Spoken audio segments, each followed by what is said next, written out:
marketing with our partners at Influential. Today, we're going to be hearing from marketing leaders from Peloton, Drybar, Procter & Gamble, Sony Music, Sleep Number, many, many more. So definitely be sure to ask questions and use the chat to engage with our speakers and our attendees. So before we kick off, I just want to share a super quick recap of what Brand Innovators has been up to over the past year. Welcome to the official 2021 kickoff Brand Innovators event. I'm sorry to negate all of that calming energy. We have an amazing program to kick off this year. Alicia, it's so good to see you. Meenakshi, thank you so much for joining us. I'm really excited to chat with Julie. It's my first event with Brand Innovators this year.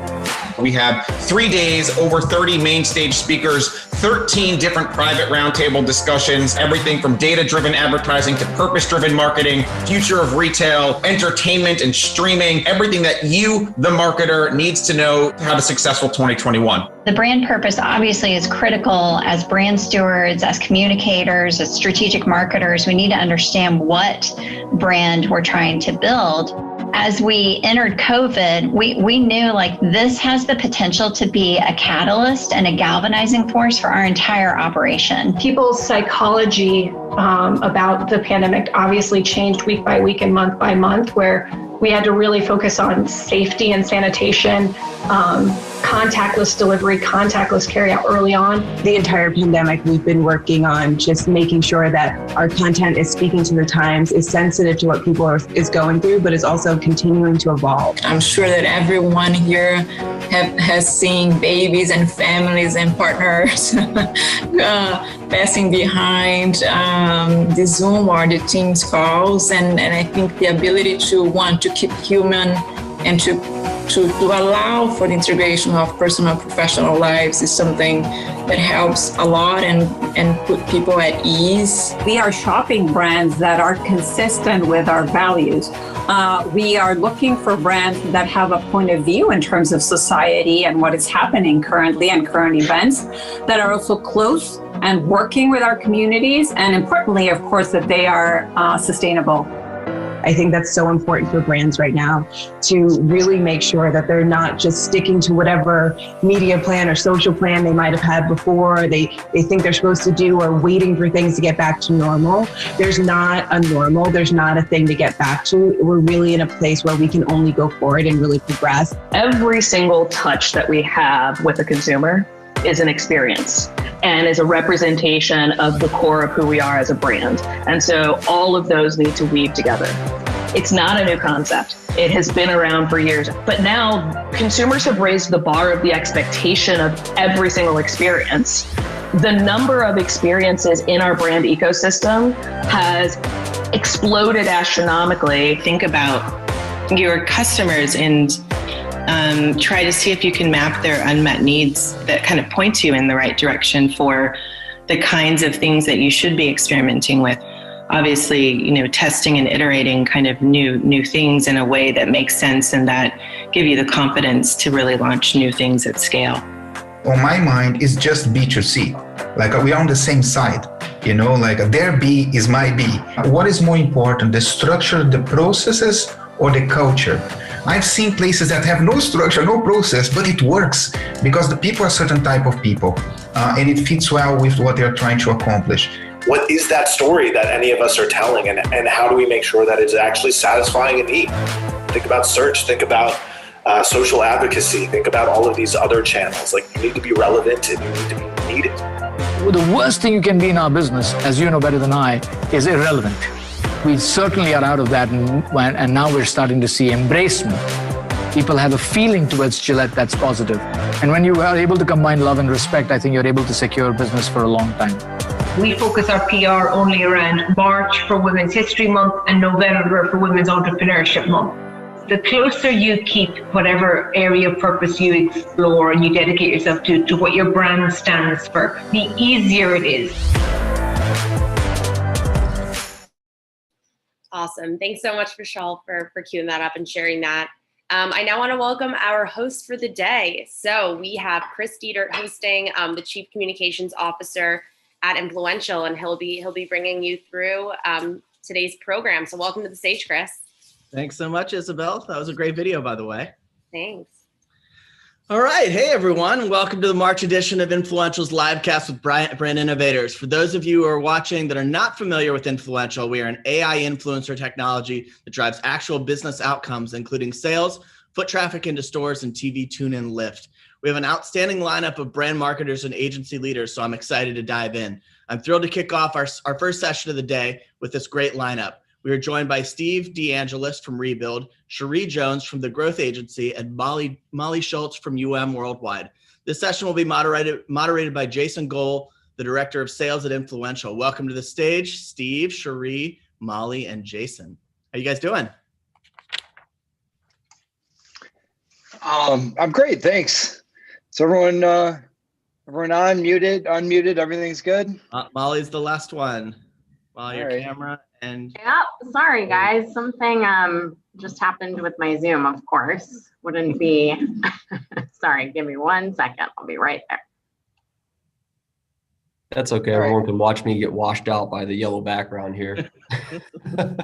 Molly, my background wasn't working. I don't know if that's working for you, but I had to just. I think that was definitely part of it. It worked from home. We're flexible. We're just rolling with it. These backgrounds are new, by the way. I haven't seen them. Oh, good. And for some reason, my great combo. Thanks. Yeah, some reason my background is inverted, so just kind of like different cycle here. So anyway, backgrounds aside, so thank you guys. I really appreciate you guys for taking the time. This is very exciting to me to get everyone on the same stage, and we can talk about one of my favorite topics is digital marketing. So I guess before we kick off, wanted to just sort of set the stage. And we started talking about this sort of event a couple of weeks ago and started talking about the idea of sort of marketing in a disrupted environment.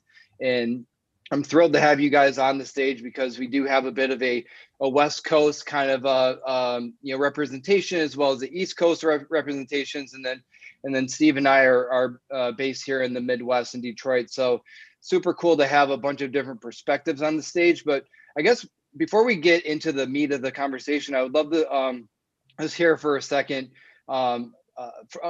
from each one of you in terms of sort of what you're doing currently in your role and sort of in the companies that you're within. So Steve, maybe you can start there and just talk about what you're doing at Rebuild. Yeah, sure. So I'm Steve DeAngelis with Rebuild. I spend a lot of time in the social world, but ultimately oversee the brand strategy and creative for our clients as well. Awesome. Cherie, how about you give a little bit of an intro here as well? Yeah, so I'm the director of paid social at Rain, the Growth Agency. Rain is based in Portland, Oregon. So we are part of the West Coast contingent here on this panel. Excuse me, I lead strategy and execution with my team in the paid social sphere. So it's already been an exciting couple of years in paid social and gearing up to have another couple of years of exciting growth and challenges, as we all know. But yeah, that's my role at Rain, and I'm excited to be here to talk today. Awesome, thank you. And how about you, Molly? Hi, I'm Molly Schultz. I work at UM. I'm based out of our New York office, and I'm on our investment team, and I work across all channels, but with a specialty in digital. So I work across a variety of accounts, but then I'm also one of our digital leads on the investment team. Awesome. Thank you. I appreciate it. And thank you guys for taking the time. So let's dig into it here. One of the things that sort of just strikes me as we sort of think about this is the overall landscape, and consumers have more choice now than ever before. This creates a lot of challenges and opportunities for marketers. I'd love to hear from all of you in terms of how do you address media fragmentation and then sort of balance the need to show ROI to your clients. So Cherie, how about you start there? Yeah, I really think it comes down to knowing your audience, knowing where they're moving, being really in tune with new platforms that come up, sticking with your tried and true, but as everyone that's been on social media knows, you always have your favorite platforms, but that doesn't mean that you're not willing to try something else. So I think it really comes down to knowing your audience, making sure that you stick with that tried and true, but also, have some courage to test, have some courage to lean into new platforms, know that your audience is also leaning into new platforms, and that will, provide growth for you. Yeah, makes perfect sense. Molly, is your experience roughly the same, or what are you seeing there? Yeah, I think very similar. I think, definitely starting with the audience, and fragmentation has definitely made things a little bit more complicated. I know personally, sometimes it's hard to figure out where the show is that I want to watch at what time or what date or whatever. But I think, keeping a pulse on that, and knowing that we're just always looking for the right person at the right time. So it matters less sort of where they are, as long as we're relevant to where they are in that moment. So, we rely on a variety of tools to be able to help us facilitate what the best user experience for that is. But, I think the fragmentation is challenging, but it also then provides a lot more opportunity in terms of where we can show up and how we can show up. So I think it's, there are good things and bad things about it. Yeah, I'm always struck by just when you think about media plans and what you saw like on your media plans, today versus just what it looked like even 5 or 6 years ago. I mean, dramatically different. Steve, in terms of, fragmentation and people going and seeing and consuming in different ways, how are you addressing that? And then sort of the ROI is always challenging because, maybe, consumers are already there, but what about, how do we measure that as well? Yeah, well, I say, first of all, that I think a lot of brands get stuck overextending themselves and their resources trying to chase people from platform to platform, kind of like Sheree was saying. It's not about you, brand person, it's about them. You have to recognize that, understand how you're relevant to them, where you're going first, before you make that investment. Then you've got two options. You can either steal the market share, or grow the pie. And my belief is with fragmentation, it's easier to actually grow the pie again because it's sort of shrank, right? It used to be brought wide open. Now it's kind of these microcosms that you can dive into, and it's much easier to prove ROI that way when you activate a community within a certain network. Got it. Yeah, makes perfect sense. And I think that, it's always interesting because you do want to make sure you're taking sort of a risk, but you're like a calculated risk. You want to make sure you are able to see a return, whether that's an early sort of a measurement, lift or something, but also you want things to sort of be as consistent to the rest of your media plan as possible. So it makes perfect sense. As these platforms, pop up and things like that, we're trying to, you want to add value wherever you can. And marketing is all about attention. We want to get your brand, we want to get the brands noticed. How do you walk the line between sort of those unwelcomed interruptions and then also sort of that surprise and delight sort of the, users? How do you guys walk that line? Molly, what do you see for your brands? I think interruption in general probably is unwelcome. I think people want media that helps them. And so we're always looking for ways we can add to that experience, whether it's content that is useful to whatever they're already consuming, or something that helps speed along whatever it is they're trying to do. And so in terms of activation, that can look like value exchange, or, I know I've already said relevance, but that's another one. I think those are the two things that are most sort of consumer facing and that consumers respond to. So I think the goal is really to actually avoid interruption and more be complementary to the experience. Yeah, it makes sense. Steve, are you seeing roughly the same thing? Yeah, our take, we're a social research firm, half of our business, so we get paid just to do social research. And our goal there is to have brands find their +1.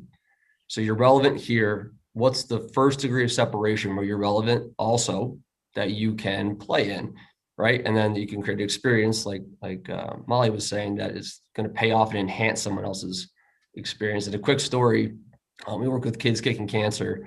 I told them I'd talk about them too, because it's a great organization here at Southeast Detroit. But they deal with helping kids go through very traumatic incidences in life and dealing with pain and anxiety.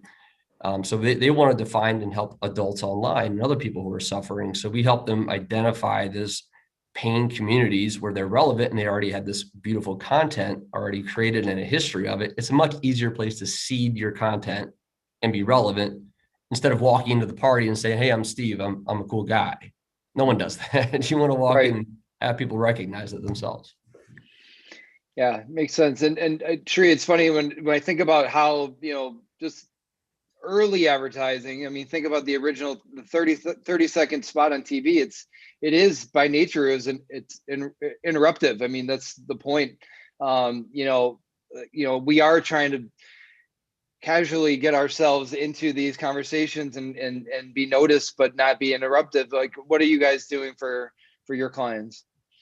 Yeah, I mean, my answer to that would really be just much more at a tactical level and just what types of creative your brand is developing. So when we talk about, getting attention and sort of interrupting with a TV spot, it's really, it's about the build, right? The build of the story. But with social, you have 2 to 3 seconds to really get that interruption. So you really have to capture, you have to deliver the value prop, you have to deliver the brand really quickly. And so it really becomes how quickly can you do those things and do it in a way that, to Molly's point, enhances rather than truly interrupts.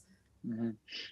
Makes sense. And I'm so thankful to hear all three of your perspectives, to hear how considerate you're thinking about the consumer experience, because it has been, much more about, again, just a few years ago, it was just a 30-second spot. You're going to watch it, or you're going to grab the remote and try to avoid it. But no matter what it is there, it's going to interrupt you. And Sheree, to your point, it is not, you don't have a long time to sort of to get your message across, and it needs to be some sort of a friendly and a warm and a welcome interruption, or something that you're willing to consume. It's something that consumer has to think very quickly. Is this something I'm going to spend time on, or risk the thumb to swipe you right up? So that makes perfect sense. I guess in a few of you have already mentioned it in some of the earlier questions, but in terms of the testing and learning is so important. And I would love to just kind of hear your philosophies on how you sort of approach that. And then, does that vary, client by client, or is it something that you sort of tried to stick as consistently as possible? Molly, what maybe you can start there. Sure. It definitely varies client by client for us. I think we have a few different frameworks that we use as a starting point, whether it's 90, 91, different percentages of things that work versus things you want to test versus, very out of the box ideas. But I think the most important things that we do across the board are making sure that we're aligning on what innovation means, because we found that, it can be so broad and it can mean so many things, from strategy to tactics to buying approaches. It really can be many things. So making sure that we're really aligned with clients on that, and that we do have a framework that works for them, are the most important things, because then you can, stay organized and allow yourselves to really explore multiple territories. Yeah, makes perfect sense. Sheree, has any client approached you and said, what, give me some out of the box crazy ideas, like show me what's possible, let's go? That's the dream. That's what we always want. I mean, yeah, to a certain extent, we have had clients that are, really willing to test with, data and some smart intuition and some definitely a solid strategy behind it. But I think, one of the pillars that we have at Rain and the paid social channel is to really keep a test and learn roadmap dynamic. So you never want to just say, this is on our roadmap, so we're testing this. You want to make sure that you're learning along the way and then applying those learnings to future tests. So, I mean, social is really wide, right? To Molly's point, you can test platforms, placements, creatives, messaging, brand positioning. I mean, you can test a lot of things. So, going in with a very clear strategy and making sure that the objectives really do ladder up to what the business objective is, but keeping it dynamic, keeping it, don't lose that learn part of test and learn. You want to make sure that you're learning and applying along the way. Yeah, makes sense. Steve, are your clients, are they willing to test? Are they interested, or is it much more about like, hey, listen, clearly, obviously, and resources are tight everywhere.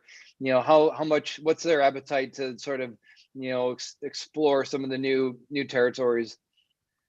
I'd say in general, they're very open. And I can't certainly, everything Shuri and Molly said are absolutely what we fall in line with too. The only thing I would add is that you can look at any client in any category with a monthly mindset, calendar mindset, because we are stuck on a cycle, whether we like it or not. Mm-hmm. That is a good way to bounce off the learnings, when you're repeating season changes. For instance, if you're in grocery and you're competing for someone, you're competing every week or every other week among the fill-in stop-in. So you have to be relevant all the time and test different things, whereas some categories don't change that much, right? There's seasonal triggers or events that happen. So we tend to lean on that monthly mindset as a reminder for testing to look back and see what worked and how to plan in the future. Got it. Yeah, it makes sense. And it's interesting, and everything is clearly a calculated investment. You want to make sure you're doing something that you believe, even if at worst, it's going to show you a return. But at the same time, it's so interesting to, hear different philosophies around, like, yes, some clients are much more prone to, sort of taking some of those risks, and others that are saying like, listen, just give me something that I know has worked, and, we're going to try to be as competitive as possible here. So this, brings me to my next, sort of question in terms of just overall, new platforms. And I feel like this is like almost like the golden age of media now, where there's just so much opportunity, new things that are coming up so quickly. Suddenly you've gone from, it feels like podcasts were like the talk of the town just a few months ago almost, and they still are in a lot of ways, but suddenly you've got, things that are more like short form video, which was like last year's like sort of breakout media, execution of the year. And then now you've got things like, like Clubhouse is suddenly just this amazing new kind of experience that, I think people are starting to figure out. So, I'd love to hear your perspectives on sort of, everyone has a different approach in terms of, are you a first mover? Are you a fast follower? Are you somewhere in the middle or behind? Like, what's your philosophies on there? Steve, how about you start there? Yeah, sure. So certainly the rise of people following people, not so much brands, started a long time ago, but I think we're seeing that at its height right now, at least the highest points it's been. So when it comes to a brand, you have to have a very honest conversation with them to say, who and how will you engage? Because you just forcing yourself into Clubhouse is an awkward thing. Whereas your product innovation lead, who's very, proud about some feature or wanting to share, that's someone who might be relevant in that conversation of product development, for instance. So it's that, what can you commit to? And I don't mean by paying, that's half of it, but it's also what's your brand action that you have to show up with, or the person, more importantly. Got it. Makes sense. Shuri, how about you?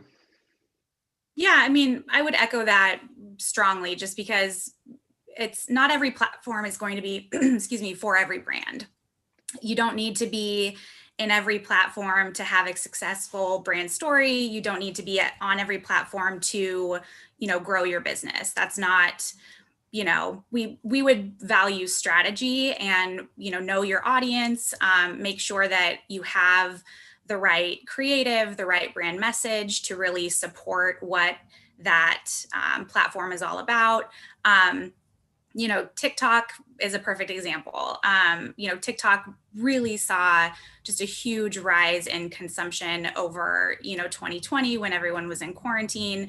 But I would see a lot of advertisers jump on where that the text was really, really small, and you could just tell that that was not a mobile first piece of creative. So not always the best thing to jump right in without a strategy and without, creative that really supports it. And then of course, is that going to ladder up to your business objective? Are you in that platform to really lead toward what your strategic goals are? So that's, one thing that I would caution brands is just when you're thinking about getting on the hot new platform, make sure that there's a solid strategy behind it.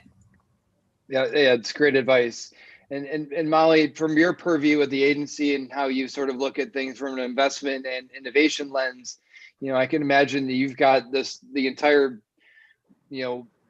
width of the internet to sort of play with. I mean, so what's your philosophy to sort of dive into those new platforms, or is it something that you sort of wait for some of the other things to catch up in terms of measurement and things like that?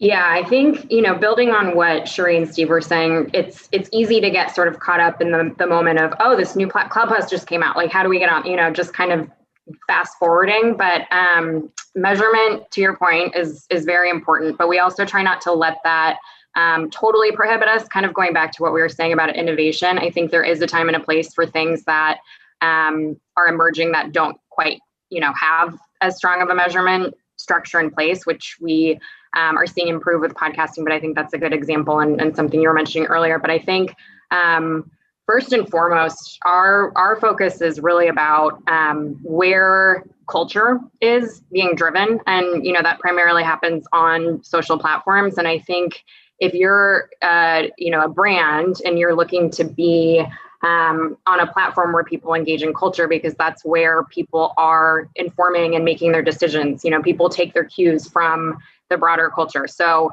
that's where we want to be, and that's where we want to be having those relevant conversations. So echoing a little bit of what was said earlier, it's less about the specific platform in terms of, how shiny they might be, and more about where are people actively having conversations that are driving culture, because that's where we're going to find the most influence in that moment.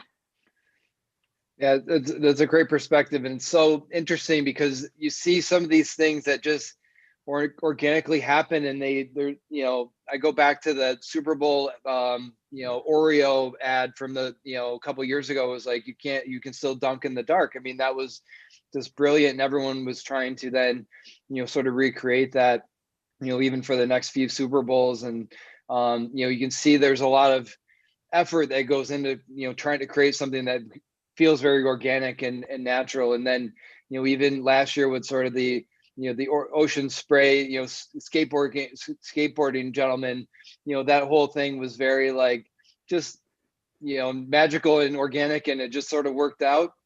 And, it's very interesting to try to put yourself in the world of saying like, I want to make something go viral. It becomes, it become a hard thing to chase. And you always hate it. Every once in a while you see sort of the almost cringy kind of attempt to something that just doesn't quite fit. Steve, you mentioned earlier in your answer, sort of the trend of sort of people following people sort of started a few years ago. And I want to just build on that a little bit. I'm seeing sort of this trend of sort of the influencer or the platforms themselves and investing in sort of paying people with followings to create more and more content. I know, Snapchat has done that, and sort of saying we're going to pay people X amount of money per day or per year to sort of get this, this content rolling. And I've seen, Twitter with their super followers, and Instagram having some of their more e-commerce based things coming with their influencers and their trying to provide these types of, tools to their followers. Be curious what your take is on this. I mean, it feels like a strong validation of the influencer marketing space, but I would love to hear sort of how your agency is looking at the space. Yeah, well, Sheree already broached the TikTok thing, so now I can go down that path. Thank you, Sheree. And you brought up ocean spray, so we've covered the two big things. My favorite thing to do when someone starts asking about creators, or either through a paid mechanism or committing to it, I send them a link to a TikToker who is called the Layman Investor. Does great stuff. Somebody responded to one of his videos and said, how'd you get so lucky with your following? Or how'd you get this one? And he responds back in this 60-second rant saying, you know what I do? I wake up every day. I plan dozens of pieces of content. I spend 6 to 10 hours filming, and then I spend 2 to 4 hours editing. And then I start posting and engaging. That's my life. And that's what I do every day. That's how you get ahead in this business. And that is the truth, right? So back to platforms promoting it, or it just won't feel the same, although it can be done well, no doubt about it, when it's a one-off. But to build a community versus being relevant for one scroll, 2 different things in our minds. Yeah, I agree. Sharia, I guess from your perspective at Rain, how are you looking at the influencer space, and where's the value that it brings there? Yeah, I mean, at Rain, we are really focused on impact, right? So, when we're talking about influencers, I think a lot of brands tend to get caught up in, well, we want someone with the most followers that are possible.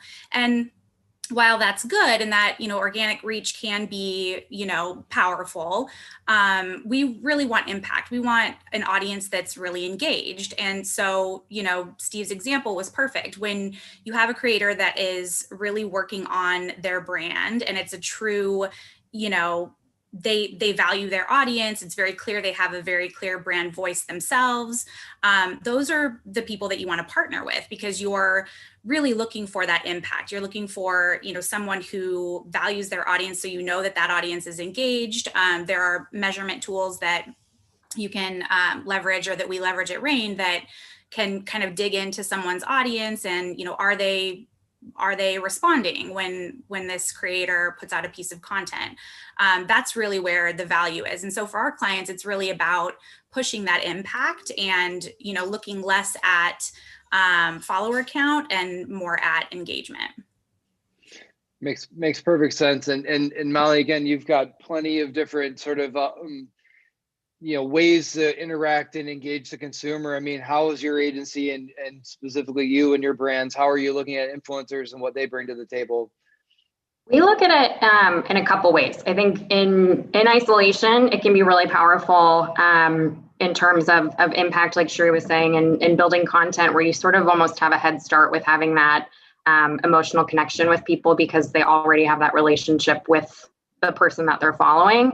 And then Steve, I love what you said about, the person who wakes up and he's producing so much content, because that's a good example of influencers are actually media companies now, in and of themselves. So we look at it as influencer as a channel now, in the sense that, we look at linear and digital and other things. I think it's really clear that it's becoming its own channel, and it's less about just a person posting something and more about, they really are media entities now. And so I think, we look at it from that sense. And then from another sense, we look at it when we're building cross-channel programs, whether it's a big sponsorship or, something that has extensions, because we want to make sure we're in all the places where we can have that touch point with our audience. Influencers are becoming a must-have in terms of being there to really complete that conversation.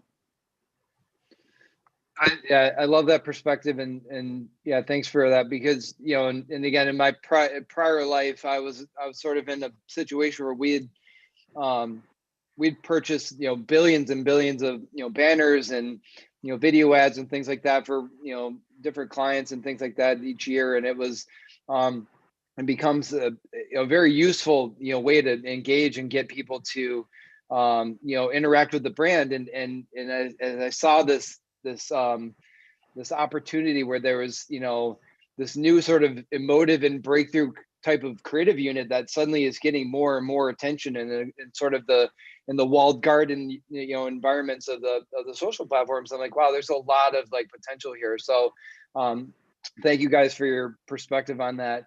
I guess, one of the things that I've got in terms of just a off the wall question, but if you were in charge of the internet for the day, what changes would you make? Molly, how about we start with you on this? Completely off the wall. What would you do? Sure. So I think I think I'm going to, make a plug for something we have at Media Brands, which is our media responsibility principles. Over the summer, we came out with 10 sort of checks and balances for the industry where it's really about this balance between, advertisers they have the power to really shape the industry, and what they choose to support or not support really has a big impact.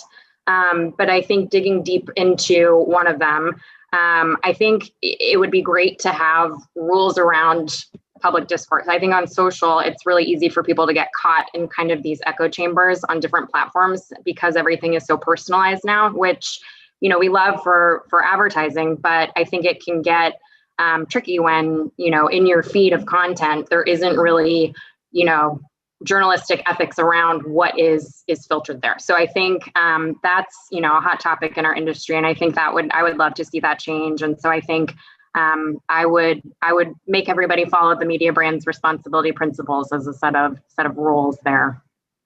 Nice. I like that. That's powerful. Steve, you've just been anointed king of the internet for the day. Like, what would you do? What a gift. No, it's just horrible. No, I would take it a little further. I think I would instigate a decentralized open source internet training program that once in a while stopped you from accessing, made you learn how technology works, basic fundamentals, because it's a scary thought to me that only like 50 or 60% of the world has access to the internet right now. If all of a sudden that other half was just thrust into this, be a disaster. We need training. That's smart. Cherie, how about you? Well, I was thinking about this as Molly and Steve were talking, and I want to ask if I can be in charge of what day, because I feel like the iOS 14 drop, maybe that's the day that I will want to be queen of the internet, and so I can kind of roll that guy back, push that out of the way. But I think I like that we're all on the same page in terms of discourse and just what that means, especially in social. It might seem like a little bit of a, broad answer, but I think if we had just a way to make commentary, just focus on the good, focus on the positive, I think that would really lift most conversations. We can get much farther, I think, with a positive conversation than we can with a negative one. And I think that would be kind of a breath of fresh air for everyone. Yeah, makes perfect sense. And I think and I think we all have this very, optimistic and very, green pastures kind of view of this, where it's supposed to be a very powerful tool for us to all connect and sort of grow together. And, it's a shame where some of this can become, can get a little sideways, but ultimately, and Molly, to your point, there's a lot of power in what the brands do and how they, choose to sort of engage here. And I think, we all have a responsibility in making this a better place, and something that, what we choose to invest in is very powerful. So I know we're getting a bit close to the end, but I got a couple questions from the audience. I'll see if some of these makes sense here for all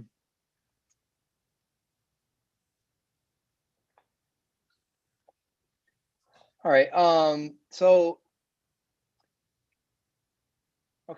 when it comes to communicating with your consumers, how do you think about brand purpose, and how does that impact your approach to marketing? I know some of this we've covered a little bit, but I'll leave this up to the panel if everyone wants to answer. Yeah, I would certainly, just because I was not on mute. Sorry, Cherie. I didn't get off fast enough, but go ahead, Steve.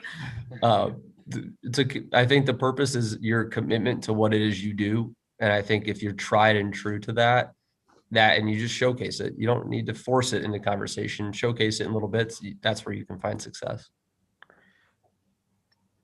Yeah, I'll build on that if I can. Just, I think having, so much of that brand purpose is messaged through organic social. And I think that's kind of the first stop, but it really should be through and through in all of your communication. So that brand purpose should live wherever your media, wherever your brand is being kind of broadcast. Makes sense. Molly, anything to add? I honestly agree with what's been said. I think it's important for brands to communicate their purpose. I think consumers want to hear that. And so I think it's about really organizing around the best strategy to do that and how to reach your audience to communicate that. Awesome. Perfect. And then I've got one more, and this looks like a perfect one for us to end on. Super curious, and it says, what are the most effective influencer marketing strategies to best appeal to Gen Z? And what changes, if any, do you believe would need to be made to influencer marketing trends to better appeal to Gen Z? So I'd love to hear your perspectives on, Gen Z, how that fits into your marketing plans, and sort of what plans you're making to address that. Cherie, you want to start there? Sure. I think, my immediate answer would be to trust in the creator's content development. So, Gen Z moves very quickly. And so I don't think that we always need to have, a content solution for the influencers' content that they're producing. So have trust in that they know their audience, they know, what content, how best to fit your brand in. Of course, you have to have brand safety in mind, so keep those guardrails up, but definitely trust in your influencers in talking to Gen Z. Got it. How about Molly? What are you guys thinking about in terms of Gen Z? I think it's similar to what we were talking about before, where everything is audience driven. So Gen Z has, in the same way that any audience does, has a specific set of behaviors, and particularly, for different brands, whatever they carve out within Gen Z. So I don't know that we generalize to Gen Z as much as we try to be specific to whatever subset we're trying to reach. But I think it's the same general approach in terms of really wanting to understand where that audience is, so that we can find the right places and right moments to interact with them.Got it. Perfect. And Steve, how about you? Certainly agree with everything Molly just said. And I would just add that, remember, this is their lives. A lot of us built our careers doing things outside of being captured. Their lives are doing things being captured. So just be sensitive to not just Gen Z, but anybody who's a creator and moves fast. Because not just Gen Z moves fast, but so do others too. Yeah, perfect. Makes perfect sense. And now that Chris is here, I feel like the Oscar music is coming up on the stage. So I think, are we being escorted off? If you guys have anything more to talk about, you do have 3 minutes, but I can also wrap it up. I guess I'll say, number one, thank you guys so much for taking your time. I know you guys are all busy, so thank you for investing in this and sharing your knowledge with everyone, because this is super helpful. And it's been a pleasure for me to be able to work with you guys and to be able to bring this out and into everyone else in the Brand Innovators platform. So thank you for your time there. Thank you. Thank you so much. Thanks, everybody. Thank you all so much. Really appreciate it. So a big thanks to Molly, Cherie, Steve, and our very own Jason Goll. Y'all just got off. We just got off to a great start. We're going to move into the next session of the day. I'm very excited to welcome Jacqueline Ruel to the stage. She is the Senior Vice President and Managing Director of Cultural Impact and Brand Communications at the Martin Agency. This session will be moderated by Tiffany Pettit, the Director of Strategic Partnerships at Influential. Welcome to the stage, Jacqueline and Tiffany. Look at that seamless transition. That's a lot of people to transition out of. I know. I practiced all morning to make sure I didn't mess it up either. Tell me about it. I'm on the same page. Thanks, Chris. Great session, ladies. Hi, Jacqueline. How are you? Hi, I'm so good. Thank you for having me today. I love that you put the background up. I feel like I'm missing out right now, but you're giving us everything that we need to have this conversation. I'm super excited to chat with you today.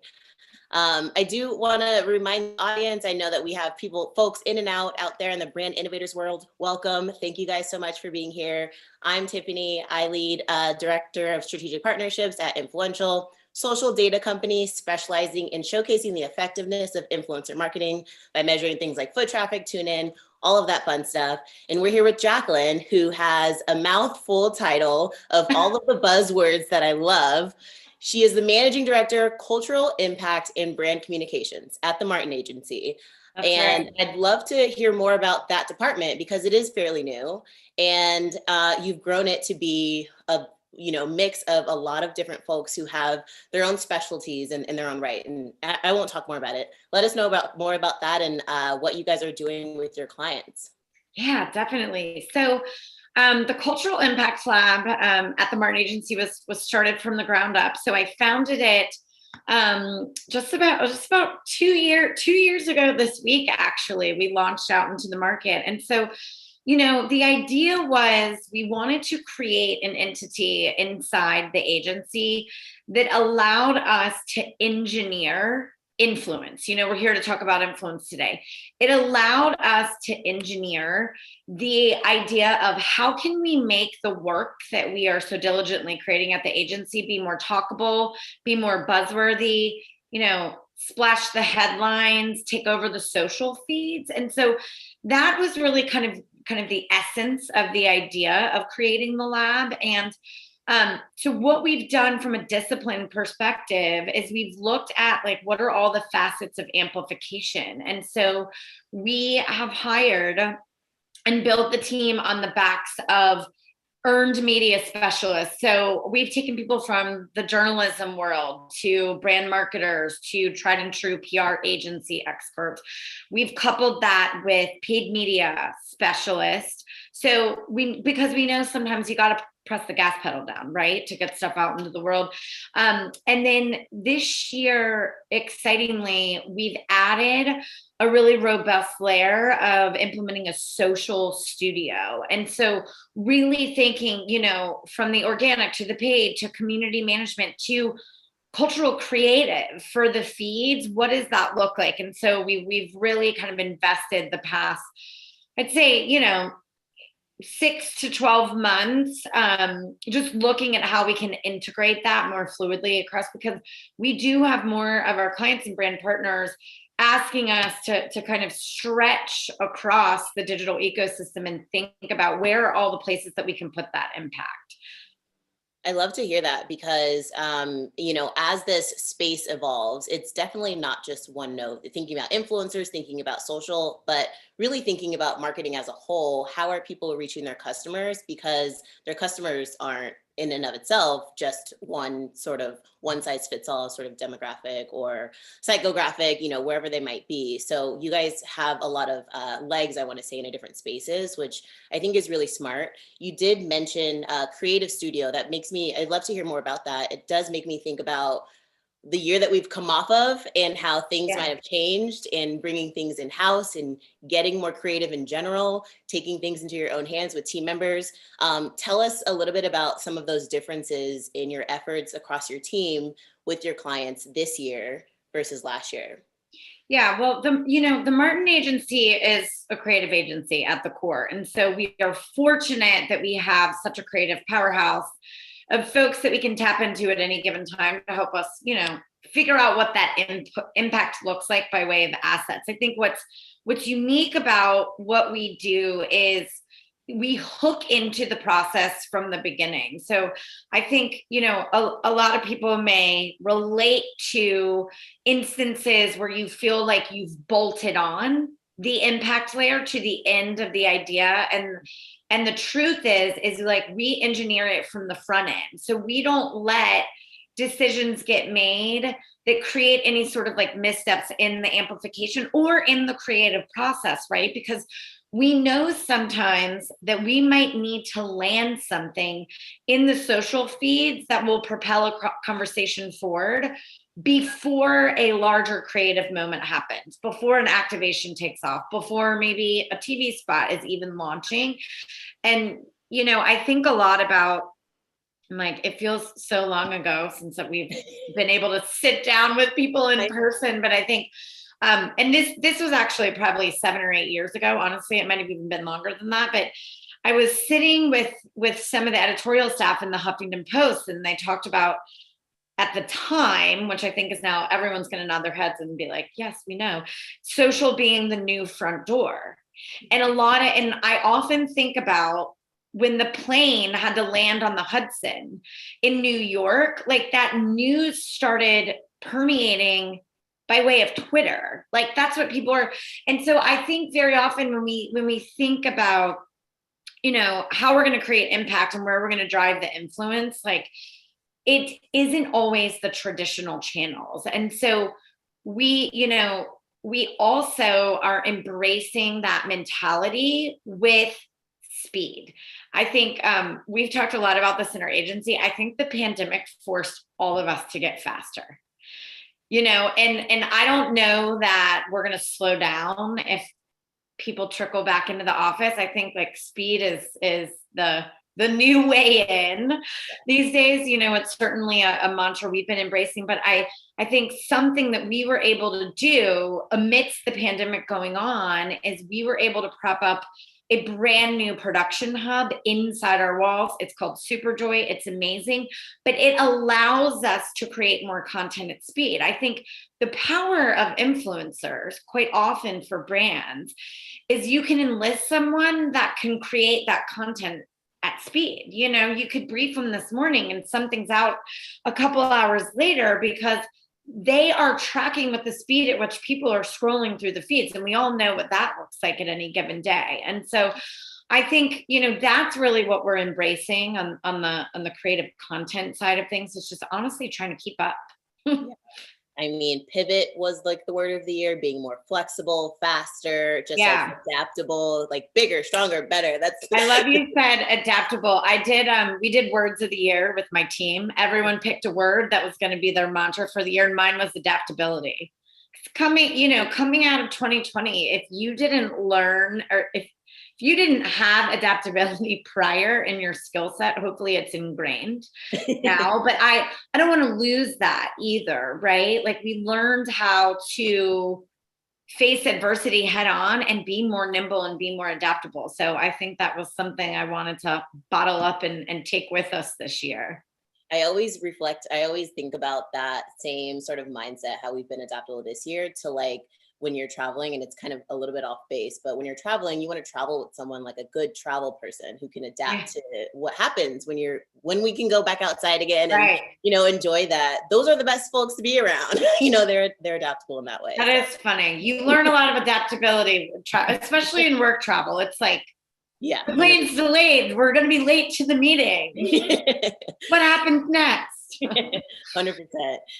You touched a little bit about influencers, and this is a day of social and digital and the impact there. And every brand, if they're not doing it now, they're going to be doing it soon. If you're not doing it, it's like not having an email address, I feel like at this point. Right. What is the role of social and digital across your clients, and where do influencers fit as part of the mix? I know content creators for sure. Tell us more about that.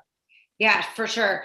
I think social and digital is prevalent with all of our brand partners. I think it's, you can't kind of play ball, I guess it'd be like showing up to the baseball game without your glove. It's like, okay, how are you going to do that? But I think it has to be, to your point earlier, we think a lot about consumer journeys and where people are living in the digital ecosystem, if you will. And I think you have to have skin in the game across digital and social properties to play where your consumers are playing. I think a lot about, we do not work on Popeyes, but I watch them quite often. And, I study a lot of their campaigns. I think about when they kind of broke onto the scene, I've watched a lot of and read a lot of their stories, like they came up through the ranks of listening to their consumers on Black Twitter. Like that's powerful. Like there were conversations. There are always going to be conversations that are happening without your brand, but the fact that you can tune in and listen and learn, but then be a part of those social places, subreddit threads, it's like, that is where some real talk is going down. I'm obsessed with Clubhouse right now. I fell asleep listening to a Clubhouse chat last night, all about these NFT artists that are breaking onto the scene and like upending the art world. So I think there is a role for how social and digital work for every single brand, and it's not cookie cutter. It has to be customized to their audiences, but I think you have to be playing there to be making an impact right now. For influencers in particular, so I'm quite obsessed with the influencer sphere. I just think it's so interesting. I think back maybe like 10 years ago, what's going on to now. And so much has changed, so many more platforms to obsess over and to figure out what's going on. I'm a lurker on a lot of them. I'm a hardcore Instagrammer. I probably lurk and LinkedIn. I'm a big fan, but I probably lurk on the others because you have to understand what's going on, right? And so I think with influencers, I mean, most of our brand partners are there. I mean, some are maybe probably in the infancy of dabbling. Others are maybe a little bit more dedicated to doing some always on programming. But I think the desire is there. The understanding is there that these are people that can help extend the brand voice, extend the brand message, get people to actually take action.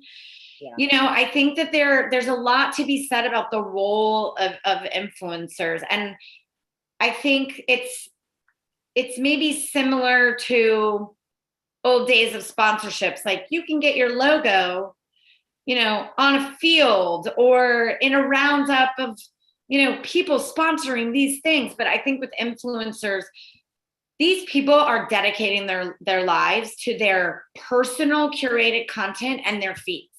And so having a little bit of a leash as a brand or an agency and working with them and letting them show you what they can do, I think is so interesting. And it takes a little bit of confidence, right? Because it's like, make sure you say this about the brand in the right way. But I think they are doing something so brilliant to innovate on the platform every day. Like I like giving them a little bit of a runway to kind of show us what they could do. And then I just think watching how the performance goes, I think the back end of the analytics of influencers and seeing what the outcomes are, like what are their fans engaging with? Are you getting clicks?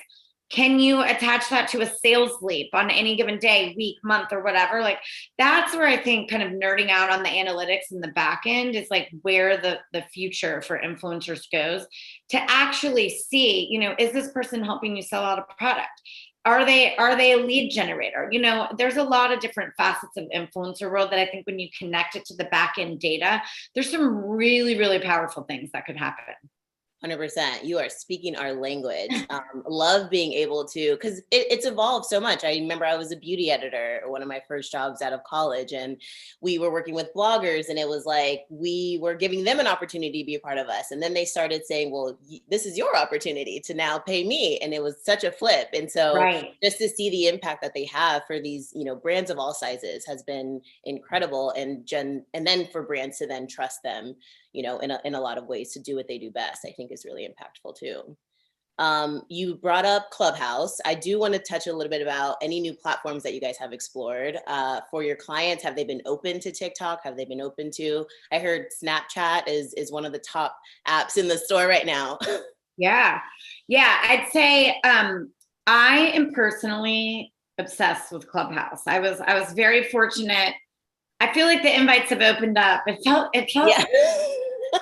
It felt like, oh God, who do you know? How do I get in the beginning, which was a little, I'm like, okay, I feel like I got in early. Yeah. Shout out to Sam, my friend Sam Ewan out of New York that got me in. And now I'm like, oh, I want more people to join. I haven't done much. We're talking about it. There's a lot of curious brand partners. We haven't done much yet from a brand stance. I think, again, like I'm lurking, I'm listening, I'm understanding. I've done a panel myself thus far just to join, just to see. But I have to tell you, it is a connector device of some of the most interesting people in the world. I mean, I felt like I was kind of at a party last night, just moving between rooms and like live networking. I just kind of jumped between 4 or 5 different talks last night, just kind of dipping in and in, seeing who was hosting, seeing what the conversations were about. And I probably fired off like 15 different LinkedIn invites of just these most interesting people in the world. I hope they hit me back because I want to start conversations. But yeah, I mean, I think like I want to see brands play that. I don't want it to become like a huge brand takeover because I think there's such an authentic dialogue that's going on there that's not muddied by brands yet. But I do shout out to Pedigree because I saw what they did the other day with all of the dogs that they were trying to get adopted. I don't know. Go look this up if you haven't. I saw this the other day, and sometimes I see these ideas, and in my core of my gut, I'm like, damn, like I wish I thought of that, you know. But it's a good idea.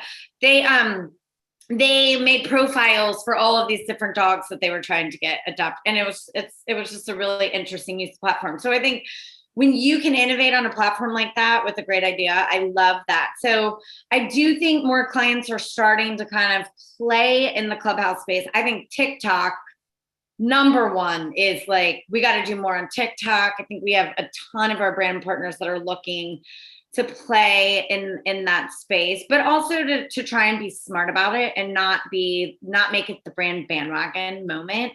It does feel like Snap is making a bit, you know, maybe they were quiet for a minute, but it does feel like they're making a comeback as well. I feel like TikTok is probably like the one that is unignorable right now. That's the one that I feel like on repeat every other day we're talking about.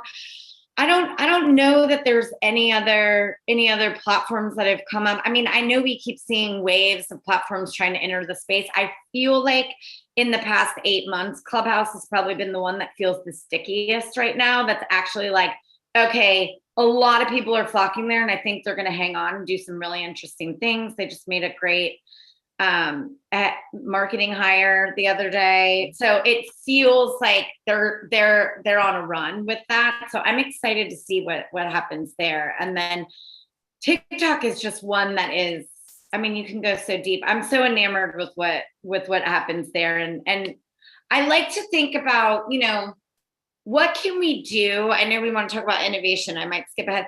Like, how can we innovate into the platforms, right? There's so much going on there already. We don't want to create the next new. It's how can we actually innovate into what's already happening? I mean, there's something to be said about the people like you and us. I know there's TikTok influencers, but I just think about like, there's moms and kids and brothers and sisters that are killing it on the platform, and it's just something fun for them.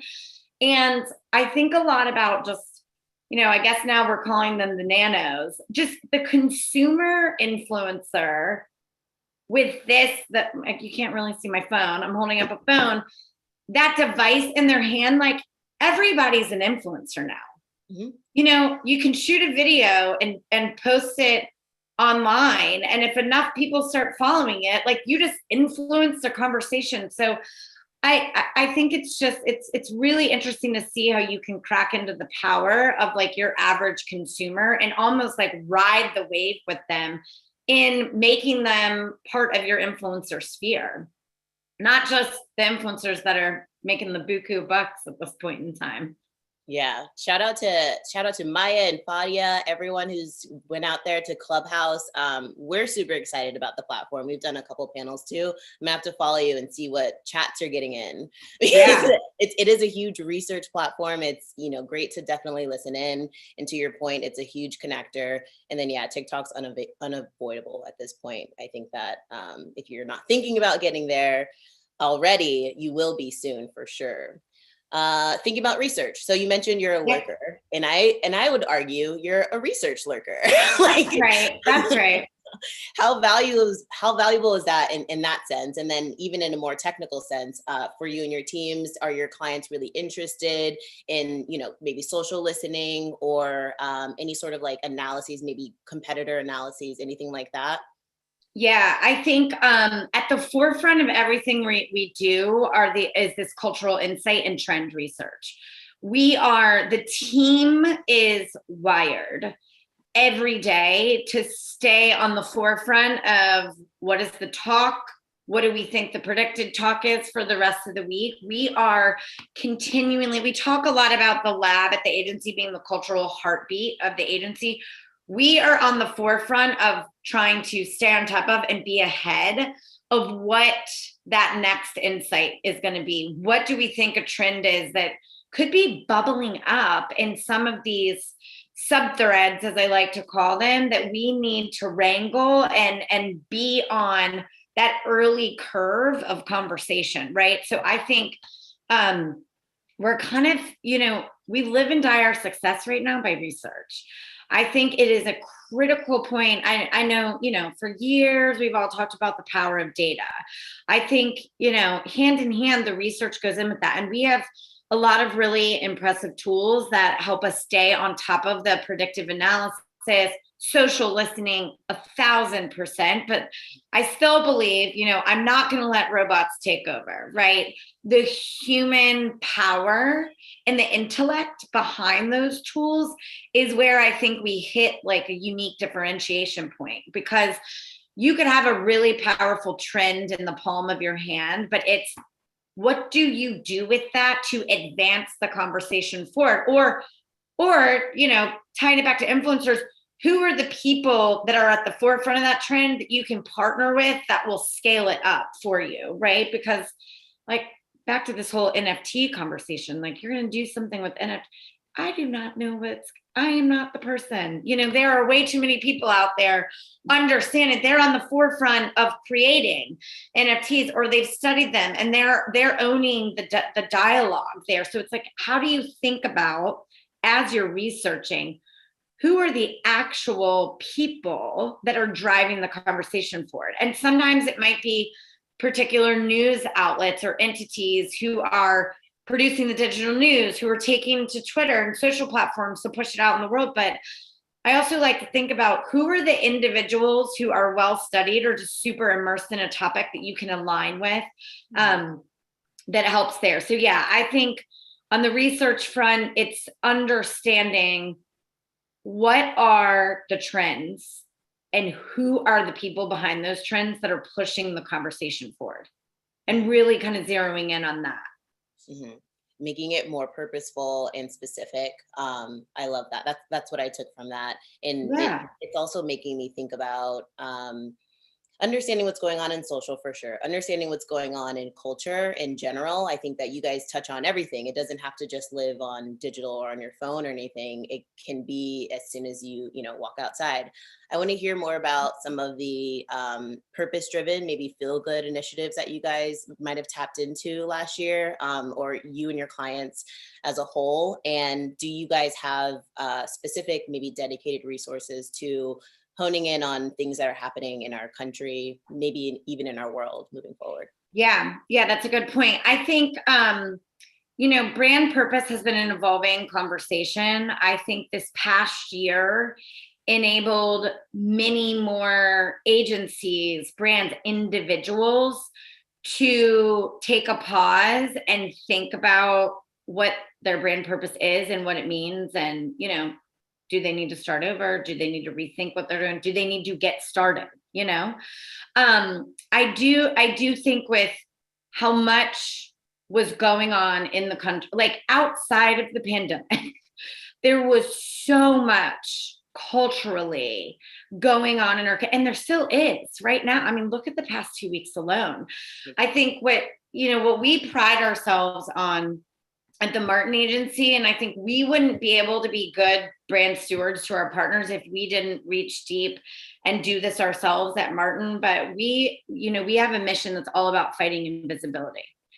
And, sometimes that might be about people not seeing our ads, but more what it's about is looking at different facets of communities and within the underbelly of culture, and understanding who are people, what are the groups, what are things that are just hidden to the world, and like how do we prop those up and give reason for being and bring purpose to everything we're doing. So with Kristen Cavallo, our CEO, when she took the helm at Martin, that was an emphatic first step to make sure we have to ink our purpose first before we go out on behalf of others. And so we launched the invisibility brief earlier this year. And in the midst of the pandemic for it's an open brief. You can go find it on our website. And that was a big deal. We look at things in broad strokes of like tension mapping, like what are the communities? What are the topics of the moment? What did the COVID tension map look like in the height of everything that was going on in the summer? What was preventing specific people or communities from moving themselves forward? And then I think, we have a number of brand partners that have really incredible brand missions and purpose kind of inked in the DNA of their company. So a brand like DoorDash, their mission is to lift up and empower communities. And so I think, when we closed our office on March 13th, by March 20th, we had a brief that we needed to save the restaurants. We needed to eliminate the fear factor of people getting delivery brought to their home at the height of the early days of like, wait, everyone's confused on what's happening. And I think being able to support a community like local restaurants, I feel personally passionate about it. It's like, I love going and supporting those local restaurants. I think that has been hugely, hugely powerful this past year. And I don't think it's going to go away, because it's like, we got to bring some restaurants back, like a lot of them have folded their cards, and it's like, how do we re-empower them to come back to the table when we open back up again? I also think looking at moments like Black Lives Matter currently with the APITA community, we are constantly thinking about how do we talk about those conversations eloquently, like as an agency, but also on behalf of our brand partners. I think those were really intense but needed conversations this past year. And here's what I'd also say, we needed to take a first step before we're going out and shouting purpose. There was a big educational overhaul that had to happen. And we took it upon ourselves at the agency. Shout out to our talent team. They are continuing to make that part of continuing education inside the agency to ensure that like we are smart about what's going on, especially if we're not part of those communities. We work with people in those communities, but we have to be really, really well educated and well read, and know that we are vulnerable in some instances, that we don't know everything, and we can't push on a purpose driver if we don't first educate ourselves and get smart about the intimacy of these communities and what's going on. So I think, a lot of what we've done this year with brand purpose is we've made sure that we've educated at the forefront, and I think that's been a really critical move. And then, I think a number of our brand partners, we've done things with rights and the ACLU. I think it kind of all depends upon the brand, right? And where we are and what type of work that we're looking. But I do think there's a really nice red thread going across a number of our brand partners we're working with that's all about inclusivity. And I think it's a theme of the country right now. I think it's on a lot of people's minds. And so I think that would probably be a thematic that we are constantly trying to think about and evolve in anything that we do, in anything that we produce, in any, hiring moment that we have, even at the agency, and any new client that we decide to take on together. Like, are we bonded with them over mission and purpose? So it's at the forefront for us for sure. I love to hear that. And kudos to not only agency, you as the Martin agency, but, instilling that and helping build that with the clients that you guys continue to have on deck. We love to see it. I feel like it's necessary. And if you could say it and do it, it's all the better. Right. You know what I mean? So yeah, I think we're at a place now where you can't just say it anymore. Mm-hmm. And maybe previously that got you by to a certain point, but we can't. It's, the old saying, we all know actions speak louder than words. But I think if you are not taking any action, like you're falling out of a consumer mindset.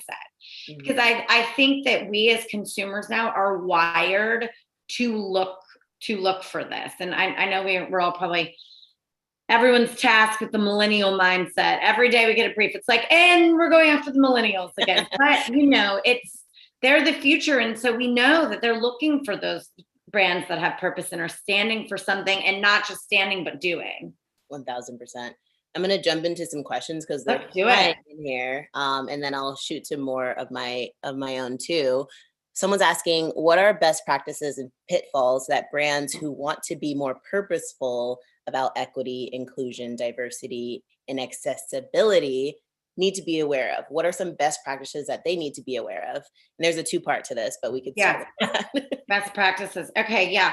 I'm going to go back. I'm going to go back to educate. I think educate first. I also think, point the finger back inward within the brand, and make sure if there's something you're going to take a stance on, you better believe you're living it inside your company.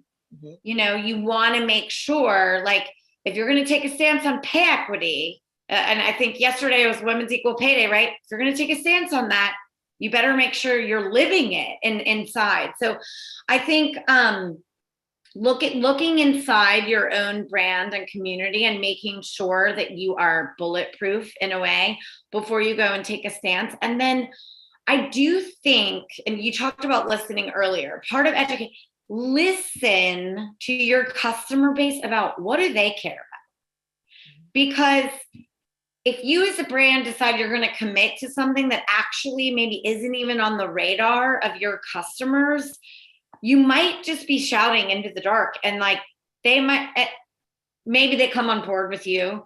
But I think listening, I've heard a lot about this lately. I don't remember the last talk I was listening to or what the brand was, but they were talking about this quite extensively. Listen to what they are caring about. What are they marching for? What are they passionate about? And I think that is really important as well, because you don't want to start pushing on a scenario where they're not looking at this intimately as well. Like, it's not part of what they're thinking about out in their world. So I think leaning into the community and really thinking about what they are passionate about, I would go for that. And then educate yourself, and then look within before you go forward. Yeah, I think the look within and education and just like understanding what you're saying leads into an answer for the next question, which was like, how does that remain authentic in all of that work? I want to jump to another one. How do you envision culture changing, if at all, to support a new generation of workers who work from home? So people who work from home. How do you envision the culture changing? The culture changing. I do think that, listen, this is a tough one to predict. I wish I had a glass ball with all of us together, but I do think, let's see, I think the culture is good. The culture is changing in a way that we had to bring that adaptability into the fold, right? And I think what I want us to be able to get back to is, how do we maintain creativity at the core? Like, it was hard to all be dispersed to our homes and try to create that creative firepower that unites a lot of us, that excites a lot of us. We talk about like the creative collisions inside the office, like bumping into someone and like fostering an idea in the middle of the hallway, right? So I think it's going to be difficult. I don't know if I have the best answer, but here's what I would say. I'm proud of many of us who have learned and adapted to find a way to keep being creative and connected from afar. I think, as we go back and maybe some of us fall out of remote, I think a lot of us are going to embrace a hybrid. I feel like we're probably headed toward the hybrid scenario. I think it's just remembering on what motivated you on those early days where you're sitting isolated in your home, staring at your teammates on the screen or your brand partner clients on the screen. Like, what motivated you each of those days? And like, how do you just like reignite that fire in your belly each time? And I think it's a super conscious effort. Like you have to be aware of the days when you felt like, yeah, my couch is over there and I feel like I could just go turn the TV on for the rest of the afternoon. So I think just as it took work for us all to go home and figure that out, I think when we go back, we have to just remember that linking arms and knowing that the whole world is doing it. Mm-hmm. You're not alone in it. It's just remembering how to spark that motivation again. Yeah, great answer. Someone else is asking, before COVID, what were some of the big media and marketing trends you were excited about? And has that changed? Oh yeah. Oh gosh. Can anyone think about what happened before COVID? I know. It's like I was like, well, I feel like I gotta go back into the depths of the brain on this one. Let's see. What was I was always excited about, if I could jump in, but this wait, say again. What were you excited I said about? events in like festivals and like big, I know things, but that might be too surface level. No, but I you know what? There is, okay, let's go back to the millennial target right now. We know they favor experiences over everything. I think the lack of IRL experiences has certainly been a challenge over the year. I definitely, on the ground, face-to-face interaction, experiential events, even thinking about conferences and networking, like those physical collisions again that I talked about. I think I was excited for some of that to come to life. But in the same sense, I think if I think back, I'll put my transport back to Jan, Feb of last year, and crazy, I was doing so much travel. I was on and off planes every other week. I do think though, the evolution of these digital platforms, I think back to last year, like when TikTok, it was taking off, I think it's fair to say, but it really took off when people got to hunker down at home. I still think these digital social platforms where people are going to congregate online, I think any of the brand integrations that we've seen happen in the world of gaming, I still think those trends got put on steroids when we all got kind of hunkered down at home. So I was excited about those then, those different digital integrations. I think it just further impacted the way that we think about those more on the regular. Yeah. Once the pandemic hit, I'm trying to think what else it feels like such a blur, but yeah, I think the experiential components of everything, and also just figuring out how to integrate into these social platforms and not just do it because every other brand's doing it, be really inventive about how to become a part. That's one that I think I was excited about before that has carried with us and has quite honestly become even more important. I love that. I'm going to jump in. What does success look like for you this year? Oh, wow. That's a good question. Let's see. Success. I think, we have had at the agency, we've had a lot of great success coming out of the pandemic. We have been so fortunate that we did not let the trials and tribulations of work from home get in our way. And so I think that, what success looks like is we figured out how to maintain like the core essence of our agency, even while not being apart. So I think if and when we can come back together, I think what I will look for is, an even greater output from what we're doing with our brand partners. I also really think I'm really big on the speed to market right now. I think we're always trying to work fast. Like you're trying to be the next one that gets something out and you want to be the first, right? I think breaking into more first on behalf of our brands, whether it's something in beta, doing an interesting collab.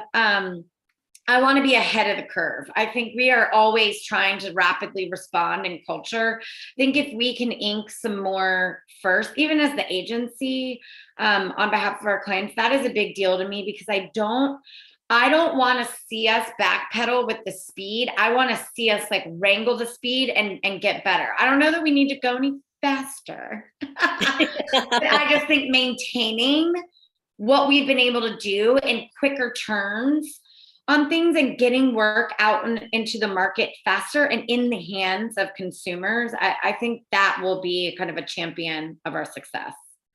I love that. And I'll end it with a final question. Just what are you looking forward to? What's maybe personally, I know we're all looking forward to travel. Yeah. Well, I just got on my first plane ride like 3 weeks ago, and I calculated I had gone 352 days without being on a plane. So I forgot what turbulence was. I was like, which is crazy because I used to be on a plane every other week. I'm looking forward to when we can go to a conference again, as nerdy as that may sound. A live music concert. Like, please get me in an audience just rocking along with everyone that I don't know. I'm dying for a concert. Yeah, and then I'm excited. Like, I want the Olympics to happen. I love a good Olympics year. I feel like it's a global unifier. I feel like we all deserve that this year. I'm excited. I want the Olympics to happen. Summer's my favorite Olympic season. I'm excited to see. I want those athletes to be able to compete. They've been waiting too long. So that's probably more personal. No, I love that. You gave such good insights. I mean, there's more questions too, so I'm sure your LinkedIn will be full. Yeah, find me on LinkedIn. Hit me with all the questions on LinkedIn. I'm a super connector, so I'm trying to have my inbox fill up there. Yeah, thank you so much for sharing and inviting us over and being here. This would be live, maybe in the future. So we're excited to have you on. Thank you for being here. Thank you for having me. Thank you, everyone, for listening. Jacqueline, before you run, 2 quick things. First of all, I love your Geico Scoop There It Is commercial. I literally do this every time that they're on. You guys killed it with that. Yeah. I know. I hope everyone knows the dance move. Thank you. You are one of millions that love it. I know. It never gets old. It doesn't get old for us. Commercial, everything. And then the other thing, which I think is actually really interesting, I loved your enthusiasm about Clubhouse and NFTs. We are doing some really big stuff with that. My friend, actually, yesterday there was a Time Magazine NFT. Did you see that? Yeah, I did. So my friend hosted that. His name is Wolf X Lion. Jin Yu is his real name. So he's our partner in all things Clubhouse. And we are actually looking to team up with brands for NFTs. So we need to have a conversation because we're doing some really. Let's do it. Let's have a sidebar on that for sure. We should do a Clubhouse chat. Our next chat should be a Clubhouse. And I was going to say, you have to come on our next Clubhouse chat. We've been doing them about every 2 weeks, and we're going to keep doing them. And we're bringing on brand folks. So this is perfect. I love it. See you all on Clubhouse. Awesome. Well, thank you guys both so much for joining today. This was a great discussion. We have another fireside chat ahead of us. I'm excited to welcome Samantha Howe to the stage. Samantha is the Vice President of Brand Strategy for Grove Collaborative. This session will be moderated by Jordan Romano, the Director of West Coast Sales at Influential. Welcome to the stage, Samantha and Jordan. Hello, hello. How's it going? Hey, Chris. How you doing? Thank you so much. Hi, Samantha. How you doing? Hi, Jordan. How are you? I'm good, thank you. And I believe we have a short video to play before we get started that the team is going to be queuing up to talk about Grove Collaborative. Yes. I'll start up momentarily. I can introduce it if you like. This is our, it's a video highlighting our Beyond Plastic initiative that we have at Grove. So it will explain a little bit about that. Sure, and while they're queuing that up, I'll just get right into it with you.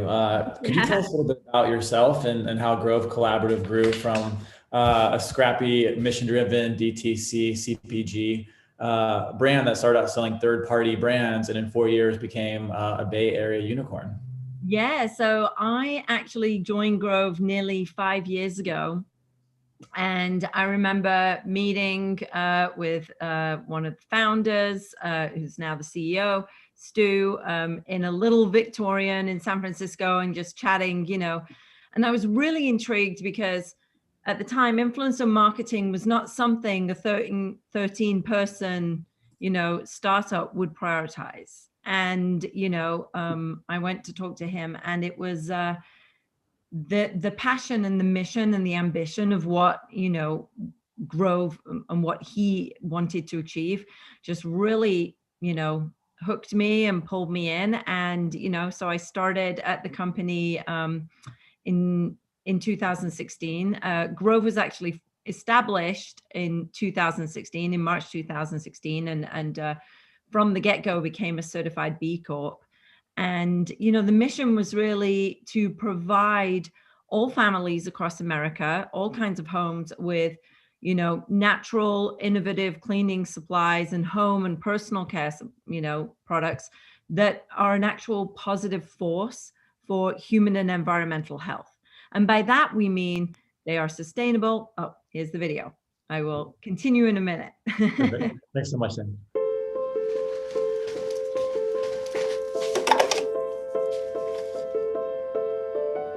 Did you know that only 9% of plastic is recycled, no matter how much we put in our recycling bin? Plastic can only be recycled once or twice. After that, landfill. Or worse, the ocean. So why do we use it? Good question. Up to 24 billion pounds of plastic enters the ocean every year. That's a garbage truck of plastic every single minute. And no matter how much we wish we could, we can't recycle our way out of the plastic problem. So, we're moving beyond plastic. Introducing Grove's line of plastic-free home cleaning products designed to help solve the single-use plastic problem. Packaged up in glass and aluminum, our concentrated cleaners are plant-based for a naturally powerful clean. With 100% natural scents, glass spray bottles, and a cleaner for every surface, our concentrate cleaning system is reusable, recyclable, and infinitely clean. Beyond plastic packaging will prevent 30 tons of plastic from entering landfills in the first year alone. For a better, brighter future, let's move beyond plastic.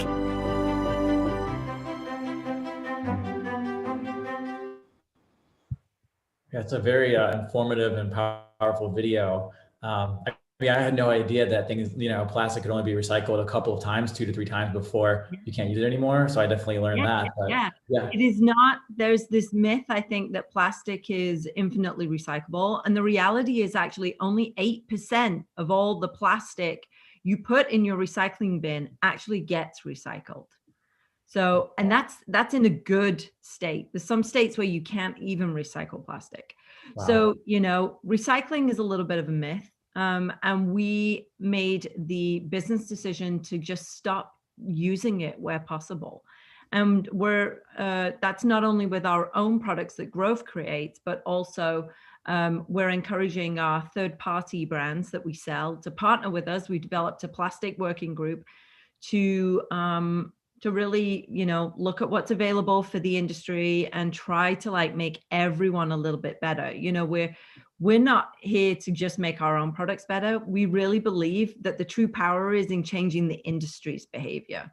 I think we've all seen, I don't know if everyone saw, there was a fantastic segment by John Oliver that came out a couple of days ago, all around the story of plastic. And, it had millions of views within hours of it being live. And it really talks about, for too long, the onus has been on the consumer. Change your habits, you recycle, it's up to you, right. And there's a reality that the industry needs to stop investing in the creation of this plastic, because the consumer is essentially powerless. There isn't the functions and the systems to make the changes we want to make. We're demanding the change, but the industry hasn't caught up.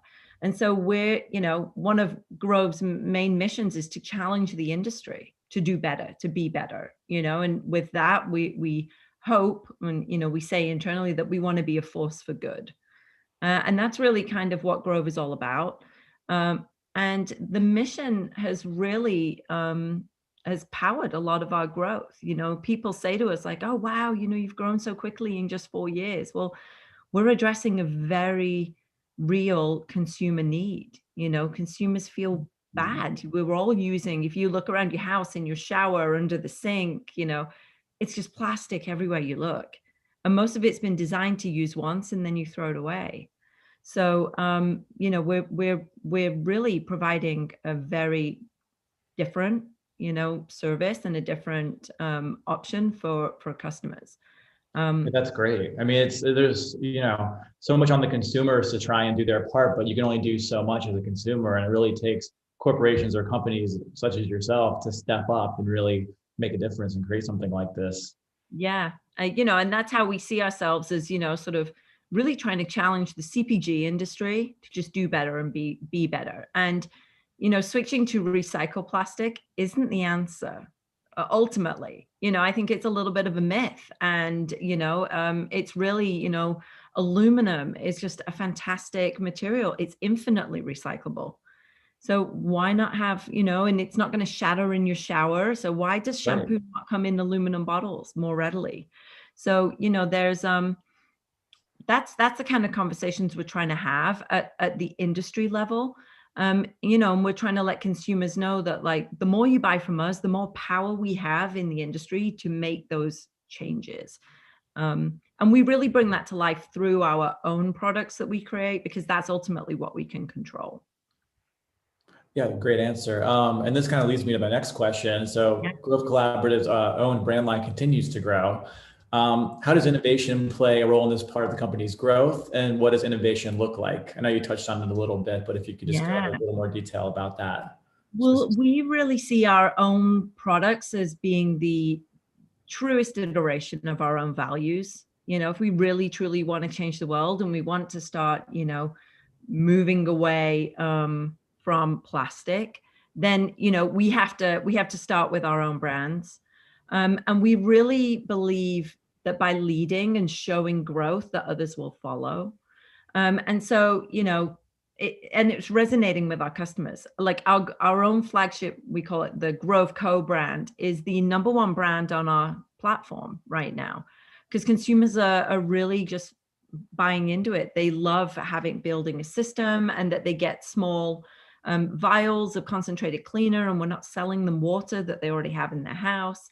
It makes our shipping smaller boxes. We're not shipping massive boxes of heavy liquid jugs around the country.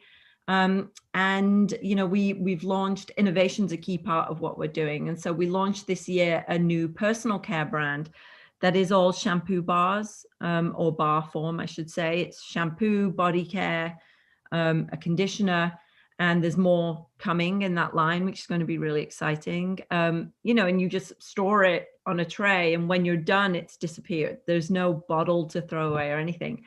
And I think for a long time, bars were considered to not work or be less effective, particularly in the hair care space. People are very precious about how hair care works. And it's been really powerful to see customers say, oh, I tried it and it was amazing. It worked for me. And each bar saves 4.44 pounds of plastic a year. So just that one tiny switch can save, and when you add it all up across your entire routine, it can be quite impactful. So there's a lot of other plastic-free innovations coming. We see it as a real point of differentiation for our company. And the customers love it. They really love what we're doing. So Yeah, it's great showing that, a bar can work just as well as something that's in a container. And if the consumer realizes that, and they realize they're also doing good by also having basically a similar result product, I think that's a win-win for everybody, right? Yeah, and we try to make it fun too. I think for too long, sustainability and being green, there's been sort of a connotation to it, which is sort of a little bit, the products don't work as well, or if you use an actual deodorant, you're gonna stink. There's that sort of notion out there. But one thing we're really proud of is the products we launch and release. We really make sure that they do work. We're like, efficacy is like table stakes for us. Whether it's a home care cleaning line, and we test them, and they've been shown to work just as effectively as conventional brands. And so consumers now really trust us. I think there's a high level of trust with that. Grove's not going to bring a product to market that doesn't work and doesn't have, some sort of sustainability angle to it. Whether it's our bamboo tree-free toilet paper, which, we plant trees when we sell a certain amount of rolls. And so it's, or through to the shampoo bars, consumers are realizing that there's many ways you can make changes in your home. Yeah, that's amazing. And it's like, it's quality control, but you're also doing good as well. So that's awesome. I didn't know about the planting the trees. Really. Oh yeah. I mean, everything we do with like the bars, we actively go out and collect. We partner with 5 Gyres to do ocean plastic research and pull plastic out. When you shop at Grove, your shipments are carbon neutral and offset. All our warehouses are carbon neutral. Right now we are plastic neutral. We're the only plastic neutral retailer in the world. And that means whatever you buy at Grove, even if you buy a hand soap from another brand that's in a plastic bottle, we will proactively go and remove that same amount of plastic from the ecosystem, from the ocean, we actually try to get it before it enters the waterways. And so that's our plastic neutral program. And we have pulled 6 million pounds of plastic out of the ecosystem in the last year alone. But our intention is that just pulling the same amount of plastic out as what you're putting in is not the final solution. It's a good step, but the final solution is to stop putting plastic into the ecosystem. And so, right. Our hope is that we sell less plastic and can continue to pull more out. So. Yeah, that makes perfect sense. And then going into the pandemic, I can't believe we've been in it for a year now but what has been the biggest change that your team has experienced since last March, and have you shifted gears as it relates to your marketing efforts? Yeah, well, from the team point of view, it's been a very busy year for Grove. In some respects, being in the business of selling hand sanitizer and hand soap, I mean, we were sort of like fairly well primed to, see a lot of demand, and we did. And, that meant that people were working really hard. We had to pivot very quickly to people being at home, and we were, collaborative is in our name. And, we did, we were a company that sort of got a lot done, but with that close connection very quickly in the office.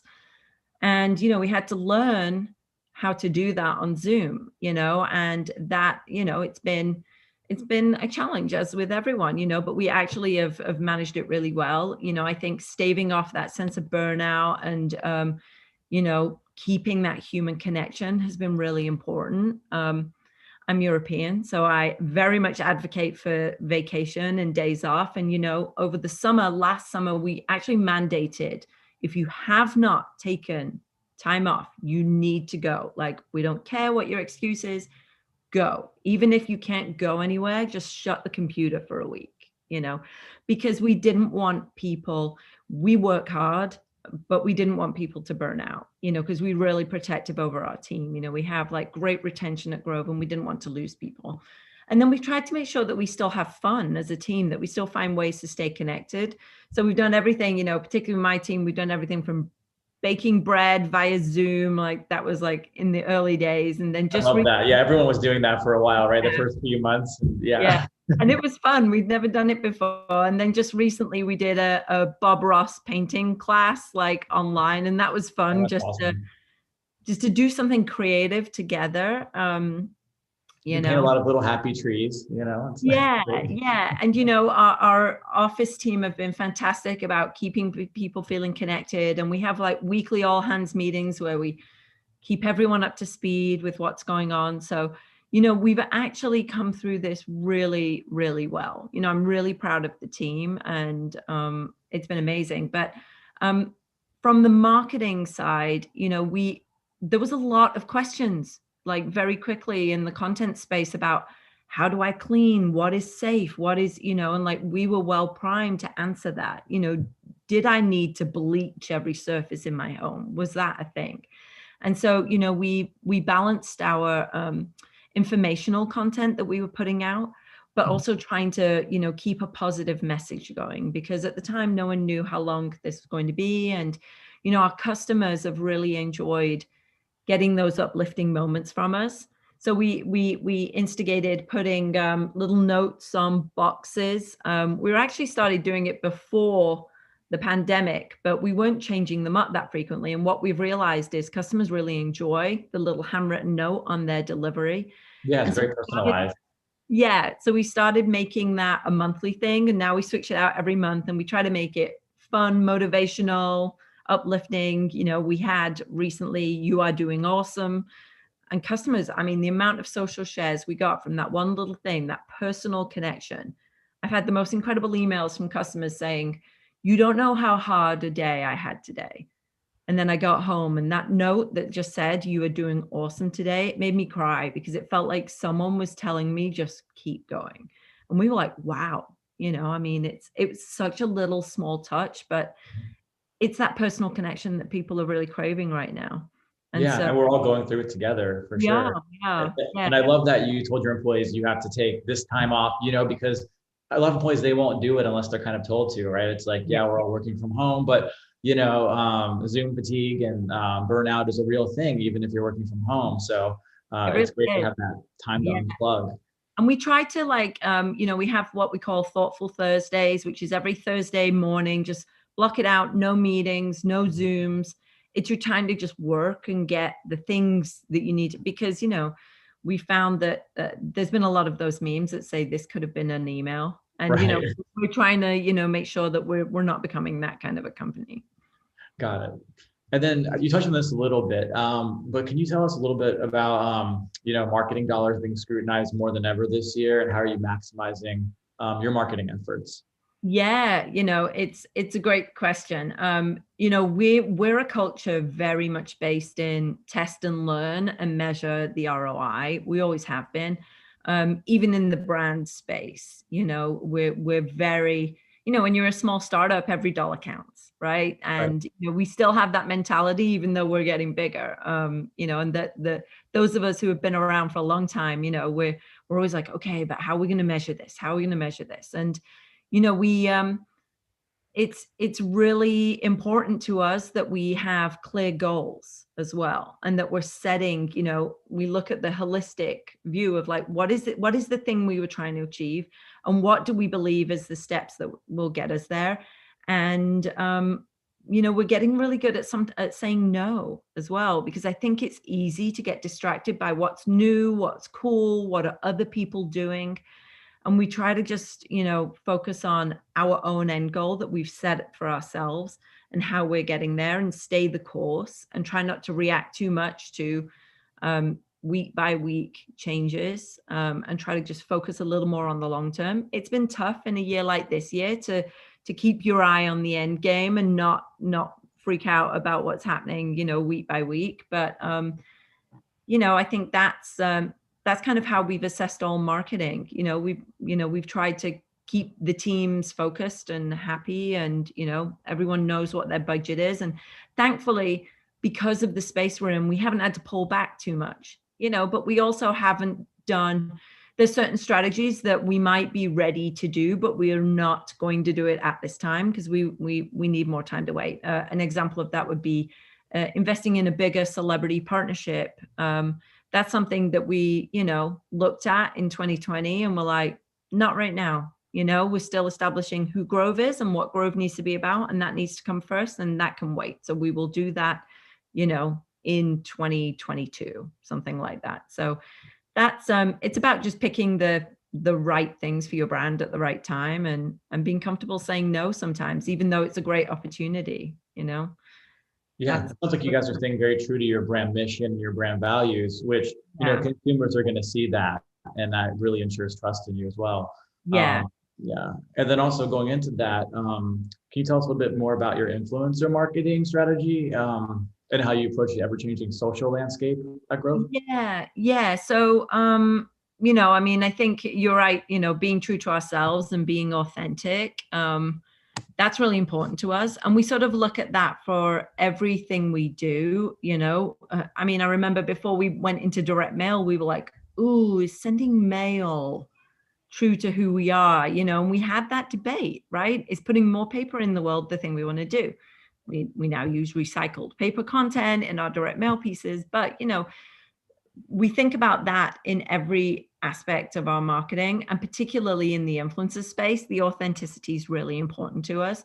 What was different about Grove and the reason I joined, you know, previously I'd worked on big companies, big brands, because they're the ones usually who are ready to invest in an influencer strategy. I think for many brands, influencer was kind of the thing you do when you've done everything else. And what was interesting about Grove was Grove built influencer marketing in as a core pillar of marketing in the very early days. So, you know, I got to build an in-house team from day one. We never hired an external agency, and we didn't until several years later. You know, we built relationships ourselves. We reached out to people. We know our brand best, and we felt that we could pinpoint who would be a right fit for Grove. As I mentioned, authenticity is very important in that space. So, you know, does a person use the products that we're selling? Are they going to post about us and perhaps post about Clorox the next day? Because that's probably not a great fit for us, you know? And so we looked at things like that. And because it was in-house, we could scale it as we wanted and then pull in extra help as we needed.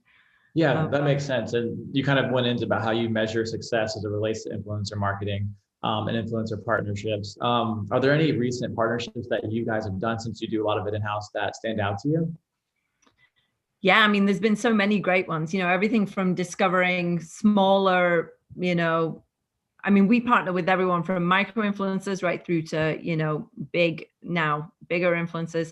One of my favorite partnerships we've done recently is we've partnered with Jonathan Van Ness from Queer Eye to really be our champion for our sustainability efforts, and really help us drive awareness of our Beyond Plastic initiative.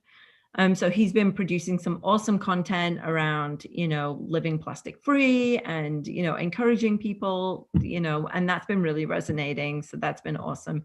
And then, you know, most recently we started a TikTok channel, which, you know, we're a brand that is aimed at primarily a somewhat older audience. I would say, you know, our sweet spot's probably 35, but we tend to lead like 25 to 55 is our window.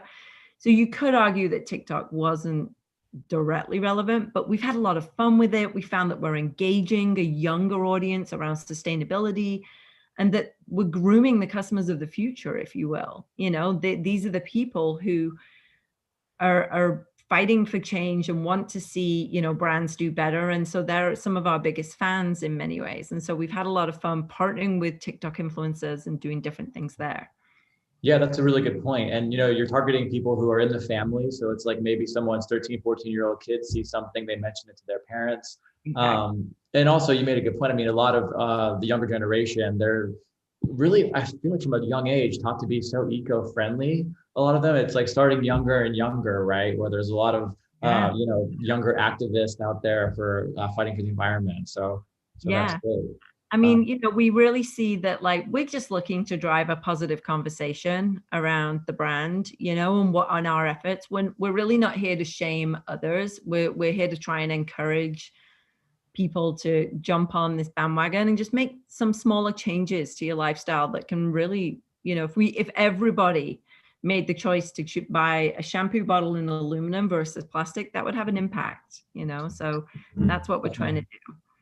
Yeah, and can you talk a little bit about the new clean skincare brand Super Bloom that you guys have? It just debuted recently, so I'd love to hear more about it.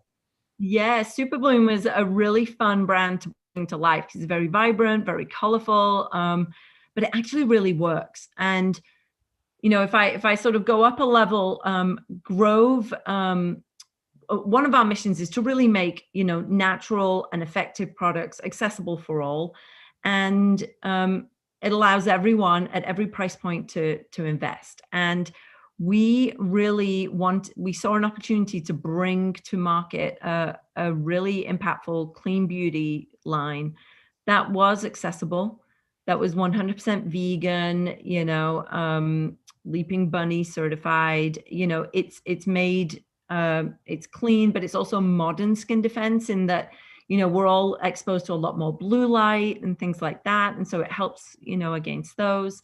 It's been a really great way for us to engage our audience in not just the home, but more personal care and beauty. It was Super Bloom came out, and then we reimagined our clean beauty site, Grove Beauty, to be, for Super Bloom to sit on there. And it's making clean beauty more accessible, because I think there is this notion of clean beauty is expensive, it's luxury brands, it's not easily accessible for everyone. We're starting to see that change a little as, Target and Ulta are investing in more accessible price points. And it was something we just really wanted to bring to our customers. The price range is from $17 to $44. So it's very much, within reach for most budgets. And it's been very successful, and it really works. It's really good. I highly recommend it. It's at a decent price point, so it's not out of a lot of people's range. Yeah. And so people can try, and it's been really exciting to see the Grove customers, they might come in on wanting to make better cleaning and home decisions, but then they start to shop and explore other categories. We have pet care, kids. We just launched some interesting garden SKUs, which has been wildly successful.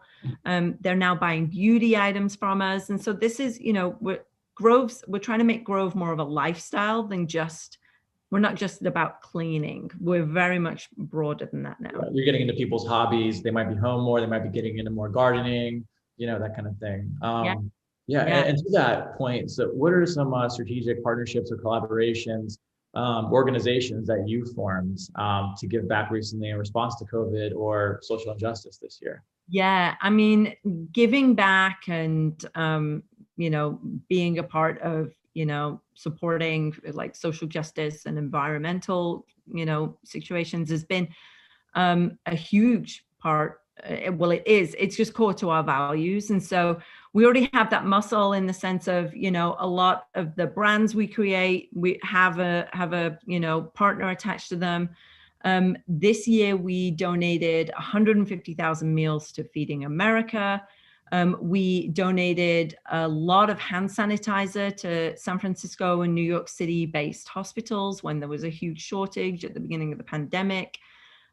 We have a femcare brand called Sustain. And so we donated a lot of products, like 30,000 items to I Support the Girls, which, I think gives back to, girls who don't have access to sanitary products. And then actually, this was really interesting. During the elections in November, we also donated a lot of hand sanitizer to all the poll stations so that people had, like a good hand sanitizer that they could use while they were counting and, counting all the ballots and things like that. Yeah, that's really important. I mean, this year has been a long one, but after the winter storm, just in Texas recently, we donated, over $10,000 to food banks through Feeding Texas there to like help, people who needed access to food. And then we also, after the Black Lives Matter movement, we made a real commitment internally to obviously not only make sure that we were bringing more equitable opportunities in the natural products industry, which hasn't always been the most representative, in the Black community.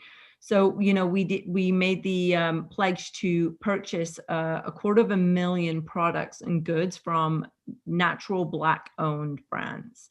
And we have a few of them on the site already. Kin and Kind Organic, Tree to Tub, Little Moon, Terra Beauty Bars. There's Denobi is a new brand. And, we're helping these smaller brands get awareness, and we're giving them, scale and opportunity. And we're trying to reinvest our purchasing dollars back into supporting the growth of these companies. And so that was really important for us. And, we call them out on our site as well. So, we're constantly looking, where can we donate, give back? I mean, it feels like a lifetime ago, but the Australian wildfires, we donated there to help out as well, because big ecological, and the California wildfires, a while back, like we donated there as well, because ecological issues are really important to us as well. Yeah, and it sounds like you guys are able to move pretty quickly when these things do happen. Like, you sound pretty agile. So it's good to know that you guys are thinking about that before maybe like a tragic event happens or something. So you guys are ready to pivot and ready to send help to help relieve people that need. We've created a crisis budget, unfortunately, with the state of the world, that where it allows us to draw down on dollars so that, we can every quarter invest where the world needs us to. Our hope is that we also have our ongoing commitments through just every day through business, whether it's the Arbor Day Foundation, we're on a mission to plant 1 million trees across North America, or through our plastic commitments. We give back every single day and with every single order. And, I think that's really important, that as a customer of Grove, every time you hit that purchase button, you're actually giving money to a company who's going to take that money and do good with it versus, line pocket. So yeah, that's so important. Just became a public benefit company, because it was so important to us. We've been a B Corp for a long time, and now we're a public benefit company. It was so important to us to continue to adhere to that social mission in business practices every single day. So, yeah. Yeah, very important. And shifting gears to you personally, so what's a key motivator that gets you up each morning during these unprecedented times? Yeah, well, coffee is a big one. But I think it's just, every single day, I know that we're working towards trying to make the world a little bit of a better place. And it sounds like a cliche, but it really is highly motivating. It's what keeps us working hard and really, pushing forward, and just seeing some of the ways we've been able to give back and make a difference and impact, it keeps you going, it really does. And it's what motivates the team too. I have an incredible team, we really do get along very well. And so I think, just knowing that we're all in it together is really empowering, and that's what keeps it going. It's definitely been a long year, that's for sure, but we've done so much, and there's so much more to do. It's kind of crazy. It's almost overwhelming how much more there is that we can achieve. But yeah, that's definitely what keeps me motivated. Nice. And what's something that you're looking forward to this year in your work and in the industry at large? I mean, we're kind of seeing the light at the end of the tunnel here, right, with the pandemic, hopefully, and hopefully some better days ahead in the next year. So just was curious to know about what you're looking forward to. Yeah, from a work point of view, there's a lot of very exciting and awesome things coming this year that will make Grove just more accessible, and our mission more accessible to so many people, that I can't reveal yet, but it's going to be awesome. And it's just so exciting. And seeing the impact we're having on people is really exciting. As customers join in, you start to see people's mind shift change. You look at your home a little differently. You look at, like I said, what's under the sink a little differently, and you start changing your own habits. And it's just one at a time. If we can do that, that's going to be really awesome.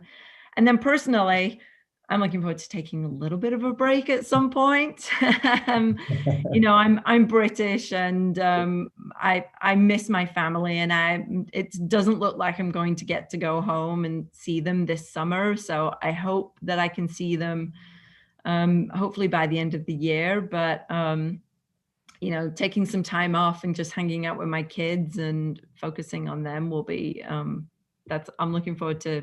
It's spring break in a week and a half, so we're just going to hang out and have some fun. So yeah, you're going to do kind of a staycation. We're going out in an RV for the first time ever to explore some national parks and do some hiking. So it's It's going to be a different kind of a trip, no Wi-Fi. So that's going to be a challenge. I've been definitely unplugged for a little bit. Yeah, I've been plugged in for, a year now. So I think, unplugging, it's going to sound good. Definitely. I know in Europe, isn't it August is usually like the big vacation month for a lot of people? It's like you can't take off. Yeah. Yeah.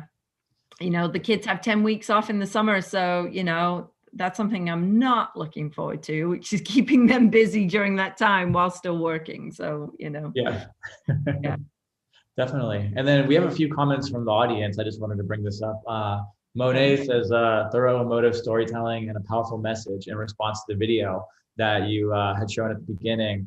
And she said, thank you for showcasing a dad cleaning. Yeah. Which, I'm a dad, I clean, so I appreciate that as well. I mean, that's really important to me, that we don't make this just a women only thing, because it's not, everyone, I keep trying to show kids cleaning in the hope that my own kids will see it. But, I think it's, diversity and equal representation is really important to us. And, so we really try to make sure that we're doing that. We don't always get it right, but we really try.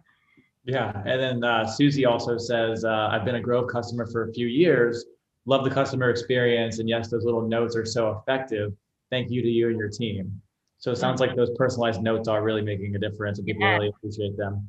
Well, our current note is, you made a difference today. So, it's kind of a nice one for Earth Month. As people get their box, just knowing that when you make this choice versus another choice, like, you really are making a difference. And so, yeah, thank you, Susie. I love hearing that feedback. It's awesome. It's always nice to hear that positive feedback. And then what you're doing is making a difference and impacting people. Yeah, I know. And you still get to go shopping. That's the fun part. Yeah, there you go. Get the retail therapy as well, right? You do. Perfect. Well, thank you so much for joining. This is really informative, and I feel like I learned a lot. I hope everyone else did as well. Thank you, Samantha, I wanted to say I love the commercial and I love the company's mission. Are you guys primarily D2C, or can you be bought in stores? D2C, but more to be revealed later. So. Okay, well, very exciting. Well, all of you that are out there, check them out online. Give us the website so that people can go look it up. Awesome. It's what is the website? Grove.co. Grove.co. All right. Well, thank you so much, Samantha. Thank you, Jordan. That was a wonderful session. Thank you, Chris. Thank you, Jordan. Have a good day. Thank you, Sam. Thank you, Chris. Bye. You too. Guys. All right. We'll move on to our next discussion of the day. I'm excited for our next speaker. We are joined by Karina Kogan, Senior Vice President and Global Head of Product Marketing at Peloton.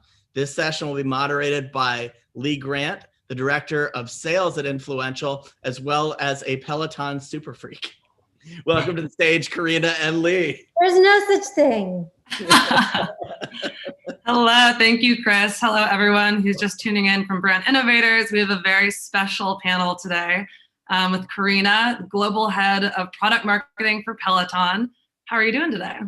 I'm great. Thank you for having me. I'm super excited to talk to you today and step out of one Zoom call into a more kind of mix it up a little in my day. Yes, I hear you. Well, I have to say I got inspired for our conversation today with a 30-minute pop ride on my Peloton behind me. So yeah, I'm really excited to chat with you today. I think I speak for, everyone in the Brand Innovators audience. You guys have been such an incredibly fast-growing brand, and really excited to kind of hear your story and what it's been like. I'm sure it's been a roller coaster over the past year, and just how much you guys have kind of rocketed into the massive brand you are today. So would love to kind of start, and I know you started at Peloton in 2019. How did you end up there? Tell us about, kind of your experience starting in 2019 before, gyms closed and everything kind of went crazy in 2020. So I started at Peloton actually as the GM and SVP of the digital business. And the way that happened was actually very just sort of serendipitous, or a bit of happenstance, if you will, which is I used to work for John Foley, the CEO and founder, almost, 15, 16 years ago. And I was having coffee with him just to reconnect with an old friend. And he mentioned to me that Peloton had an app. And I was this was, again, two and a half years ago or more. And I was like, there's no way you have an app. How come I haven't heard of it? And sort of one thing led to another. And I spent some time with William, who's the president of the company. And sort of my entree into the company was as the head of digital, which is the business that I ran. And when I started, I think we had less than 100,000 members of Peloton Digital. And I think, in our last earnings call, we announced that, we had exceeded 625,000 members. So just explosive, more than 5x growth in the last couple of years. So that's been super exciting. And then more recently, I stepped into a role over the summer as the global head of product marketing. And in my new remit, I oversee marketing for all of our products, so our bike, our tread, our app, and in the digital biz, a growing strength experience. I also oversee our media practice, marketing analytics, and lifecycle and CRM. So it's a really big, exciting role that I've just been really enjoying it. So that's how I stepped into Peloton and what I do today. I love it. Well, it certainly sounds like it's keeping you busy, I'm sure, as it's, continued to evolve. People are so in love with your products. I think it's interesting, it's become more than just a workout. It's really a lifestyle, right? I talk to a lot of my friends. I'm sure, a lot of you guys listening in and brand innovators have gotten a Peloton recently. As you look back, how did that happen? What are the marketing tactics that you really attribute the massive success to? Well, I think your colleague, when we started the call, introduced you as a super freak, and I don't know if I love the word freak, but I think one of the amazing things about Peloton and about a product and an experience and a brand like Peloton is that it's something that enhances your life. Mm-hmm. And when you have a product in your life that enhances your life, an experience that brings you joy, and you develop an emotional connection, a connection that eventually transcends the product, transcends the category, right? Mm-hmm. And something that you start to really love. And it's a part of your life in a way that it just changes your routine. It changes your behaviors. It changes how you feel on any given day. And then you multiply that by millions of people. And now millions of people feel like you do. Mm-hmm. And there's just this community that swells and builds around that shared sense of experience, that shared connection. That's when you sort of transcend product, you transcend category, and you sort of step into culture and become, I think, a lifestyle. I think it's that kind of trajectory or that kind of set of circumstances or conditions that right. Sort of get you there. Yeah, it's really cool. Yeah, definitely. And well, I can definitely speak for myself that I completely agree with everything you're saying. As you think back to, when you started in 2019 and now in 2021, how has Peloton been able to evolve so effectively with the times and staying on top of marketing trends to be, the massive brand you guys are today? Yeah, Peloton at its heart, as big as we are and have gotten, is actually like a very nimble, innovative, kind of entrepreneurial, still a little scrappy kind of a company in terms of it at its core. We're very, as a culture, we move very quickly. The other thing about, I think, what's helped us throughout this very difficult time actually is the fact that at the center of everything we do, every decision we make, are our members. Mm-hmm. And when you listen to your members, when you are obsessed with your members, you're acting, you're compelled to do things, to change, to move, to adapt based on their needs. Mm-hmm. So one example is, when lockdown, when New York started to shut down, our studio was shut down, and we quickly had to pivot to streaming live classes from our instructors' homes. Yeah. And so all of a sudden, all of our instructors, apartments are, turned into like live studios. But we had to do that, right? Because we knew our members were expecting fresh content every day. And some of them like to ride live, some of them like to ride on demand, some of them like to ride every day. So we always have to have something fresh, and we had to keep kind of innovating. So that was one kind of pivot that we made. Another thing that happened to us very early in the pandemic, like before we were really truly on lockdown, and it was at the time when all of those memes were going around Facebook about flatten the curve. We all have to do our parts to flatten the curve. And I remember sitting in my apartment in Brooklyn and was like, oh my God, we have to flatten the curve. We have to help stay home. Keep public safe. And I felt like we had, as Peloton, had an opportunity to like participate and provide a service and provide kind of step in and offer the public a means of flattening the curve in our own way. And that's how I came up with the 90-day free trial, right? Which was, you know, I was like, let's just, you know, all these people, they're not going to have, their gyms are closing. They're not going to have, you know, not going to have anywhere to go to get exercise.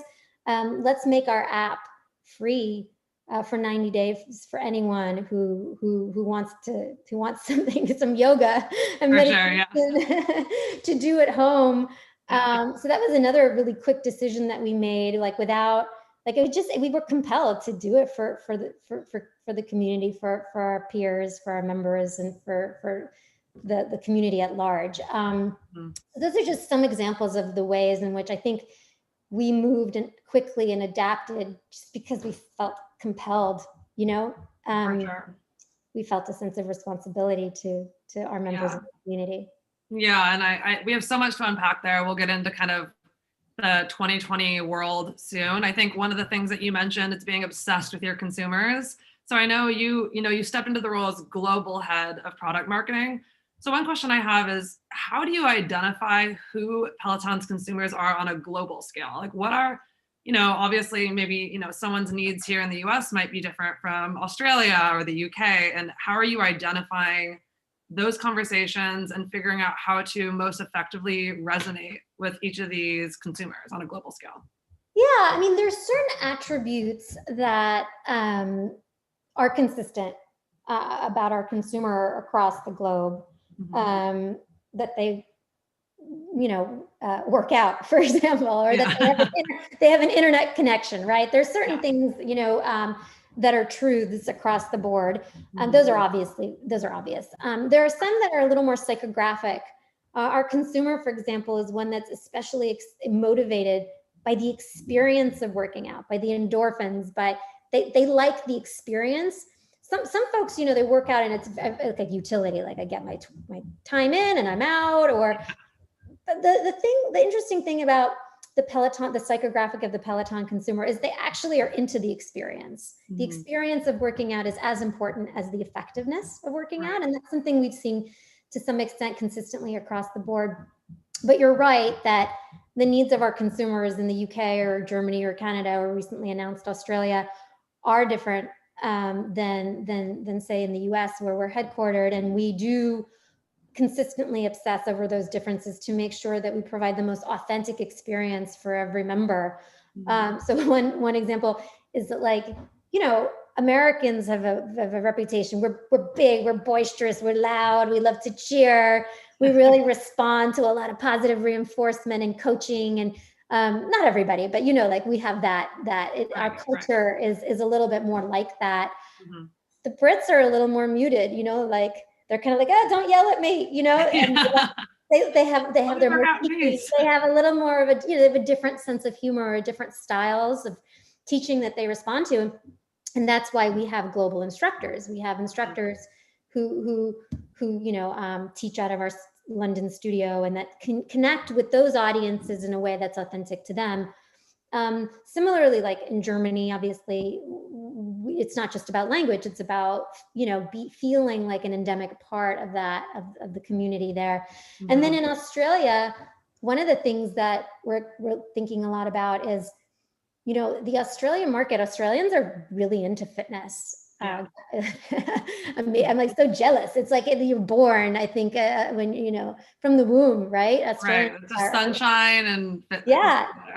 They love sport. They love exercise. But one of the differences there is that, like, a lot of that activity happens outside because the weather's so great. And so we have a bit of a job to do to show Australians what kind of an experience they can unlock at home and why the home could be this amazing place to get an incredible workout that's fun and social and effective. You know, when the consumer then is, for the most part, used to doing all their sport outdoors. So there, you know, each country brings with it its own kind of nuances that we have to adapt to.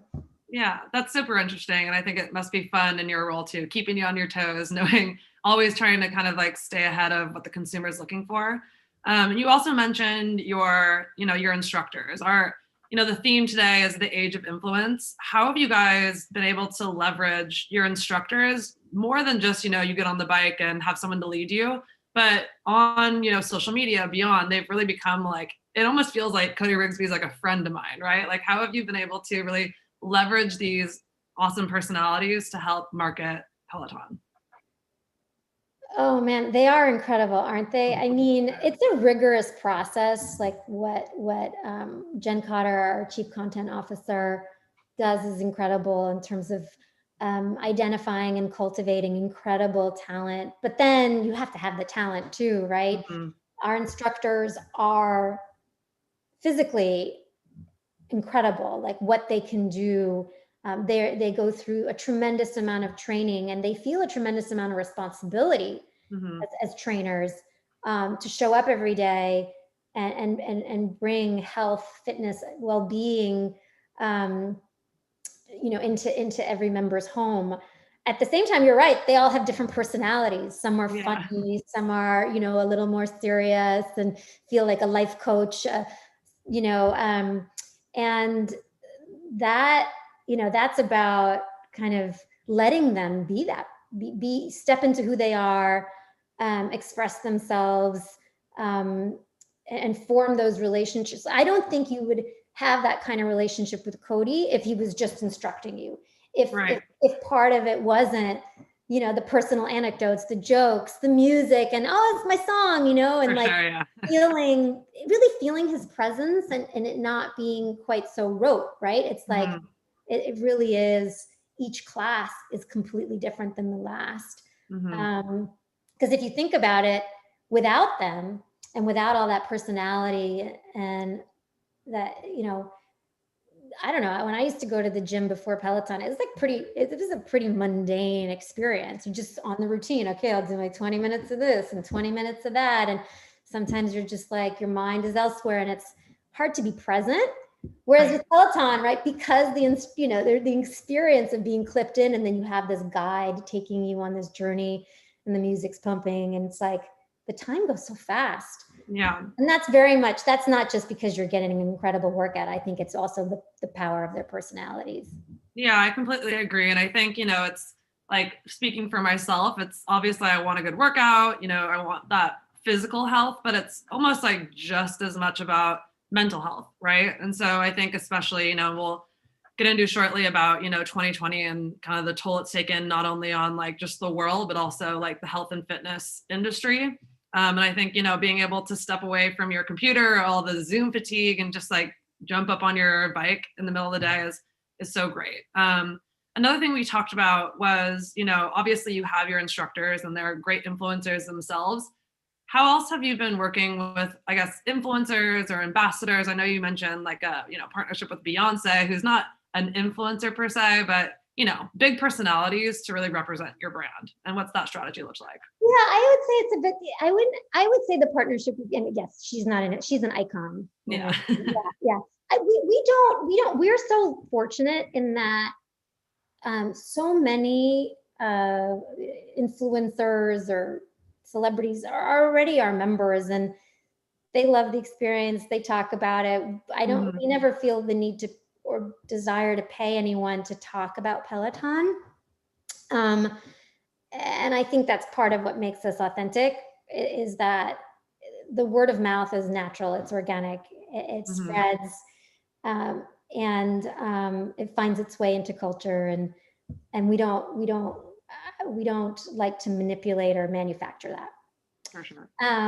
But we do form partnerships with individuals, companies, celebrities, icons who we think are just interesting and have a voice that we love to shine a light on and that feels aligned with the brand.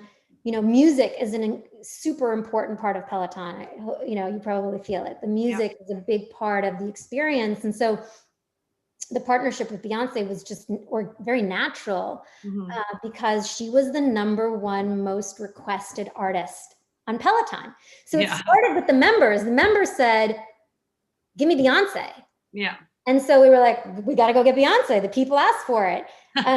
So it wasn't like, who's influential? Yeah. So it wasn't like we were sitting around like, who's influential that we could, that's not how it goes down. The members said, we want Beyonce. So we were like, we got to give the people what they want, just like you said. And that conversation then actually expanded because one of the things also that was important to Beyonce and is important to us is social impact. And that's why, as part of the partnership with Beyonce, which includes music and fashion, also included the donation of 2-year memberships to students of HBCU colleges, which is, Beyonce wanted to give back to HBCUs. She wanted to celebrate homecoming, which was obviously impacted significantly by the pandemic. And so part of the partnership was also about giving students who had no access to gyms and facilities, and athletics were canceled and games were canceled and homecoming was, and give them Peloton. And so that was like a really organic way in. And it wasn't like born in a boardroom where we were sort of trying to brainstorm who's an influencer that we should call.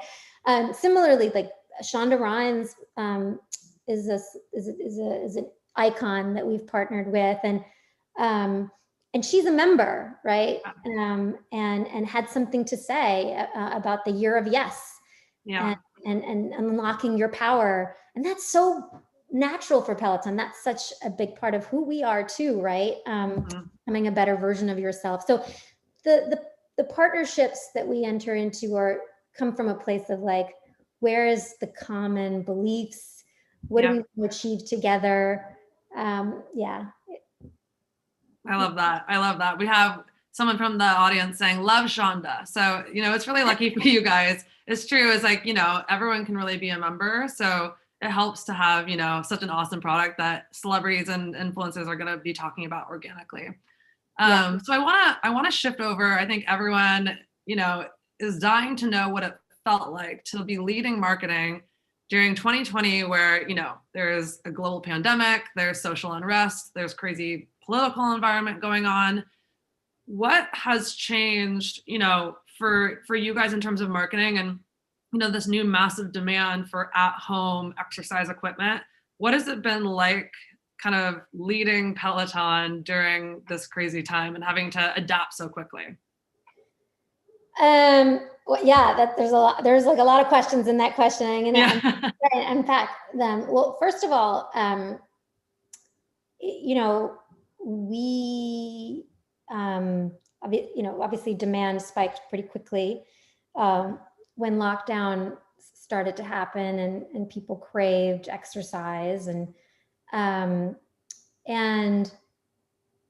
initially, we stepped back on marketing a little bit, certainly paid advertising, because the organic demand was pretty significant. And our job then adjusted a little bit to, we had a lot of new members very quickly. And so then it was very much about like, how do we make sure they have an incredible onboarding experience, and how do we show them the world of Peloton. And in the summer, we ran something called Pelothon, where we invited all of our members to take challenges together. And then we donated also $1 million as part of that to food banks in 4 different countries. As you know, because of COVID, a lot of people lost access to food services. And so that was one thing we were really focused on, is how do we welcome all these new members and get them onboarded and get them sort of experiencing Peloton the way that, members who didn't get their bikes during a pandemic might, for example. We also, the thing about Peloton is it is a considered purchase, right? So a lot of what we were focused on in the sort of mid to lower funnel is making sure that people who were aware of Peloton really understood what the product did, its benefits. Even people who are ready to buy often have questions like, will it fit into my space? And so then we have to answer some of those questions. We still have to remove some of the barriers to purchase. And so we did have to adjust, sort of what are the messages and where do they show up when, because of the pandemic. With regard to, I think you had mentioned social unrest, that hit home pretty hard for Peloton. Yeah. We are a really diverse member community, and we're a really diverse workforce. And after George Floyd's death and some of the other events of the summer, we were hit pretty hard as a community and as a workforce, and very quickly responded with the Peloton Pledge and our commitment and stance to fight racial inequality and to be an anti-racist presence. And as part of that, we committed $100 million over the next 4 years to invest in initiatives that get us that advance the intent of the pledge. So, for example, $20 million of that $100 million will go to nonprofit organizations who fight for social justice. Immediately, right out of the gate, when we announced the pledge, we also donated $500,000 to the NAACP Legal Defense Fund. We're also investing significantly to diversity, equity, and inclusion programs inside of our company. We've raised hourly wages for all of our hourly workforce. So there was quite a bit of a just immediate jump into action last summer. And that was really, as a human being, like an employee, like super rewarding and gratifying to be part of that journey and to do our part. Yeah, I love hearing, and we had actually a question from the audience, how is Peloton looking to continue a force for good social impact, sustainability? So it's awesome to see what you guys are doing kind of on the back end, right? The initiatives you're doing, but also, as a member, I know I go on and see there's whole classes themed for Black History Month or Women's History Month. So it's really bringing it onto the platform and the experience of Peloton as well that I think is so important, right? For, really bringing on inclusivity and diversity. So you guys have been doing great work there. Another question I have for you is I know you talked about, how important it is to understand the consumer and understanding their values and needs. What kind of tactics are you taking to figure that out? Are you doing social listening? Are you talking directly to the consumers? What does that process look like for understanding what is most important to them? All of it. Yeah. I've never worked at a company as sort of hungry for data as Peloton, and I've worked in a lot of data rich companies. But yes, we are, we of course do social listening. We do tons of market research. We talk to consumers all the time, all throughout the organization. Like our product team talks to consumers, obviously, when they're testing product. Our marketing and consumer insights team talks to consumers when they're trying to understand their needs and how they might respond to our experiences and our marketing communication. So all the time. And then we have a marketing analytics and practice and several other data teams that are constantly monitoring behavior, performance, et cetera. So we are a pretty data savvy company, and we spend a lot of time looking at all sorts of KPIs that signal to us that we're doing right by our members. One example is NPS.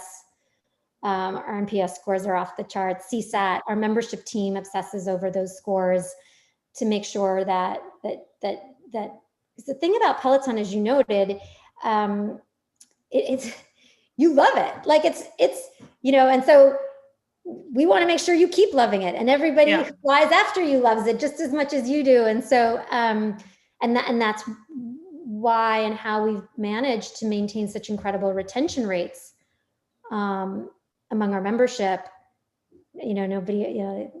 Nobody ever turns off Peloton. It's incredible because, and that's because we're always listening. We're always absorbing data. We're always asking how we could do better. For sure. Yeah. And it's funny, I recently read a New York Times article on Peloton and how obviously I live in the social media world, and it's so interesting. I feel like we all have these different facets of our personality, like who you are on Instagram, who you are on Twitter might be a little bit more like sarcastic. And then there's like this different personality you have when you're on Peloton, where I'm like, I literally like feel like Beyonce, right? So I think it's so cool that you guys can figure out how to understand that part of the consumer and how to speak to them. I think as you look back on 2020, what are some of the most important takeaways you learned in terms of being able to adapt quickly? I know, like one example you mentioned in our earlier conversation was hiring people and letting them do what they do best, right? I guess, what are the most important takeaways to you, and how do you maintain innovation while also control the brand? Well, look, I think on the innovation piece, it's just in the DNA. The company's just at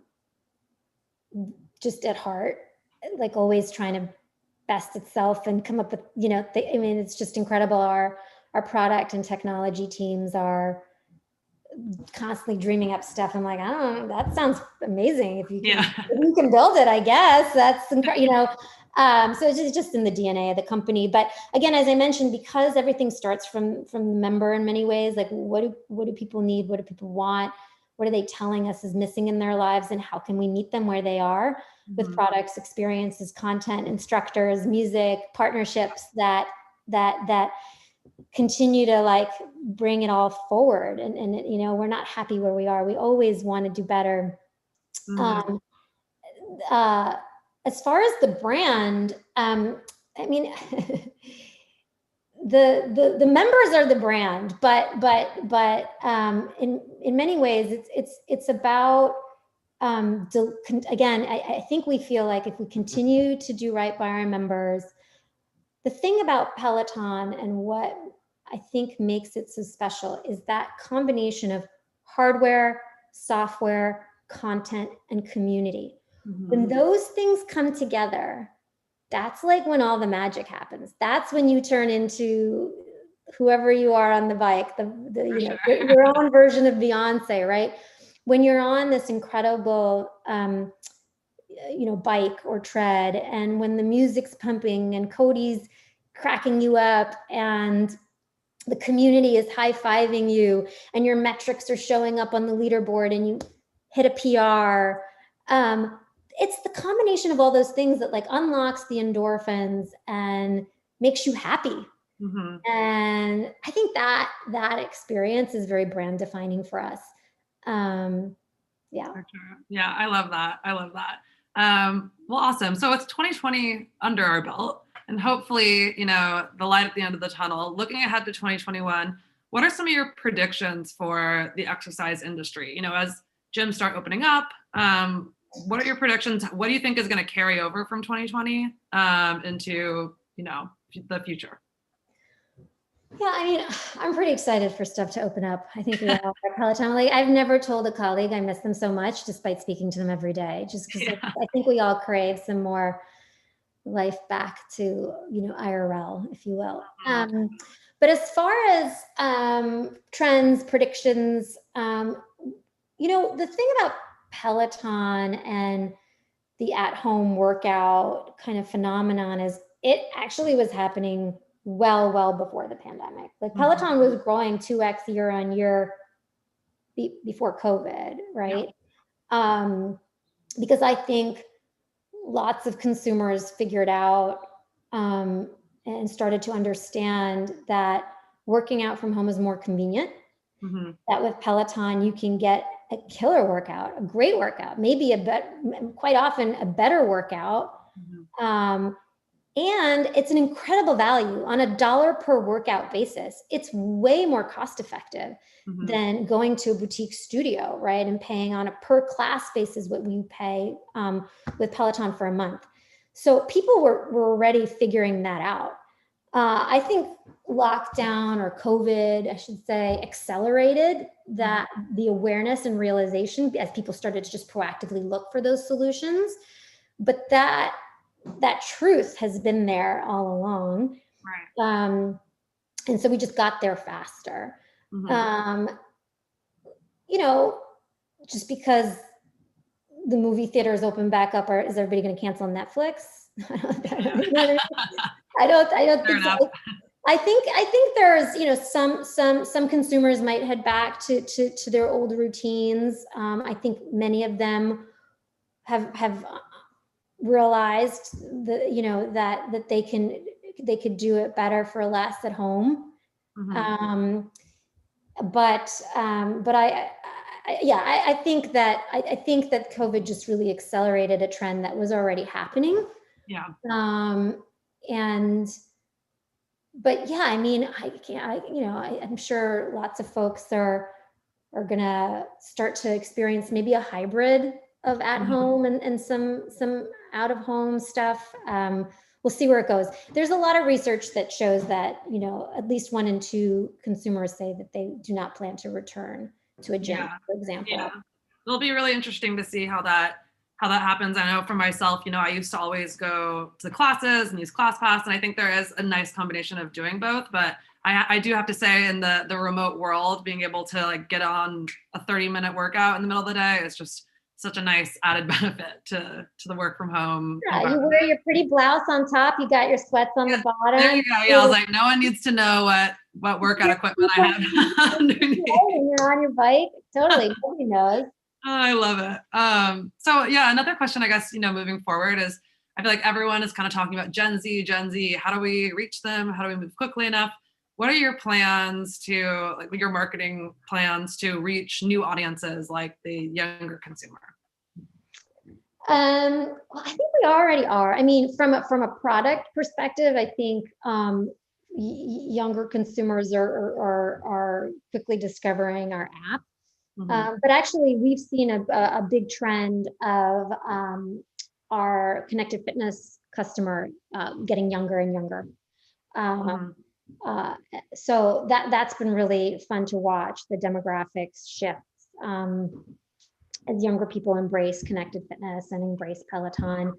I do think that because of, you know, some of our partnerships like Beyonce or Adidas, or, you know, and the presence of Peloton and culture in those ways. And then again, the incredible music partnerships that our head of music always brings to the table. I think those kinds of things, I'm not saying that they don't appeal to older generations, but I do think that they are seen as high value to younger consumers who, again, really value the experience, not just the like efficiency of the workout. But yeah, and then we also have some things in the works that I think will excite the younger folks. But you know, one example on the tech front, like it's so simple and yet so profoundly helpful is, you know, we obviously have our mobile app, but then we, you know, a couple of years ago, we also built an app for Apple TV, Roku, Amazon Fire, Chromecast, and those started to unlock a lot of audiences as sort of people started to say, oh, I could do yoga in front of my TV at home, or I can go for a run outside with Peloton in my pocket. I think that kind of ubiquity, the unlock, the sort of multi-platform experience has also brought a lot of different audiences, including younger people. For sure. Awesome. Well, I'm going to wrap in some of the audience questions as well. What has been one of your favorite campaigns or initiatives to work on at Peloton? Well, I did love the 90-day free trial initiative. It wasn't a campaign. It wasn't like there was no meeting that happened where like, let's have a campaign. It was sort of like, we needed to respond. But I loved it because I think it showed the heart of the company in a lot of ways, and people responded really well, and it was just beautiful to watch. I also really, you know, the New Year campaign that we just ran, I thought it had a Beyonce song track in it, and I loved it. It was a really fun New Year campaign that really spoke to the motivation of Peloton, how Peloton motivates you to show up. Motivation is a thing, right? When you want to work out, like some days you're like, I just don't feel like it. And then probably one of my other most I'll actually give you 3 more. Sorry, I know it's a lot. You only asked for 2, but it's hard to pick a favorite because I love them all. I was really excited when we launched Bike Plus in the fall. Bike Plus has so many cool new features, you know, the swivel screen, the auto follow. It's such an incredible product. And then we were able to lower the price of the original bike substantially. So it just made that OG bikes that much more accessible. And that was really thrilling. And the response in the market was tremendous. And then lastly, we recently launched the new Tread in the UK and Canada. I'm excited for it to go on sale on May 27th in the US. But that campaign's incredible because it does such a great job of showing how it's not just a treadmill. Like with Peloton, your tread is a total body workout. And we have these incredible boot camp classes where, you know, you go on and off the tread and you get a total body workout. You get the strength, you get the cardio. It's the best boot camp in the biz. And that campaign does such a wonderful job of highlighting this sort of comprehensiveness and power of the workout and of the tread. So I love that one too. I love that. Well, we have a minute left. I have another comment from the audience. So excited about your recent partnership with Adidas. Another, like, you know, you kind of mentioned some of the just Peloton brand campaigns, but you obviously have so much going on with other, you know, with partnerships. How important have those partnerships been, or how have you been selecting the right partners for Peloton? Well, again, it goes back to our members. A lot of the time it's like what they're asking for. But sometimes people come to us too. And there's just like this serendipitous, like the ESPN ride we did was just like this fun collaboration that happened with ESPN because live sports was gone, you know, in the beginning of COVID. And so that just, you know, some things just become inspired. It's not like a science. Yeah. Love that. Well, thank you so much, Karina. I know we have Chris here to do Chris transition. I was like, I could keep asking questions. On the wrap-up music at the Oscars.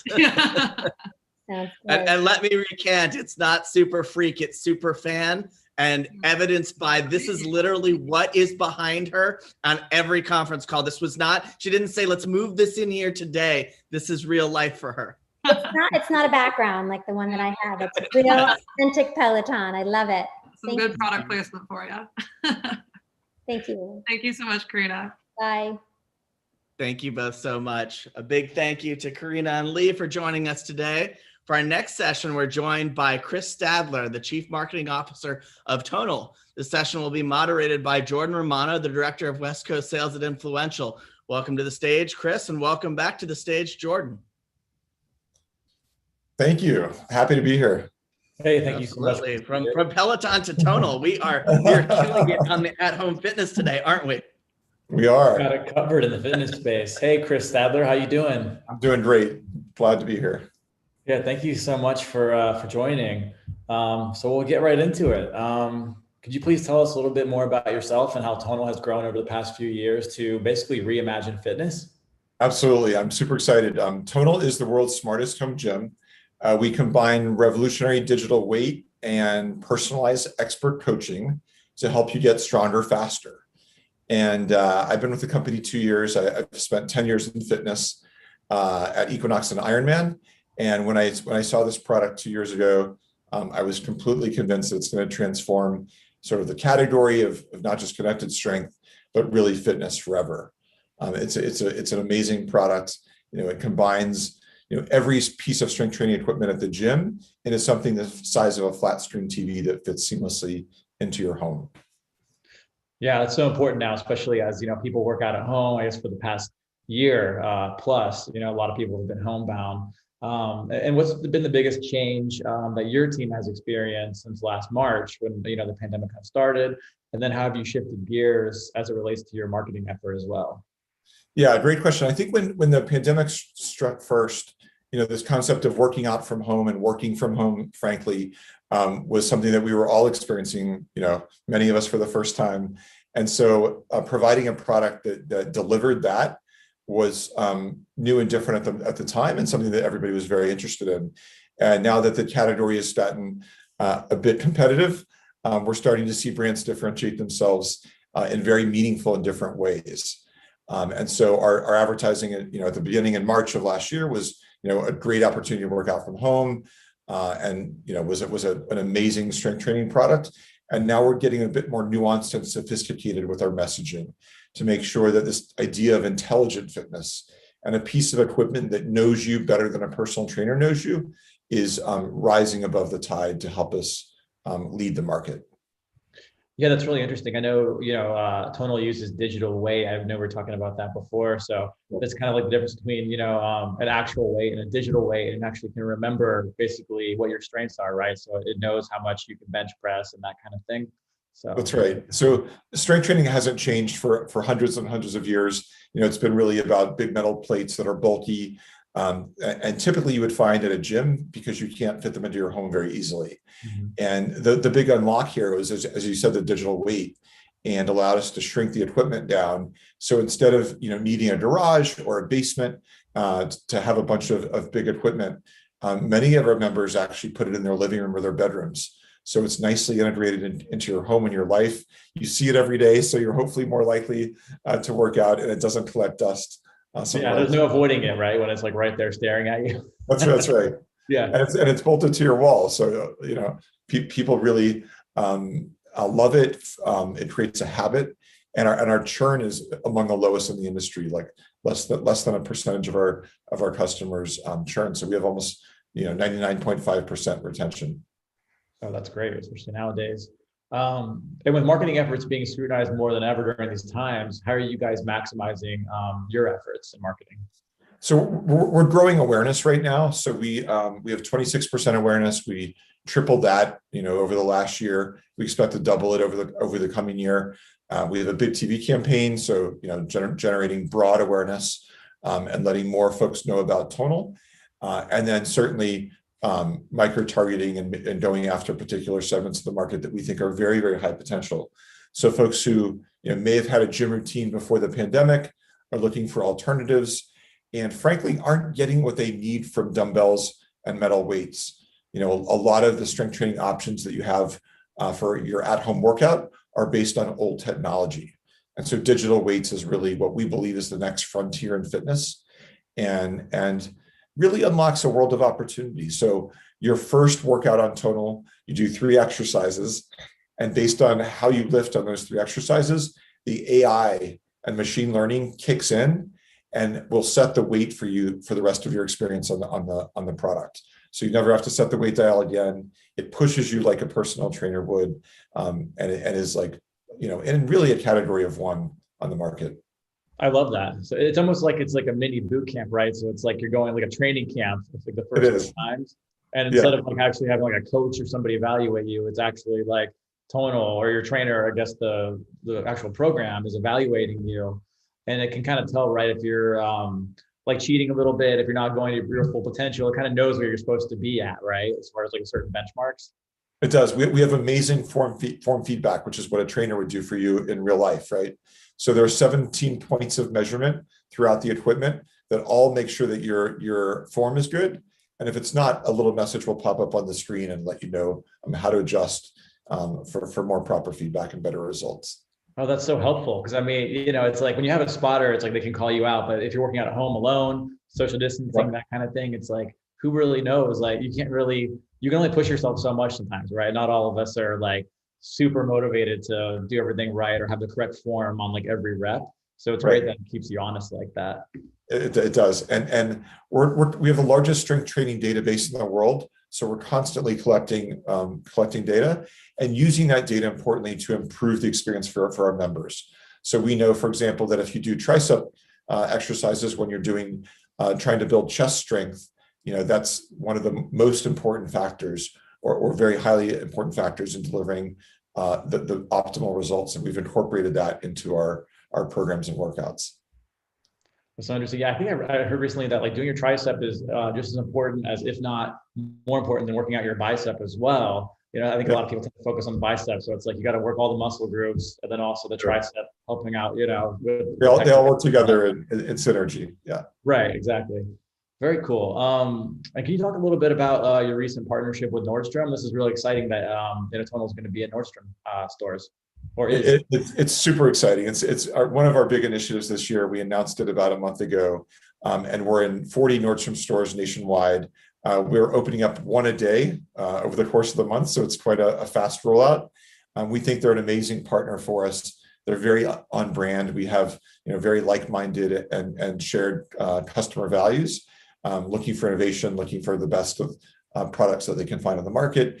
And it's a terrific partnership, and it expands our points of distribution from 16 to 60 in the course of a month. So unlocks a lot of DMAs. People who want to go and experience digital weight for the first time can now do so at a Nordstrom's in their hometown. Nice. And do you know, so it's one a day, are you focusing on specific geographical areas, or is it basically all over the country, both coasts, Nordstrom's everywhere in the US? Yeah, it's really nationwide. And we went into their highest volume stores and markets where we didn't have a presence already. There are a few where we have some overlap, and we think that there's incremental business opportunity and customers to be had there. So a bit of a mix of strategy. Yeah. And so if someone wanted to know, hey, is Tonal coming to a Nordstrom near me? Could they go on the website and look that up? And yes. Okay. Yes. Tonal.com. Got it. Good to know. Yes. And then as we make our way out of the pandemic, it seems like there's going to be, light at the end of the tunnel here with the vaccine and whatnot. How is Tonal thinking about transitioning into like the new normal that we're going into, as far as your marketing and the content that you guys are putting out? Yeah, we've had extraordinary growth. So last year we grew the business 800%, and we don't see the momentum slowing down. We think the behaviors that have started before the pandemic and maybe had an inflection point and gained increased momentum. We believe that momentum will continue post-pandemic, which will certainly be hopefully soon. And people have really experienced not just the benefits of working out at home, which is a convenience benefit. When you think about the commute to the gym being, an hour to an hour and a half of your day, and really time being our most precious commodity. When you think about, the proposition of saving someone an hour and a half out of their day, that's, money can't buy that, right? And so we believe that at-home fitness is here to stay.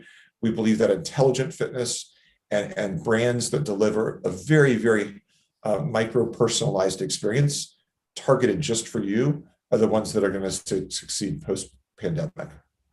Yeah, that's a really good point. I mean, especially even, eventually if we do go back to the office soon, it's like people have to do a commute, but then it's like, are you going to want to drive the extra 10 to 15 minutes over to a gym or something like that when we've gotten so used to working out at home? It's like, and you're right, time is a very valuable commodity, right? So it's like, why not have the convenience of being at home and having a trainer basically come to you, which was something that was a luxury that maybe only a few people could afford a few years ago, but now you guys are bringing it to the masses, which is great. Yeah. Yeah. And to that point, what are some strategic partnerships or collaborations or organizations that you guys have formed recently or given back to in response to COVID and social injustice this year? So partnerships in general, Theragun is a partner of ours. We had a Father's Day promotion last year where if you purchase a Tonal, you would get a Theragun for free. We also, it was an integrated partnership where we built Theragun content into our trainer. So you could have recovery, exercises and workouts and programs with their experts on our platform so that it could help with muscle fatigue and performance. That's going to continue this year as well. We had an interesting weekend last weekend. I don't know if you saw it with the NCAA. Sedona Prince's tweet. I did see that. Yeah. It ignited a lot of emotions across the country, understandably so. We overnighted 10 tonals to San Antonio to be helpful in the rebuilding of the weight room there. And I think we've always stood for diversity and inclusion. We're a very welcoming brand. And so if you go into our Facebook community, you'll see a lot of different people of shapes and sizes, and it's a very diverse, supportive community. And so we believe that equality in sports is a platform that we want to continue supporting. So we've had a lot of organic athlete investors. Serena Williams was one of our original investors. We've seen, Steph Curry, Michelle Wie, Maria Sharapova, lots and lots of athlete investors have been in our world. And we want to turn those relationships into ambassador relationships where they're helping promote and spread the word of Tonal. Yeah, that's great. And I love that you mentioned that Tonal is kind of like for everyone, right? So it's not like you have to be some like super athlete to use it. It's for all, it's beginners all the way up to advanced. And can you talk a little bit more about, some of your celebrity investors? I know, as you mentioned, like Steph Curry, Paul George, Michelle Wie, Serena Williams. It sounds like they've invested, but it also seems like they actually are using the product as well, and they're achieving, great results from it. They are. It was funny in the beginning of the pandemic. We got a lot of calls for people that wanted to buy the product at full price and have it expedited so they could work out. They didn't have access to their workout facilities. And then in the NBA bubble in Orlando, we were in over half the teams in the bubble were using Tonal to help train for the playoffs. And we expect those relationships and this sort of like connection between players, coaches, teams and leagues to really be magnified over the coming year. And so we've created a sports marketing department to help push those relationships and really put those front and center in our advertising, drive credibility and awareness of the brand, and really reflect the fact that you don't have to be a pro athlete to know and love Tonal, but when you see that it's used by the best to drive performance, you too can do the same. Yeah, that's really interesting. So would you say at the beginning of the pandemic, it was a lot of athletes and teams reaching out to you guys wanting to partner with you as well? So it wasn't like you had to go out to them. It's like they were finding you, especially with the NBA bubble. It's like there's limited space right there because you have whatever it was, 18 teams all playing in like Orlando. And so there's only so much room for weight rooms and that kind of thing. So it's like, hey, put a few Tonals up in each team's training facility and go about it that way. And I love what you said too about the NCAA and, equality and that kind of thing for women and men, because I saw the women's locker room and then you see the men and it was like, I couldn't believe that this was happening. So you're kind of shedding light on an issue that not a lot of people were aware of to begin with. That's right. And it was interesting with the bubble in Orlando. I think we had one or two strength training coaches who knew about Tonal and were using it. And then I think some of the other ones saw it. And then before you know it, we were getting requests and overnighting trainers to Orlando. And before you knew it, we had half the teams, knowing and loving Tonal. Yeah, I mean, it's kind of like the best form of advertising is word of mouth, right? And especially what we do with like influencer marketing. It's like, people trust influencers 9 times out of 10 more than even a brand itself. So it's not like you're even going out and saying, hey, we're the best. It's like these top tier athletes and just, people that have friends that use it are actually talking about it. Yes. And it's getting on that way as well. Yeah. So that's great. And how has your business model evolved over the last year as you help consumers make big purchase decisions in economically difficult times? Because this is a pricey product, but I know there are payment plans and payment options. So I just was curious about your plan on that. Yeah, great question. So we believe the value is extraordinary. When you think about, a gym membership for your family could be a few $100s a month, particularly at a luxury gym. You add personal training on top of that, oftentimes it'll be $120, $130 an hour. Again, when you expand that to the whole family, you could be spending upwards of $1,000 or more, a month on coaching and access to equipment. And so with our Affirm financing, you can get it for $149 a month. And so we believe that's an extraordinary value. It really opens up the market for us and allows us to penetrate households who might not have otherwise, at the $3,000 price point. So it's really, at the end of the day, we believe a good value, access to unlimited content, coaching, progress tracking. We have reports that show your progress. We have a strength score that improves, with each workout and gives you something to motivate you and inspire you to do better. Yeah, so I'm just curious. So if you have a tonal in your home, and let's say you have 4 family members that are using it, so they each would create their own profile, correct? So they could have basically 4 different trainers for each person, basically, right? Yes. So each member of the family can have a profile. We have access to, probably our 15 coaches. And when you log in, it'll remember the weight that each person should be lifting. We're also starting relationships with hotels and hospitality partners. So that if you're on the road and you're traveling, you're going on a trip, you can work out at the Four Seasons in Palo Alto, the Grand Wailea in Hawaii. So I think that's going to be an increased priority for the company, so that when people are on the road, they don't have to sacrifice their tonal workout regimen as a result. Oh, that's awesome. So can you talk about some of the hotels that you guys are talking to? I know, so Grand Wailea, is that like a Hilton brand? And you're also the Four Seasons as well? And then the Avalon in California, the Four Seasons were in several locations, the Andaz in a few of their locations. We're probably 2 or 3 months into our initiative, and we're just getting started with some pretty big name hotels and hospitality partners. We expect that to expand dramatically over the coming year. Yeah, I mean, that's a great point. So it's like a lot of hotels, they have gyms, right? So it's like, why not add the tonal? Is it going to be in the gym area of the hotels, or will be? Yeah, we actually have 3 concepts. So it would be, one option is it would be in the main gym in the hotel. That's the most straightforward. The second option is that in some hotels we're in room. So you can actually pay a little bit more and get a tonal in your hotel room. And then the third option is a new concept that we just launched called tonal capsules. And these are individual rooms. Often they used to be the massage room or some small space. And we deck it out with tonal branding, and you can go in, and it's a very safe, COVID safe, clean environment where you can work out, the comfort and privacy of a small room. Is there an option to get a monthly membership without a tonal? Like, let's say you do travel a lot, you have a certain hotel that you go to. Would you be able to log in without a membership, or do you have to have purchase a tonal to actually have? You need to purchase a tonal. Most of our customers have a tonal at home, and they're using it on the road. Yeah, so it's more of a means to keep your routine going when you're traveling, basically. Yes. Yeah. Yes.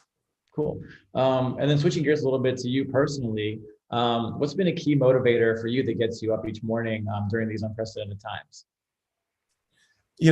I think watching what this brand and product is doing to the category is extraordinary.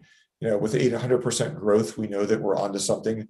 We have a 90+ market share, and we're growing the team exponentially. So really getting ready for the massive growth that we've seen, getting prepared for the massive growth that we see ahead, and really igniting some of these pro athlete relationships that we have into ambassadors. I think it's going to make it a really fun 2021.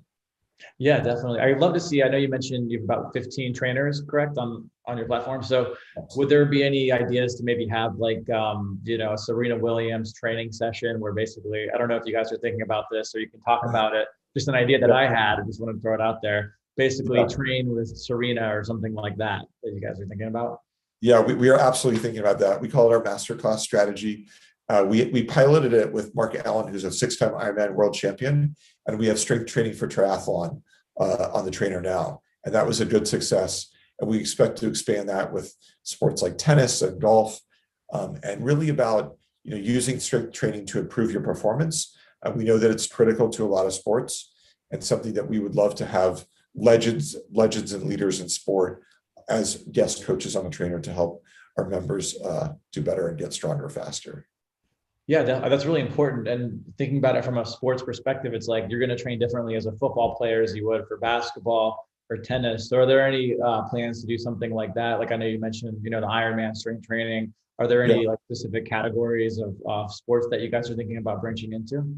Yeah, you can imagine the broad sports certainly would be right for us to work on. And then I think some of the smaller sports that are, have, high household income and or interest and a reason to believe that the workouts will help you improve your golf game, as an example, are the ones that we're prioritizing. But it really adds another layer and dimension to the product, and we believe that content is king and will be the future of much of the innovation that we're going to be working on over the coming years. Yeah, so you don't really see a return to normal, everyone going to the gym. You see it more like the workout from home craze is here to stay. for the foreseeable Yeah, I think it is here to stay. I'm sure some people will go back to the gym, but we know that most people have canceled their memberships. We know that the convenience aspects are quite compelling, and the value and intelligence and results that you can get from products like Tonal will be compelling. And so we'll see what happens, but I think we're here to stay. Yeah, definitely. I mean, it's just also having a trainer that you're working with, and I feel like people not feeling judged going in person. I think it's just easier to connect. We've all gotten so used to connecting online, right? So it's like connecting with a trainer online isn't going to be that different for somebody. And you feel more like comforted at your own home. You're not like out in the gym, people aren't watching you. It's like basically one-on-one training that you wouldn't get anywhere else. That's right. The strength training as a category is split between 70-30 men to women. And our split on our product is about 50-50. So we've seen women increasingly really fall in love with Tonal and experience the benefits, whether they have a busy family life and they appreciate the convenience of working out at home, whether they, don't enjoy going to the gym. We've seen that the case with men as well. But I think, there are meaningful negatives with gym life outside of COVID that at-home fitness products have been able to overcome and help. Yeah. Do you guys have any campaigns that are going to be geared specifically towards women that are coming up? We do several announcements, I would say, over the coming months that we're super excited about that I can't reveal just yet, but stay tuned. Nice. We'll have to do like a sequel for that one for sure. Yes. What's something that you're looking forward to this year, both in your work and in the fitness industry at large? Yeah, I think it's allowing more and more people to experience digital weight. We started with that at the beginning of the conversation, and I think that's a revolution in the category, and something that we need to educate and explain and make sure that people understand the benefits and the unlock of product features that it allows us to do. So we have a spotter. So if the product senses that you're wobbly a little bit, it'll cut off the weight to make a more safe experience. You can turn digital weight on and off with the touch of a button. And so, if you're getting into position with the chest press, as an example, it's often, a bit tricky to get into position with big metal weights. With Tonal, you get into position, you click the weights on and off, and it's a seamless experience. It's often compared to a product like a Tesla or an Apple, where it's quite intuitive and focused on user design. Yeah, and when someone gets a Tonal, so walk me through the process. Actually, someone will come and install it in your home for you, and then basically you get the pieces of equipment, you get the bench, you get the handlebars to do the weights. Like, can you just kind of walk me through what those pieces are?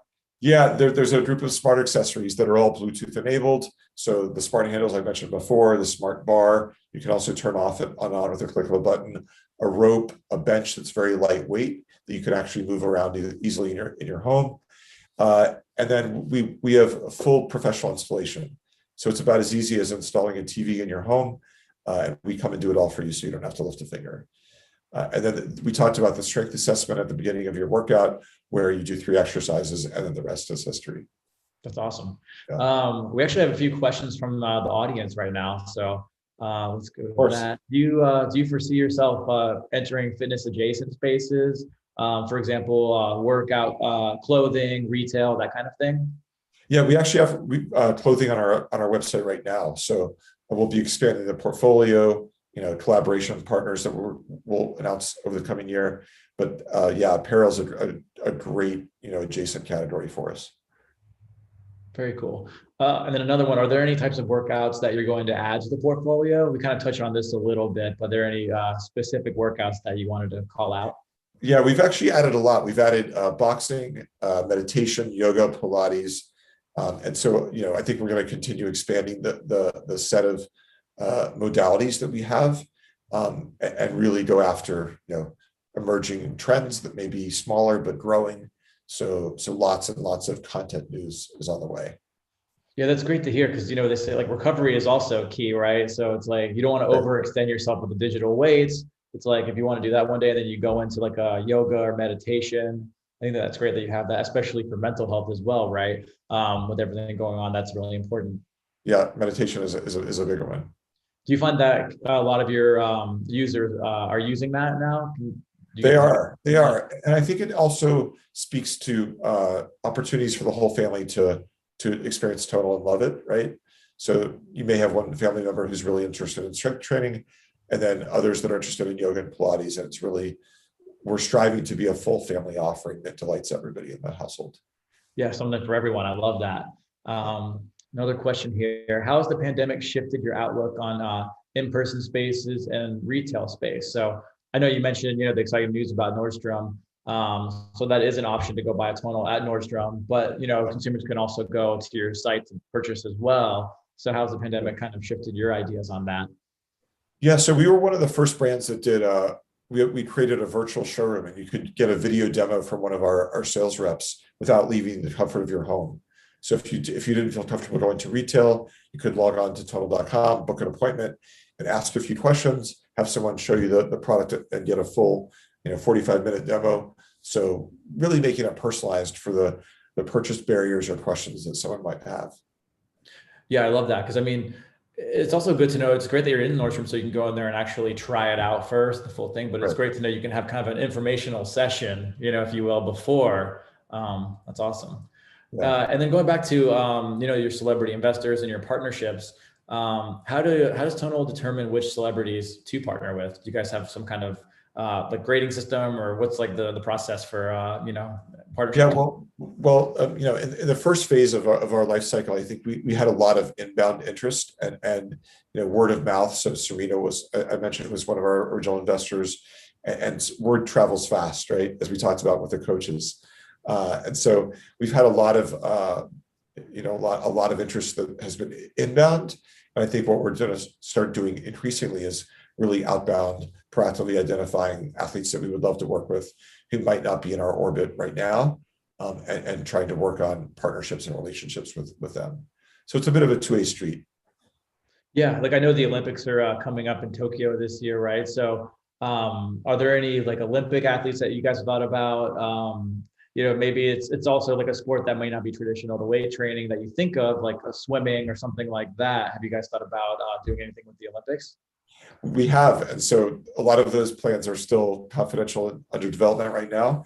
What I will say is we've also sponsored a Paralympian. Travis Gardner is a physically challenged athlete who loves Tonal.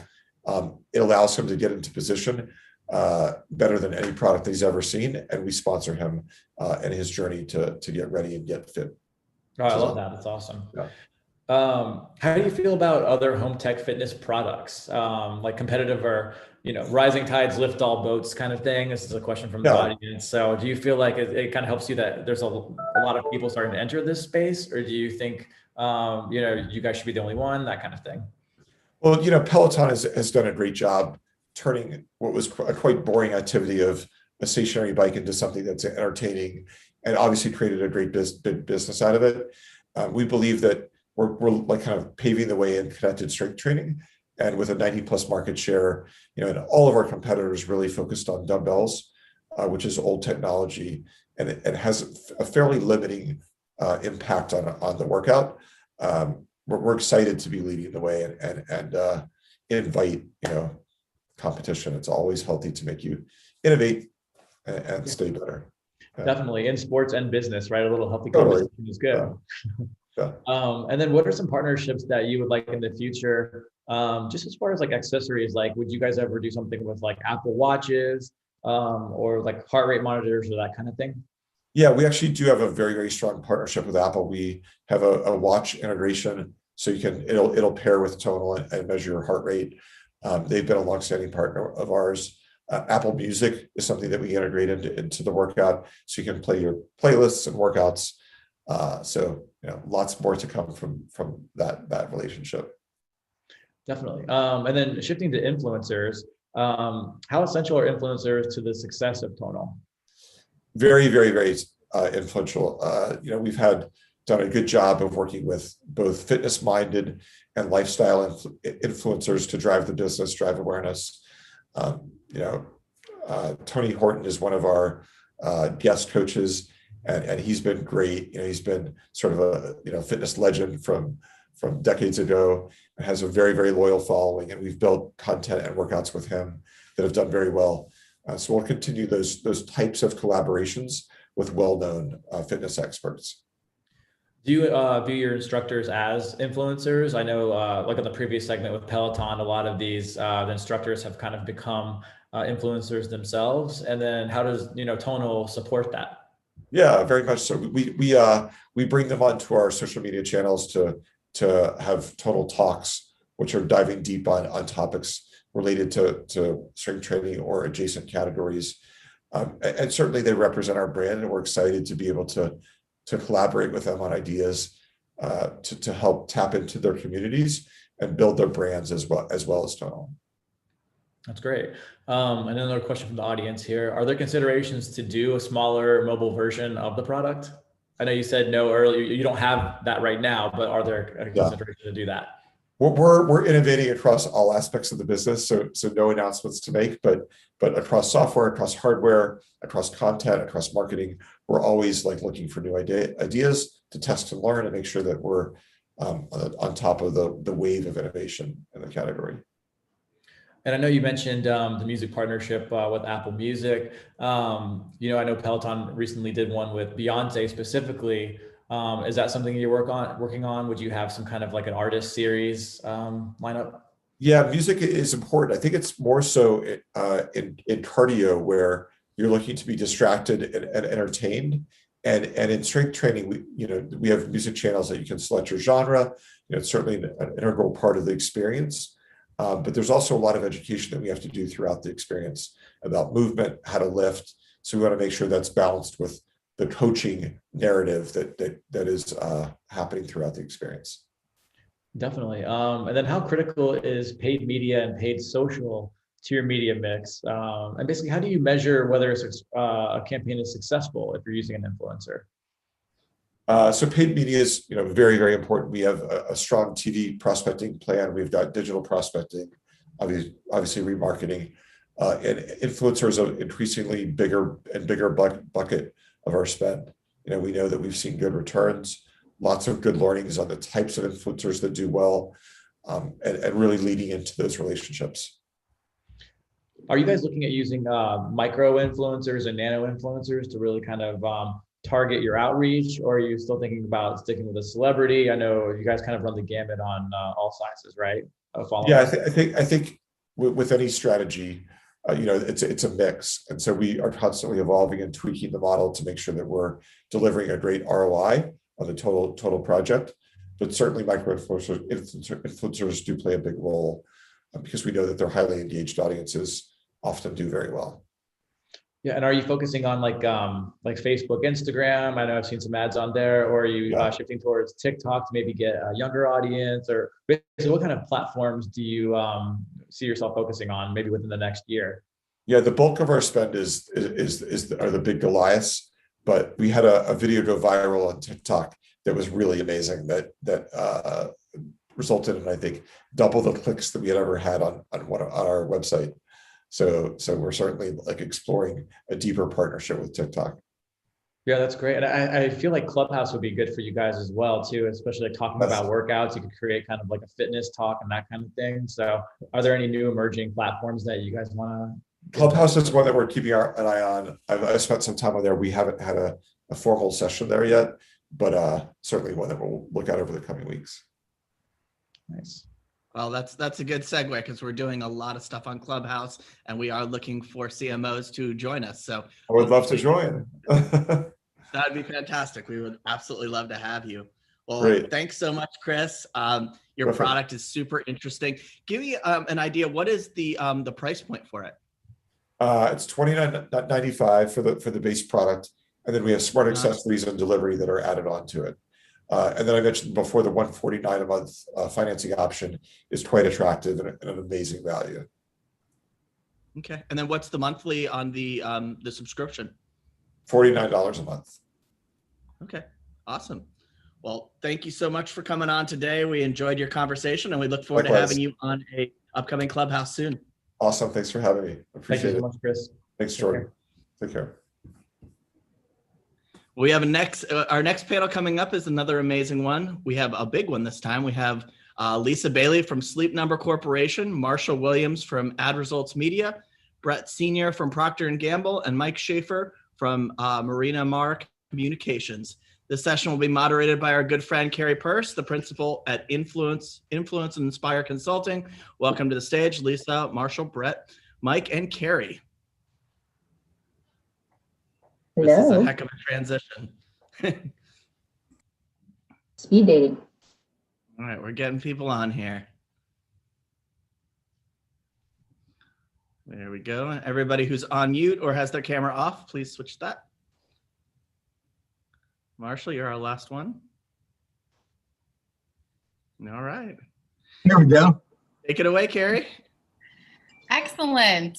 Well, thank you so much. We are just super excited to be here today to talk about influencer marketing, but more specifically, whether podcasters are really the next type of influencer that you should be considering in all of your influencer marketing campaigns. So my name is Carrie Purse. I'm the founder of Influence and Inspire Consulting. I'm here with an amazing panel, and I will let them all introduce themselves. First up. Go ahead. Liz, my name is Marshall Williams. I'm one of the partners and the CEO of Ad Results Media. We're a specialty advertising firm that is concentrates in the audio space. I've been a longstanding radio proponent and have worked in a fantastic multi-year fashion with Lisa Bailey at Sleep Number, originally in radio. But as the universe of audio has changed, we pivoted more into the podcast space and have found it to be an extraordinary method for reaching a great audience, very responsive audience of people who follow audio influencers. So. Great. I'll introduce myself. My name is Lisa Bailey. I'm Vice President of Media at Sleep Number. And as Marshall said, we worked together many moons. And so I'm excited to be on here with him today.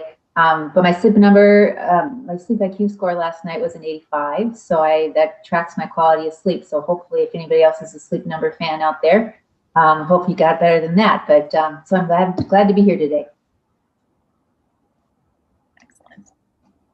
Hey, I'm Brett Senior. I just figured out this background thing and it makes my hair look wild. I'm a brand director at Procter & Gamble, specifically on Pantene North America.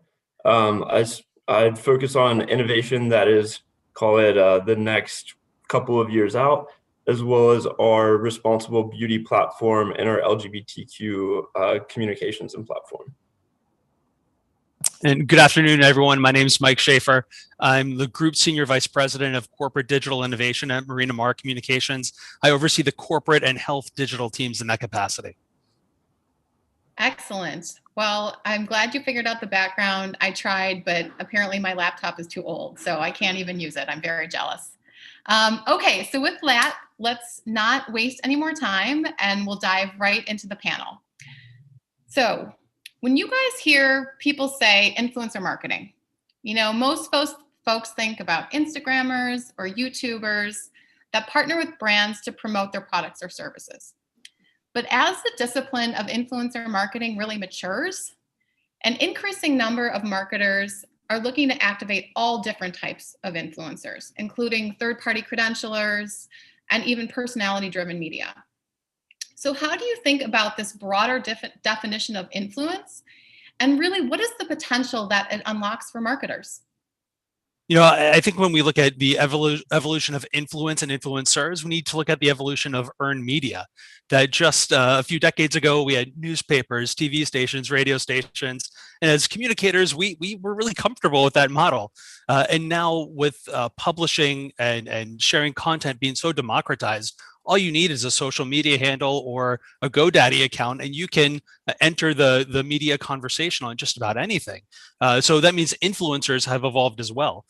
So what was once held within a few media outlets, then that sort of shifted to involvement from celebrity spokespeople, and now influencers are provide so many diverse channels and methods to reach either mass market audiences or sort of niche subcultures based on interest.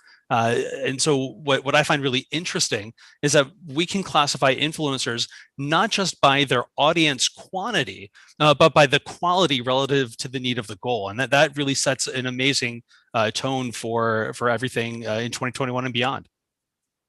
Yeah, absolutely. Yeah, I would add on, for us and our brand, I mean, talk about a low interest category, right? We're in a very low interest category of mattresses, and we're evolving from there. And we have a complex offering, and how do we talk about it? And for us, we've always defined influencers pretty broadly, because we just are looking for those that add credibility to what we're selling, getting away from Sleep Number is a gimmicky brand, and we've really been able to, through our influencers and through our level of credibility across different channels, have been able to get away from that and really talk technology, innovation, and really our newest pivot to health and wellness through through quality sleep. So we look at influencers in all different ways, but podcasts are a new one coming in, especially over the last year, that have really, really taken off for us. Yeah, to expand on that, I think the influencer is a relatively modern term in the social media space. And that's most of the understanding of how the word's used. But influencer started out, in my perspective, again, audio guy, as radio hosts who used to go on the air and say, this is a great product, you have to use it. That's wonderful. And what's happened is it's manifested from radio into the audio space as a spoken word medium where, this person who has an audience, and Mike, you said this when we discussed earlier, you said an influencer, someone who has an audience that they can motivate. And podcasting has truly become that, the sort of next iteration of that from an audio standpoint. Yeah, absolutely. I think, we all benefit by not just thinking about influencers as, high reach social accounts, but how do we influence our audience and really use all the tools that are available to us? And I think all of us agree that podcasters are a tremendous asset to that. So let's dig in a little bit more, specifically. So certainly, one of the reasons that influencer marketing has grown so significantly, I mean, it's now a $10 billion industry, is because people simply trust other people, right? They like to hear personal experiences or anecdotes, even reviews on how a brand or service fits into their life through the context of somebody else's story. So talk to us a little bit about how podcasters have been able to supercharge personal storytelling for brands and really influence their listeners. Yeah, let me hop on my pedestal here. I think that podcasts really are one of the last mediums where you have someone's undivided attention. If you think about TV, as soon as an ad comes on, it's very easy to pull out your phone. And as you're on your phone, those ads are running, you're getting Instagram ads and you're scrolling right past those. And I think there's merit in those mediums and purpose, but you do have a bit of a divided attention. Whereas when you have podcasts, you have this audience that trusts a host and is specifically tuning into that niche topic and that host because they trust them in their opinions and the story that they have to tell. And rightfully so, we've encountered a lot of different podcast hosts in running ads for Pantene that are super discerning. And before they want to work with us, they have a bunch of different questions on like, okay, well, are you cruelty free? Is it safe for this type of hair? Does it work on old hair, young hair? And so it almost comes to a point, if your product's right for the host, then there's an implication that it can work for the audience that's tuning in. All of that to say, podcasts have audiences that are really more receptive to brand messages and storytelling, which then enables richer storytelling. Yeah, we see the same exact thing. We're very much about product benefits, and they're dry and boring. And when you have a podcaster that has a very engaged audience and they can tell it through their lens and tell their story, it just adds a whole new level. And that has worked really well for us. We feed just a little bit, just like some data or something that might be interesting. And then the podcaster takes it for us and just really tells that story in the, I'll use the word authentic way. But that's what's so great about that media for us. Yeah, and we found this. The nature of podcasting is it's an opt-in medium. Okay, and it's the listener is truly the person who says, well, I'll make this decision, versus radio, which is served to them. I'll make this decision, I'll tune into this. And as they stay engaged in this space, they build trust. It could start from day one, but the trust is a big word here. And trust runs across a number of different elements. It could be that you're talking about somebody who entertains you, or somebody who educates you, or somebody who makes you happy or sad or frustrated or whatever it may be, but you trust what they say. So when they lean into a product like Pantene and they get to know what the elements of your product are, Brett, and then they tell their audience about it, that connection takes place between that person who's selected to listen to that and the benefits of that product. And it really registers. We've, as mentioned, have worked with Sleep Number for a long time, and we have, without creating copy, come up with some of the best, iterative language about how great that product is, because the host of the podcast just loves it. And that's a connection that's very difficult to get in any other medium.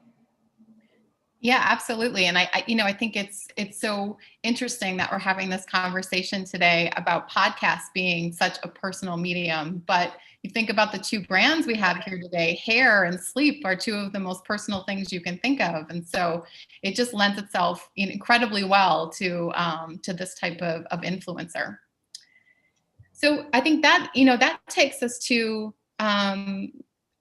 the opportunity to talk a little bit more specifically about some of the most successful campaigns you have run with influencers. So talk to us about the ones that include kind of that broad swath of influencers that we talked about at the beginning. So credentialers or, different types of influencers, but also talk to us about the role that podcasters specifically played in that overall strategy. Yeah, Carrie, like you said, hair is very specific and unique to every person. And a lot of people believe that. I think I just proved it. My hair doesn't work with these backgrounds. So considering that and like a brand that's as widespread as Pantene, it becomes difficult to convince a consumer that like your big brand is right for them and their unique hair, right? And then we also have to consider the legacy of a hair brand that's 80 years old and all of the baggage that comes with that. So like back to this idea of Instagram or TV ads, you can't convincingly tell someone everything that you need to tell them to convince them from like where they are in this stage of consideration. So we've run a ton of different campaigns on podcasts. I think our most successful was for our collection nutrient blends. I mean, as a brand with a lot of baggage, we had to authentically overcome tons and tons of barriers. So some of them are like very ingredient specific. Consumers want things that are more natural or more effective. They're also looking to avoid things like sulfates, parabens, dyes. And to hear that from the brand that comes with that baggage, it's a bit difficult to convince a consumer that's already deselected from you. But when you have a podcast host be able to speak to these different things, actually experience and use the product and tell their audience about it, you can overcome a lot of these things. And there's many different ways to like go into it, so many different facets of a shampoo. One of our most interesting cases was using Crime Junkies to talk about this nutrient blends collection. And it sounds so funny to use a crime podcast to speak to hair, but it's two women that have awesome hair and their audience knows that. They have very different needs and they were able to use different collections, speak to that. And so it's not, specific to the listener, but it's that much more relevant.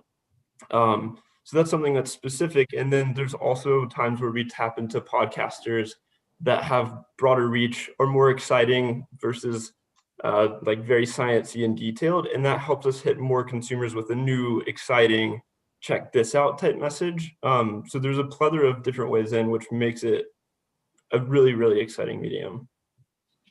Yeah, I love that.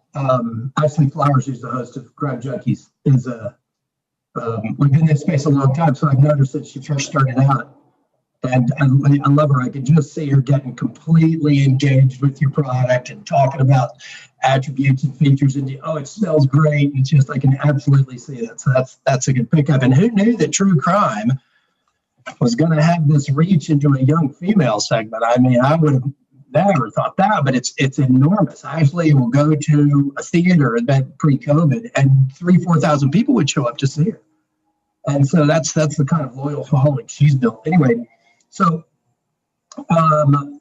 as mentioned, Ad Results Media has worked with Sleep Number for a number of years now with Lisa, and they've gone through a number of initiatives over time. So they were talking about the broad swath of influencers that exist in the podcast space. Well, Sleep Number is the official health and wellness sleep wellness sponsor of the NFL. Okay, and Lisa, correct me if I've said that wrong, but anyway, that's the essence of it. And so we were able to utilize that swath of podcaster in order to help them go down that path.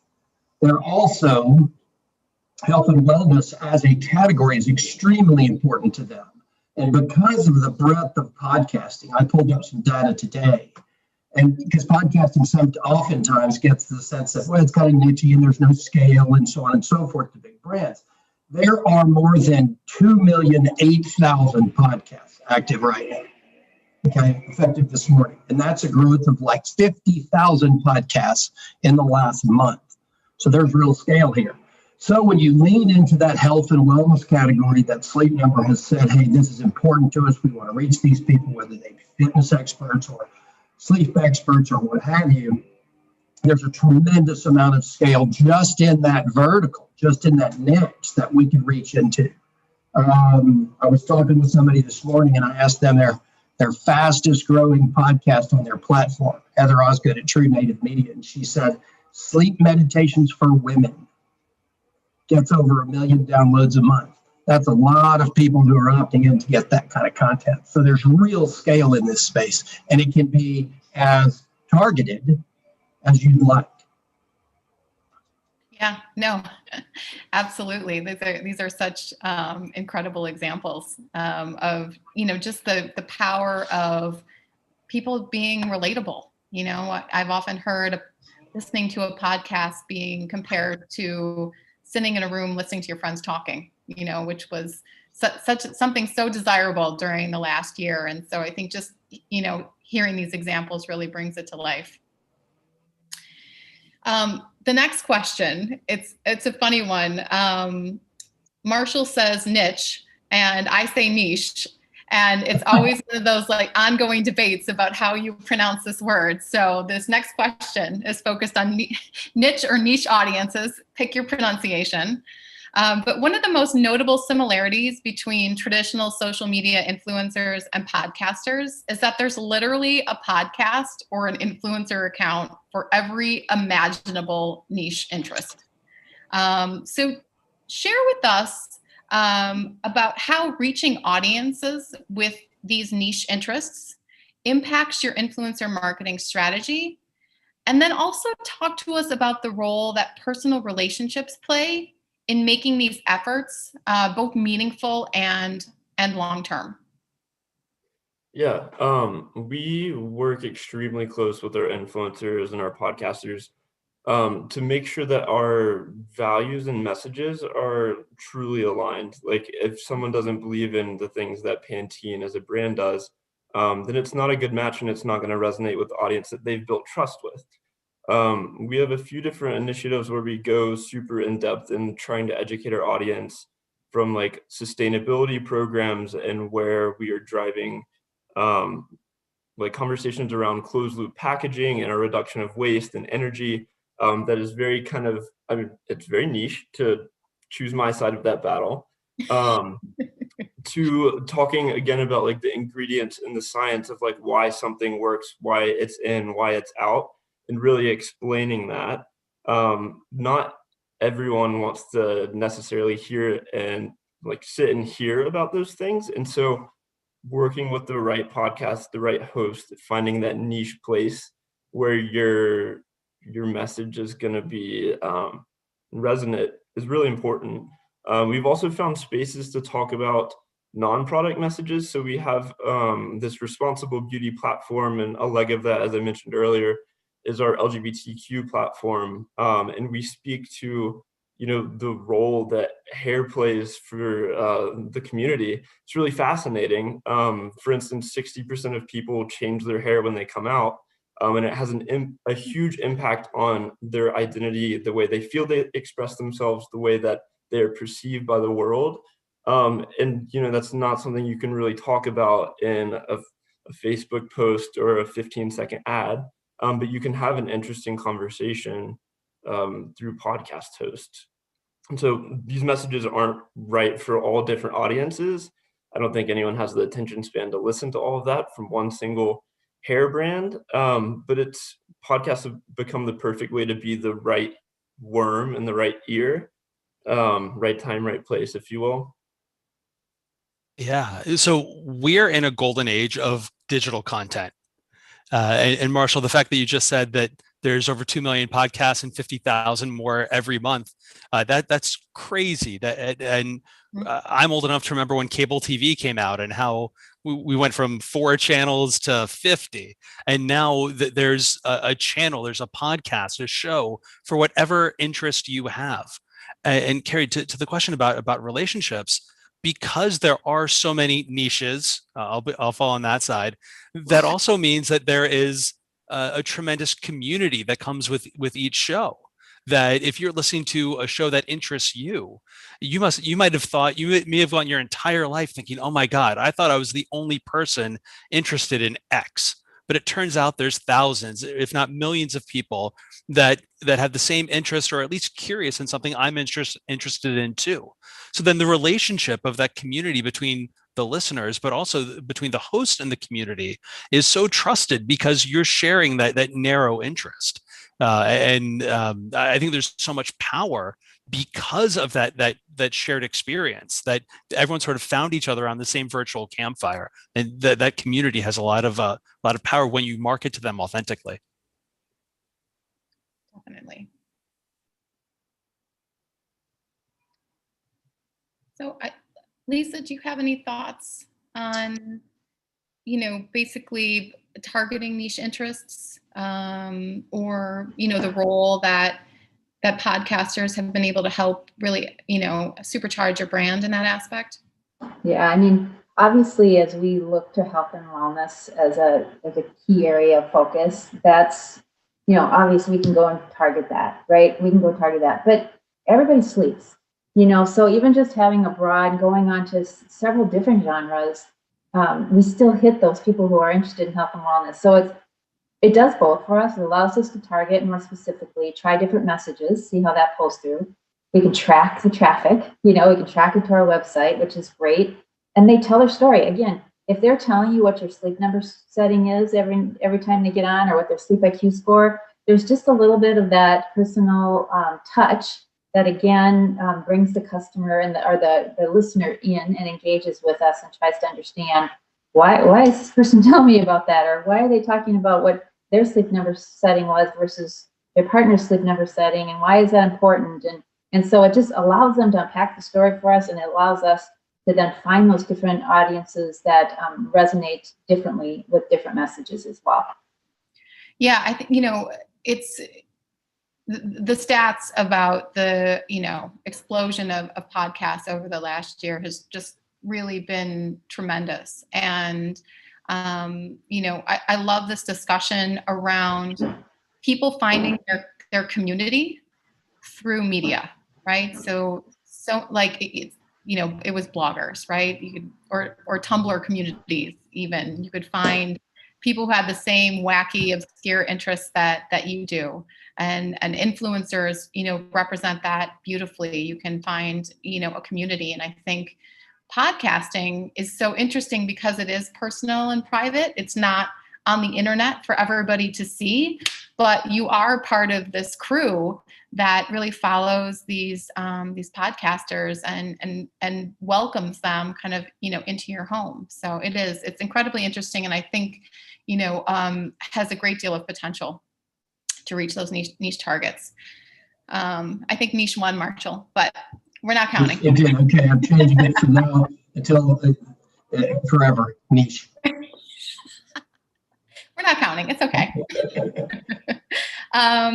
Okay, so both influencer content and podcast listenership, as we mentioned today, have seen a significant uptick in consumption during this past year of the pandemic. So how has this shift in consumer behavior impacted your channel planning decisions? And have you seen this impact the performance of your media? So both from an effectiveness and an efficiency perspective. Yeah, I can chime in first. It definitely has. I mean, podcasts we keep on finding new ways to spend more money.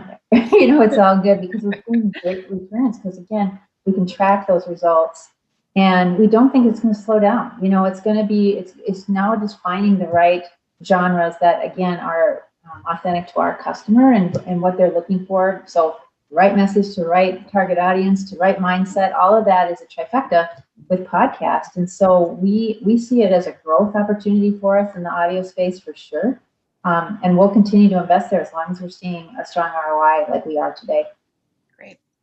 To further that, podcasting is when it was first around 4 or 5, well, it's actually more like 10 or 11 years ago when the first iterations of it came about. But the tech behind it was, in terms of attribution and determining effectiveness, which was part of your question, Carrie, was, okay, so we use a media code and we ask that listener to go to the website on one of our DTC brands, or if a retail brand like Lisa has mentioned that you heard about it on this podcast. It's a store, a little bit archaic and certainly not as clear a picture as we'd like to see, but the podcast space is really modified of late to where you can now install a pixel in the RSS feed of a particular podcast and a corresponding pixel without divulging any private personal information, to where you can determine what that person who downloads that podcast does when they go to your website or what have you. We're even working on some tech where, fingers crossed, we can find out if people actually go into a retail location. That's probably down the road a little bit, but the tech that's come about of late is pretty good in terms of showing the effectiveness of podcast advertising. And comparatively speaking against what we've seen in the past, again, media codes and so on and so forth, again, a little more of a less modern version of attribution, it's showing a real significant increase in performance. And so our performance-minded clients are seeing great results. They're very happy with what they're seeing in the podcast space. So I think that it's like Lisa said, it's allowing her the ability to look at the data and go, yeah, this is a channel that we should invest in more. Yeah, absolutely. I think anytime there's an explosion of inventory and competition, it's great for efficiency, right? Yeah. So I think this is a great time to get into the podcast advertising space. Okay, so we're on to our last question before we hop into the Q&A, but it's a good one. So this digs into a little bit more of the creative process. So another striking similarity between social influencer marketing and podcast advertising, with host live read specifically, is the need to give the creator or host a little creative flexibility to really make the message and the content their own, because authenticity cannot be faked. So what is your philosophy with regard to co-creation of content and letting go of full creative control? Carrie, you said authenticity can't be faked. It's also the most critical aspect. Brett, you mentioned earlier on about people having full attention when they're listening to a podcast. I think what's really amazing is, like Marshall, I came up through radio and love radio. Radio is so wonderful, but also has really strict formatting that the ad breaks are this long and can fit in this window. With podcasting, the rules are out the window. So I've listened to podcasters spend 6 minutes talking about dog food, and it's not a pet podcast. And I've listened to that same podcast have that same conversation, I think 10 different times, and it's different every time because it's what they're feeling about that brand and their pets. Then I also look at Work Life by Adam Grant, one of my favorite podcasts, and all of the ads are sponsored segments. And instead of just having a 3-minute ad break, it's part of the show that is clearly defined as sponsored and paid for, but it has that same journalistic creative spin. So podcasts allow this really authentic pull through that trades on the trust that we talked about earlier, that sense of community and that relationship that they have, to be more creative and be more high impact in what that relationship could be. It's not just fast forwarding through a commercial or skipping it. You can do that or you can't, but the authenticity is unreal what you could do with podcast. Great. Lisa, what have you found to be successful? Yeah, sorry. Yeah, I would say for us, we have so much to say. We've had to really try not to just put it all in all these different talking points, and what we found really works is like we try to do a setup for the season or whatever, what we want to talk about, whether it's bees, spring, we don't, whatever the season is. Then we'll want to make sure that they hit on some of the feature benefits of why Sleep Number and why the Sleep Number Smart Bed. But then we give fun facts, data that we get so that they have some fun with it. Like, hey, we're sleeping better in Minnesota than they are in Michigan, or whatever the data point is. And then they play around with it, and then they have a dialogue too. So Mike, to your point, it goes on and on and on. So it's not 30 seconds, 60 seconds. It allows them to just really have fun with the brand. And again, that just builds that confidence and trust that it's a brand that I want to aspire to. So that's how we've been using it. Great. Yeah, to radio is you get copy points and you write copy. We try and generate copy for our clients in a very conversational fashion because we are embarking on a journey with that personality to discuss with their audience what they're doing. Podcasting is a little different because it's podcasting. It's all opt-in. And sometimes the content is it can be a little bit spicier just because you never know what they're going to talk about. Dax Shepard's a prime example. Love Dax. Okay, Dax is a very honest guy, very transparent. I think that's why he's successful. But Dax can use a few, colorful terms, and so we have to, we guide him there. This is where the guides. These are where the out of bounds markers are. Let's make sure we stay within the out of bounds markers, and we try and do that with every one of the shows that we work with. And we probably are, in a few thousand shows on a weekly basis here. So we're very conscientious about what our brands that we work with want, where their out of bounds markers are, and how to, Brett, you mentioned that you actually had talked to a number of these people. That's sort of mandatory from our book standpoint to try and connect with them directly so that we can give them those out of bounds markers, but still say, have fun with it, enjoy it, tell people how you really feel about this, because that's the connection we're looking for. That you, Mr. Podcaster, you have an audience that likes you and trusts you and laughs with you or cries with you or whatever it may be. Tell them about this product that you've discovered that's great, that'll make their lives better. And that's why we see these kind of performance metrics that we have. It's this is a special space here. Yeah, no, it really is. And I think, whether they are traditional, regular social influencers or celebs or podcasters, being able to brief within a flexible framework. So it's just as you said, what are your key messages? What are your absolute mandatories? But really just giving the personality the creative freedom to make it their own, and make sure you're picking the right partners, right? Like, don't ask somebody to not be themselves. So if you don't like colorful language, maybe go find a different podcast partner. It's all good. It's all good. So, I want to thank you guys so much. This was, I think, a really great, lively panel. I hope everyone else agrees. I actually see the Q&A widget here populating with some really interesting questions. So if we want to kind of switch over to the Q&A portion of the show, I'll just go through and kind of ask some of the key questions of the audience, and whoever wants to answer the specific question, just pop in. So the first one I thought was great. What are your thoughts on how mainstream influencer marketing differs from podcasts in terms of the feeling of intrusion? I can take that one. I think if you're looking at influencers on, say, like Instagram or TikTok, a lot of times I feel like consumers are following them for one particular thing, and it varies. Following them for their style or the way their hair looks or the travels that they do.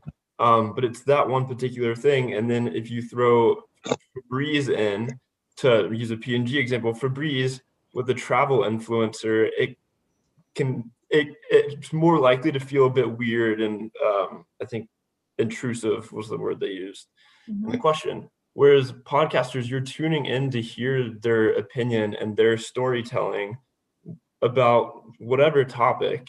And I feel like when you use a podcaster versus other mediums, you're opting in to hear their opinion and the way they storytell about a particular brand, even if it's a little out of the category, like hair and crime. Hair and crime, I love that. We ask for a process where we let the personality the host of the show do these ads in their own context. So we ask them to weave it into the content. And sometimes it's fluid, and sometimes they do, frankly, they're pretty creative. They're already good talkers in the first place. So their ability to weave it into content is pretty good. And, we've got, so we do a lot of business with Barstool Sports, which is a large podcast. Oh, hey, Marshall. Yeah, I think your audio is kind of going in and out a little bit. Huh. Can you hear me now? Yes, we can hear you now. Okay, great. Sorry about that. It's I'm in Texas, and the guy picks today to come cut the yard outside our building. So yeah, I know. Anyway, so it's probably picking up that static in the background. I'm trying to keep it out of the way here. Anyway, we do a lot of business with Molson Coors as a brand, and also Barstool Sports. You can obviously see the symmetry between that audience and Molson Coors products. But the way it's woven into content, the way the teams there at Barstool Sports weave it into their various content or what have you, it's really magical. And that's where there's no interruption. Brett, like you said, there's no real contextual interruption there. It's very fluid, and it's a wonderful medium that allows us to be fluid into the style of advertising we're in. Yeah. One more point on that. It's the difference between passive versus active, that when you're scrolling through Instagram, like you've opted in to follow people except for the ads that you're being served, but you're just sort of scrolling through and you're like, I wonder who's next on the feed, which still has immense power and is a huge part of the marketing mix. Podcasts, you are opting in not just to subscribe to the show, to download the episode, and then to make the investment of your time to listen to that episode. So you're in a different headspace when you're listening to a podcast, and probably at a different level of being ready to absorb different information. Yeah, no, it's such a good point. And I sympathize with your ambient noise, Marshall. I live in Brooklyn, and I'm surprised at how well Brooklyn has behaved today without the sirens. I feel like I'm constantly putting myself on mute. Okay, so let's dig into the next question. I think this is another great one. How do you engage with large podcast personalities and their often active audience throughout the partnership? So if it's not just a one and done, right?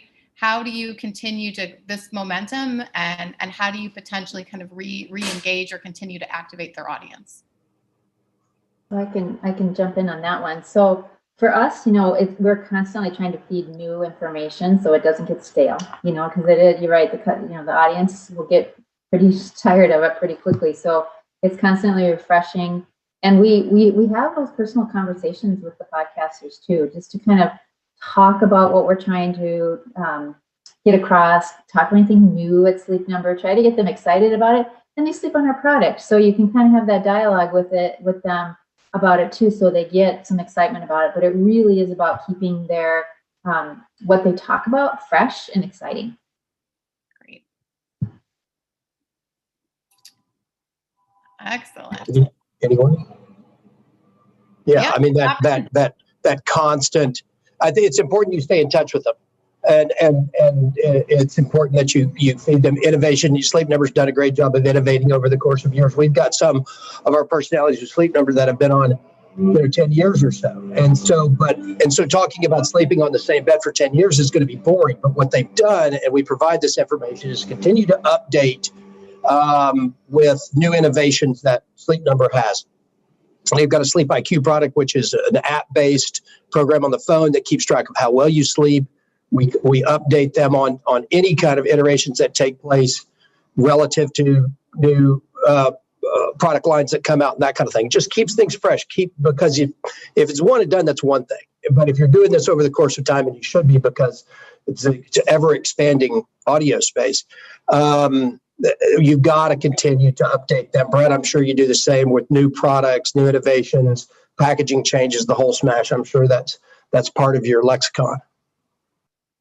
Yeah, we take a very similar approach to how Lisa was describing it. We try to pull in more people behind the brand to engage with the podcasters. We have our scientists, our different communications people, our different designers come in and speak to them. And give them interesting information, because the product changes, but only so often. But we have so much information, just years and years of science, constantly engaging consumers, learning really interesting insights. That's part of why people tune into podcasts, to learn, to hear something new. And so we want to help provide that from like a brand lens as well. Yeah. If I had $1 for every time somebody's like, guess what I learned in this podcast yesterday? It is. It's like I don't know if it's like going back to school for grown-ups, but it is such an interesting medium, and everybody learns something new. So another question here, this is more generally about how even to get started, is that does podcasting have a high or low barrier to entry? And, I think we can discuss this from a cost perspective, from a creative development perspective, from measurement. What is your opinion on kind of getting started? I'll take a quick stroll on the strategic side. I'll turn it over to the much smarter panelists to talk through the activation of the pull through. I think podcasting and work with influencers let you go places that you can't go as a brand yourself.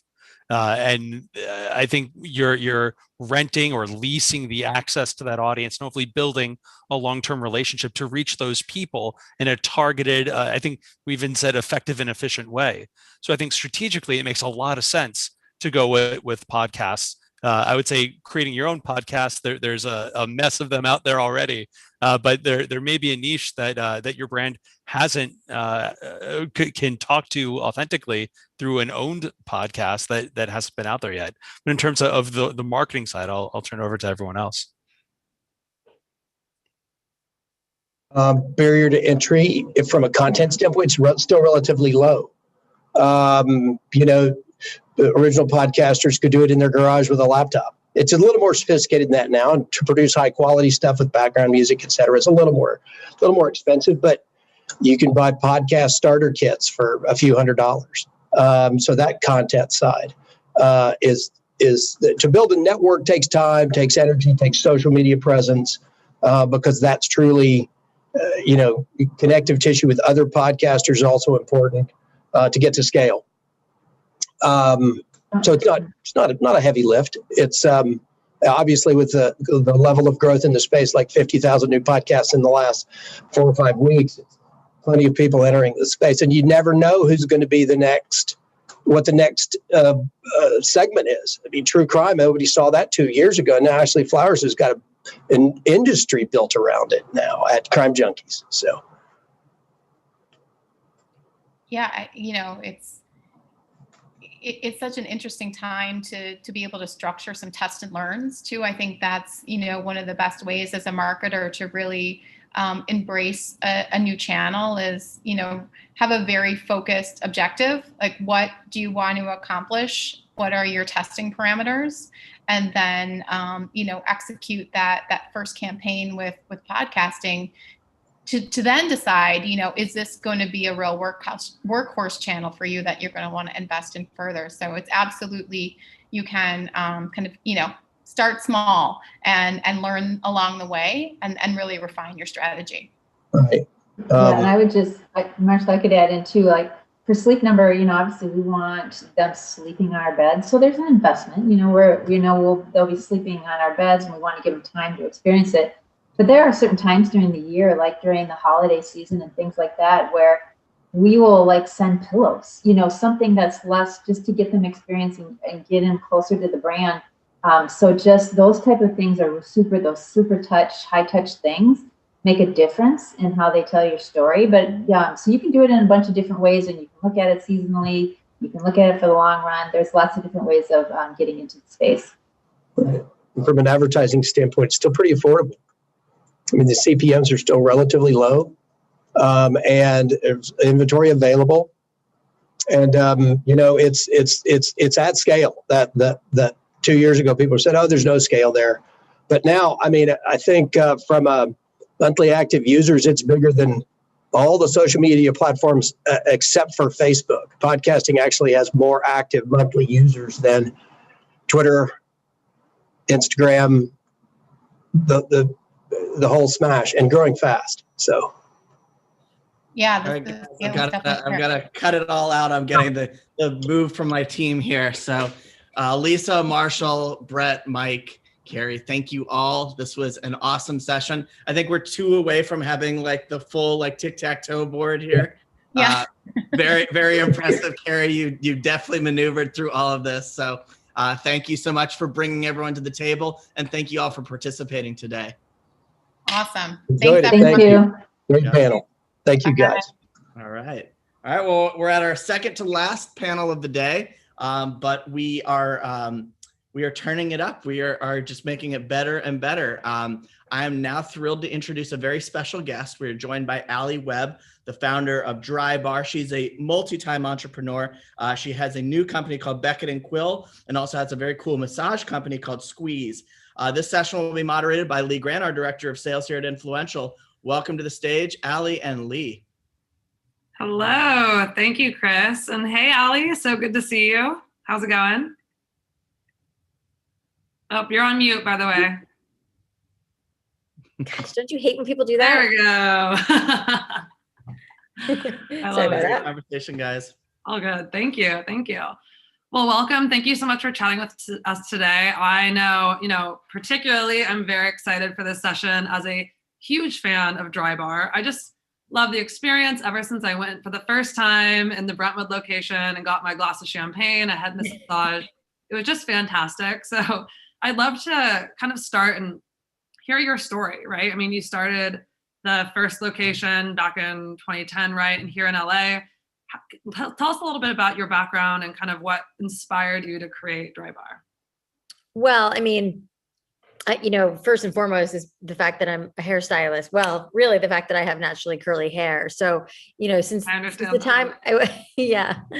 time I was really a little girl, I grew up in South Florida. And so my hair was just always big and frizzy and crazy. And I couldn't figure out how, people didn't have hair like mine. Like how did they get that kind of hair? And so I always feel like the seed of the idea for Drybar was actually planted probably quite early in my life, because I was so obsessed with my own hair. And, fast forward to, after high school and, trying to figure out what I wanted to do, and a lot of fits and starts and not really getting it right and jumping around from job to job. I finally decided to go to beauty school, and it was like the best decision I ever made. I totally fell in love with it. And, that, ended up being my career. And I was in my early 20s when I went to beauty school, and I worked at a hair salon when I was in high school, and they used to blow out my hair. So I was just always obsessed with blowouts. And so, it makes so much sense.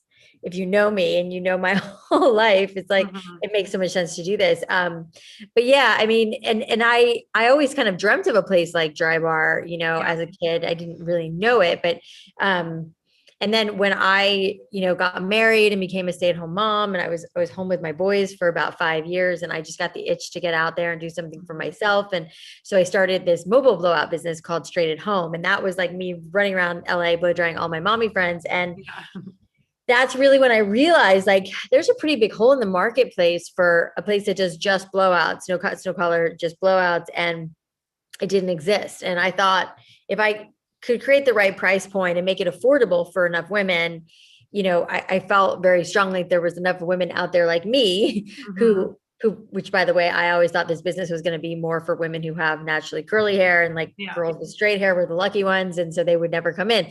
But it turns out that girls with straight hair want curls and volume. So the grass is always greener. Right? Yeah. So, we opened, I went to my brother, who's my business partner, and my ex-husband, who's a creative director and just so brilliant, and said, I want to turn my mobile business into a brick and mortar and open up a place where instead of me going to them, they come to me. And so that was the idea, 11 years ago. And, we really didn't know if it was going to work, if it was going to resonate. I mean, my brother's biggest concern was like, there's, how many women are really going to do this? And his wife is one of those women whose hair grows out of her head straight. And that, and he's like, Sarah doesn't get blowouts all the time. I'm like, trust me. And, and I once I convinced him to do it, and we opened that first location in February 2010, we very, very quickly realized, we were onto something really special. And this was something that really resonated with women. It was like the price was right. The experience was great. Everybody loved the location, the branding, all the stuff that I know you love. And, we like kind of, it was like what we used to say, like, it was like lightning in a bottle. We just captured it. And we got, it was mostly hard work, a little bit of luck, and a lot of experience. I've done hair professionally for 20 something years now. So I'm like very uniquely positioned to be, running a blow dry company, which became a bit of an empire. So yeah, it was, in a nutshell, there's a lot more to it, but that's the general story of how it came to be. I love it. And I think you obviously had like the expertise of knowing how to do hair and like kind of like understanding the process of it, right? And how did you, I know we originally in our conversation, we're kind of talking about like, if you build it, they will come, right? So you have this incredible experience, you have this incredible service, but when you look back, how did you like start the marketing? How did you grow a team that was going to help you build out from just what was a great experience here in LA to becoming what you have now? Yeah. Well, like I mentioned, I jumped around when I was in my early 20s, and, I did work in PR at Rogers & Cowan, which is, a pretty big PR firm. So I had some experience in that, and a lot of experience, and so I knew when we were opening Drybar, and in the beginning, it was like a very lean team. It was just me and my brother, but my brother was running another company at the time. Cam, my ex-husband, he was the creative director in advertising agencies. And, so it was, and everybody was like doing certain things, but it was like, it was just the three of us really. And then my brother, one of my brother's best friends is a lawyer. So he was helping. I spent hours and hours on the phone with him trying to figure out like how to navigate the cosmetology board and a million other things. And my brother loves to like lament on how much time he spent on the phone with AT&T trying to get our phone service. It's just it's the very unglamorous stuff, but it was just, we was the three of us doing it. Cam, my ex-husband, he would work on the website like after the kids went to bed from 9 till midnight. I mean, it was a push, and we didn't have the money to hire people, and we didn't know what this thing was going to be and if it was going to work. So that we didn't really put a team together. But we did have that between the three of us, so much foundational knowledge. Michael also worked in PR for a while, so he knew PR. Cam and Michael both were marketing geniuses, so in that way, which is part of the lightning in a bottle and having all these things, it's and that was also part of why we didn't worry that much about competition in the beginning, because it would be pretty hard to hire a Michael, a Cam, and a me and not have to pay them a bunch of money. We didn't pay ourselves anything for a very long time. And, so that in that way, we were really lucky that we were just, we were really relying on our expertise. I'd spent a lifetime, doing hair and working in salons. And so I knew that piece of it. And Cam was so brilliant at the branding, and, and we hired a local PR firm. I hired a girlfriend of mine who ran a smaller PR firm here because I knew we needed it, but I knew we were going to get press because we were a brand new concept. And so, it was anything that's brand new and revolutionary always garners press no matter what, but I knew we needed to hire somebody to facilitate that. It doesn't just magically happen. And so, we did that, and, we spent a lot of money up front as, to do all of that stuff, in terms of the branding and the packaging and the build out, which my brother's very good friend, this guy, Josh Heitler, who's an award-winning Harvard architect, who happened to be a friend of my brother's from another lifetime. And Michael called him and said, "Hey, Josh, my little sister has this idea for a hair salon. He's I know you normally build multi-million-dollar hotels and homes, but would you do this?" And he said, yes, and we had to give him a little bit of equity to get him on board because we couldn't afford him. So it was pulling those levers. And it's, it's something that I talk about quite often and advise people, use your network. You'd be really surprised how many people are, in your network or know somebody in your network who can kind of help you with these things. And, and that's really what we did. And, we did run out of money before we opened up that first store, and it was not easy, but we were pretty scrappy. And I think that's kind of how you have to be in the beginning, which I'm, very much experiencing again in this, my new jewelry business, Beckett and Quill. It's oh man, it's starting over, Yeah. Here we go. But it's exhilarating. Yeah. I love it. Yeah. We'll get into that soon. And you mentioned, the PR, some of the marketing tactics you were using, a lot of the theme of today's conversations have been the age of influence, right? Obviously things have changed a lot since 2010, but what kind of role has social media, brand ambassadors, influencers been in the journey for, how big Drybar has become today? I mean, so much, initially it was so much it's always been so much word of mouth. When we first opened, Instagram, ironically, was just starting, but nobody was really using it. Yeah. But everybody was on Twitter, and people were tweeting tons. I mean, we have a really cool wall in our headquarters office of Drybar, and it's a whole wall that has all the different tweets that people tweeted in the early days. It's so great. It's such a cool wall. And, that was literally more word of mouth. Once Instagram caught on, it became more, people were were posting pictures of themselves, and all of that stuff was so crucial and instrumental in growing the business. And it's a hard thing to prove out, and the ROI and how you measure all that stuff. I mean, I'm sure some people know how to do that, but I know that it was largely word of mouth, and that even if someone only had 300 followers, that was 300 people who were hearing about Drybar. And, now it's so amazing and surreal to me how everybody just knows Drybar, which is just mind blowing to me. But yeah, the social aspect of it was huge, and not just on Twitter and Instagram and Facebook and all that, but also just the literal word of mouth. It's you see a girlfriend back when we used to see people, and you hug them and they're like, oh, you've just been to Drybar, because like our the smell became iconic, which was like, holy shit, who knew that was going to happen? I mean, so there were so many like amazing surprises along the way, but the word of mouth still continues to be a thing. It's like, oh, I have a wedding to go to. I'm going to go to Drybar. I have an important interview. I'm going to go to Drybar. Women tell me they won't go into a board meeting without a blowout, because it gives them this extra, layer of confidence, which is really why the whole thing works. It's the confidence that you get from having great hair, that like, I think, women would pay a whole lot more, but we've made it affordable and accessible to, to women everywhere. 100%. Yeah. And to that point, women everywhere, I think, how important has it been for you to understand and do research on the beauty consumer and really what their values and needs are, right? I think obviously, we know it makes us more confident, but there's also things that you've done in order to really enhance the experience, just like the little things, like you always have a chick flick going on like in the background, So how important has researching the consumer needs been, and how have you been doing that? What have been the tactics that you took to understand them? I mean, I'd love to tell you that there was a whole grand plan around that, but there really wasn't. I knew instinctively, and I knew for myself that like I loved getting my hair done and my whole life. And even though I couldn't articulate it back then, I knew I loved it. And I think my mobile business that was like, booming, which is what led to Drybar, that gave me a lot of confidence, because I was like, getting so busy and I was having to say no more than I was saying yes. And I was like, man, there's,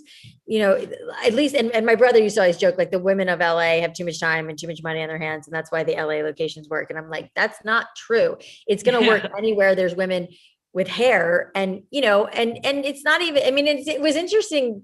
Every market we've opened in, I would say as far as like data goes, I mean, it's more about like opening in a shopping center where there's like a lot of, daily use, as we put it, of like, there's places to eat, there's places to shop for, for food, for clothing, there's like SoulCycle or whatever it is. So there's a lot of things that you can do when you're in the shopping center. That was always a big deal for us, making sure that we were in centers like that. Eventually that was a big deal, not in the early days, but it was interesting, some of the different markets we've opened in, and most of them have been like pretty popular, pretty fast. A lot of the markets we've gone into is because we're getting so much feedback from a particular city or group of women who are petitioning us to open Drybar there. But then there's cities like, not San Francisco proper, but like the outskirts of San Francisco, which took a little bit longer to ramp, which was so confusing to me. And, it was like, I think it was like it was a little bit more of a like, we don't really care about our hair, kind of is like more hippie and whatever, until we penetrated that market. And we're like, just trust us, come in. Like, okay, we're on board. Yeah. And so those, and then that market like became huge, so it was definitely more like educating women, because, I don't know about you, but like a lot of women I've met, not recently, but before we opened Drybar or in the early days, they didn't know what a blowout was. I'm like, well, when you go get your hair cut and then they blow it out and it looks the best it ever looks and it never looks that good again. Yeah. And so, we did inadvertently create this whole other, area and this whole other niche within the, a multi-billion-dollar industry, kind of by accident. But we educated the consumer and women, like, it was like, and I love that, because it's like, you don't always know what you need or want. And, the fact that we made this affordable, which historically wasn't the case, as is like, you normally go to a hair salon, they used to anyways, charge you upwards of $80 to $100, or a discount chain like a Fantastic Sam's or like Jean Louis David in New York. Yeah. They're much cheaper, but there's variable pricing, so it can get expensive. Also, it's like you're sitting next to a kid getting a haircut, like the experience isn't there. So, it was really just, I think, like so many great businesses are born out of personal necessity. Like I knew that I loved this idea, and I had so many girlfriends and clients from my mobile business who thought this was a great idea, and sure, like there's some data, that where we go in a particular neighborhood, there is like, household income and things like that we look at, but I still stand by, wherever there's women with hair. Definitely. Yeah. There's a lot of us. So you got a good consumer base. We're getting a bunch of great audience questions that are kind of coming up onto my next question really is, obviously you created this vision for the experience, but you also grew the company, right, to have incredible products. How, some of these questions are, how did you enter into this very competitive marketplace, right? Like having the hairbrush and the hair dryer, what kind of tactics were you using to set yourself apart from competitors? Well, we were, in such an amazing position because, I wanted to have products from the get-go. And, because I was a hairstylist and I had used what felt like everything on the planet, we were using, a mishmash of products in our shops. And they weren't like all working together great. Some were too heavy. The fragrances didn't like all work together. And so it was like, I really wanted to do product early on, but it was extremely hard. And it wasn't until we ended up raising a bunch of money that we were able to do it. But I think the reason it did so well and the competitive edge we had was the fact that like we made all our products, and frankly still do, just very focused on this one thing, like blowouts, making your blowouts like look as good as it can, last as long as it can, and your hair is healthy, and keep the integrity of your hair. And those are the things those were like our pillars. And that's kind of how we based the product line. So we weren't trying to be everything to everybody. And when we launched, which was like in year 3-ish, the hair category was still largely growing in places like Sephora and Ulta. They weren't. In Sephora at that time, it was like all they carried was like Bumble and Living Proof. Now there's like probably like 10 to 15, if not more hair product lines, which is great. But the particular, obviously, point of difference for us was that we had established already that we were like, your place for blowouts. And that was all we focused on. And so we were making products that were just focused on blowouts. So if you wanted a great, to do a great blowout on your hair and you wanted the dry bar experience, but you weren't close to a dry bar, now you can get it on your own. I put out a book a couple of years ago that was like the guide to great hair, and, went through a bunch of different scenarios, how to do hair. And really that's what that's what the products were made for. It's like, you can't get into dry bar, but you can use our products and our blow dryers and our brushes and our dry shampoo and yada, yada. And that, I think that people trusted the name Dry Bar. We had built this great brand. We had all this press. We had so much happening that we felt like, this people would, and ultimately did, really trust us with these products. And that's, that's what happened, which was crazy, building a second business within a business. And, ultimately we ended up having 2 businesses in one, which was, super fun. Yeah, well, it's been really inspiring to watch. And, I think obviously you created this incredible brand, this experience of women coming into the salons. And then all of a sudden 2020 comes and sets us back on our heels. Salons close. Obviously the in real life experience is just kind of halted. What was that experience for you guys? Like how, as a leader for the company, how did you kind of handle 2020 and the end to in real life? Let's put it that way. Yeah. I mean, other than like hiding my head in my pillow, it was like, like everybody, it was so surreal and heartbreaking. And, at that point we had 4,000 stylists, and it's like, it was just crushing, to have to close. I mean, and how to navigate it. I think the biggest thing was being as communicative as we could with our team, on all the levels. It's like, let's stay in touch. So, mentally, and keep everybody updated. I mean, the worst thing I think is like to be in the dark and not know what's going on. So, that was really like our kind of guiding light, is let's keep talking. Let's keep meeting on Zoom. Let's have, we were, organizing virtual town halls, and we were doing, as much as we could. We, in the earlier days, we did a couple of like big sales where we gave all the profits to the stylists, and, to try to help. And it was, we tried to get as crafty and creative as we could. But it was really challenging, but I think it was like being very open and very considerate of what everybody was going through.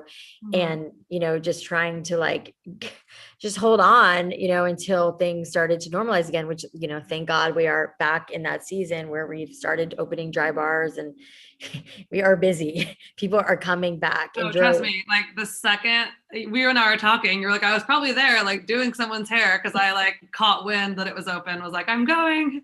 Yeah. I mean, people are really anxious to get back into, doing, obviously there's so much talk right now about self-care and how everyone's like getting back is going to, I also have a massage, company, Squeeze, where it's, it closed down too. And now it's back open, and we're also super, super busy because everyone's looking for to get out of their house, obviously, and to do something that feels good. And so, we've been so mentally strained this last year that, it'll be a good time now for the kind of the beauty and, wellness industry. So yeah, that's my next question. And also have some other audience questions related to this is, what trends have you seen in the beauty or like self-care industry since 2020, and how, as a brand, can you effectively participate in those conversations during, I guess now, hopefully the light's end of the tunnel. Well, I think it's like, I think that, we happen to be in, I happen to be in industries that are about making people feel better. And I think, a large part of that, which was there before too, was like the way you treat people and the customer service. And that's always really been important to me, and more so now than ever. It's like, I think we all need a little extra coddling because it's like we're all so like shell shocked from like what's happened, and it's just like been so surreal. And I think that this is a great opportunity for businesses that have been closed for a long time to be able to like reopen, and everyone's really happy to be there. So that's a silver lining, and I think something that is just as important. I've always said, with Drybar, like, the blowout's important and all the ambiance and all the stuff that we've created. But if they're not treated well, if you're not, as a woman, if you come into Drybar and you're not treated really well, like none of the other stuff matters, and so that is such a huge thing for us. And, we work really hard to create that atmosphere and to hire the right people and train and all of that. And sometimes it doesn't work, but we do our damnedest to make that happen. And I think now more than ever, people want that like comfort, they want that, like, I want to feel really taken care of when I'm in this space, which, I'm proud to say, I think both of our businesses really do that, to create that, like, we're really happy to see you. We're happy you're here, and we're going to take really good care of you. For sure. Yeah. I love that. So with 2020 now behind us, and hopefully, the light at the end of the tunnel, looking towards the future, I think, you've obviously grown from Drybar, have opened up new companies. What, as you reflect, what has been some advice you can tell the audience on staying motivated and creating something new and actually making your vision a reality? Yeah. I think probably like most people, the first few months for me were very like jarring and hard to find my footing and figure out, what to do and how to navigate and all of that. And then it's like, the fact that I do yoga every morning before I start my day, I was just never a person that did yoga, but I'm like, maybe it's just because I'm getting older too. It's like, I need to like move my body, stretch my body, but it's more of like the mental component that, that has really helped me. And, I think like a lot of people, I'm going on walks more, and I'm just being outside more, and all of that stuff. Like, I think that mental part really contributes to frankly, my creativity. And that for me is like, it's pretty amazing if you're just like, if you like, for me, I'm listening to music and I just walk. Sometimes I'm on my phone and working, but like that time where I can like think without like, being pulled in a lot of different directions, which is like historically not been my life, is usually when I like, come up with the best ideas and I think about things, and I think that's why, in the midst of all of this, I, decided to start a jewelry company. And a lot of that was out of, obviously the brick and mortar world is a little crazy right now, and it's coming back, but I wanted to try my hand in something new, which was like a direct to consumer business, which is like full of interesting and fun new challenges.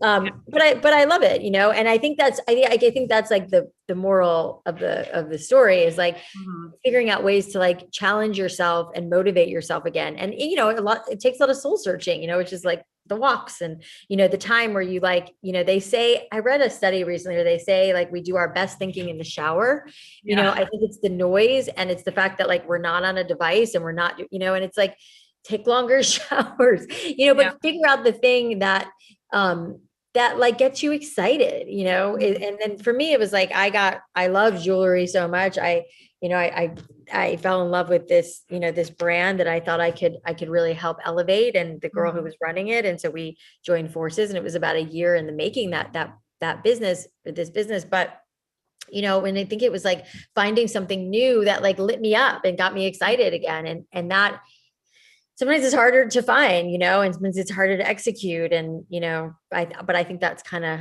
the most important thing right now. For sure. So what have been some of I know you and I talked about this a little bit on our preparation.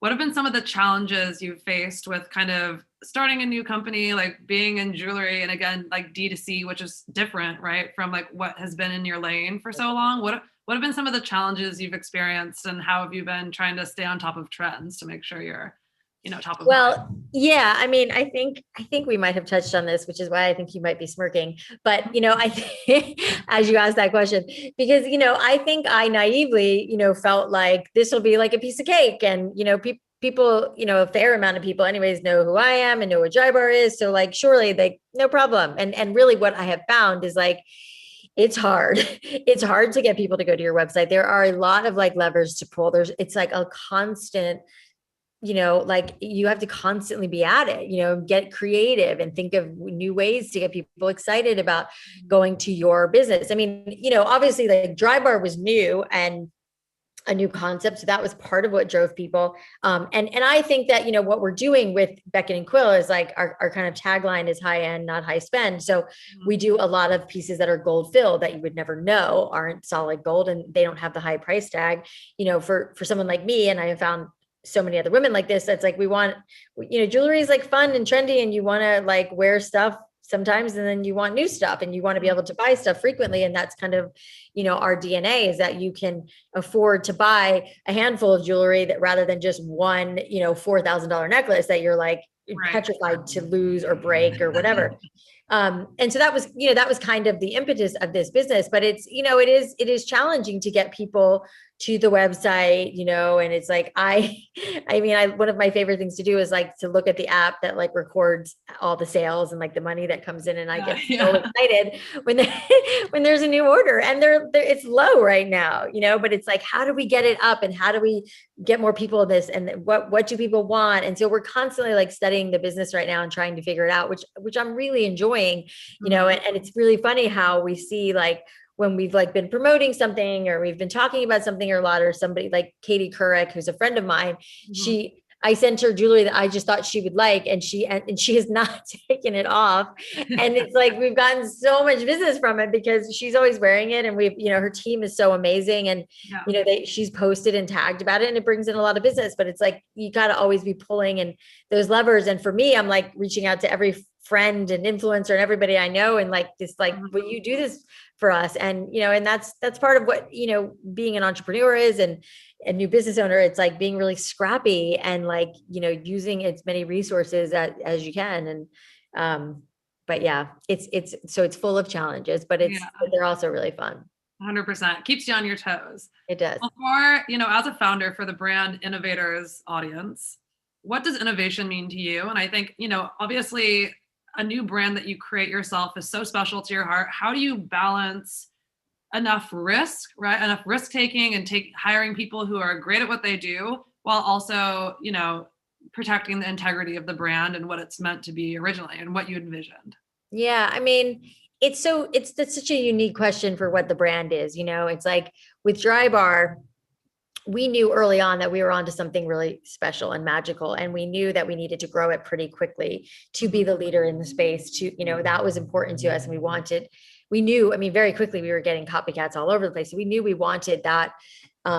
We wanted to have like that advantage and open stores as much as possible. So, you know, we ended up having to give up a lot of equity to raise a lot of money to do that, you know, not organically. And that, you know, that was one way to grow. You know, I feel like I have lots of friends who have grown their businesses slower, and because they didn't want to give up equity, they wanted to keep it. They were okay growing slower. And then of course there's examples of like people who never gave up, you know, any equity and ended up, you know, being really profitable on their own and figuring out. It's just like, it's all over the place. But I think it's like, it's so particular to the founders and to the like what the goals are, you know, like for me, I know I could raise a bunch of money. I basically funded this business of Beckett and Quill, and I, you know, Meredith is my partner. She has sweat equity, and I put up all the money. And last go round with Drybar, my brother put up all the money, and I had sweat equity, which is kind of a fun, you know, circle moment for me.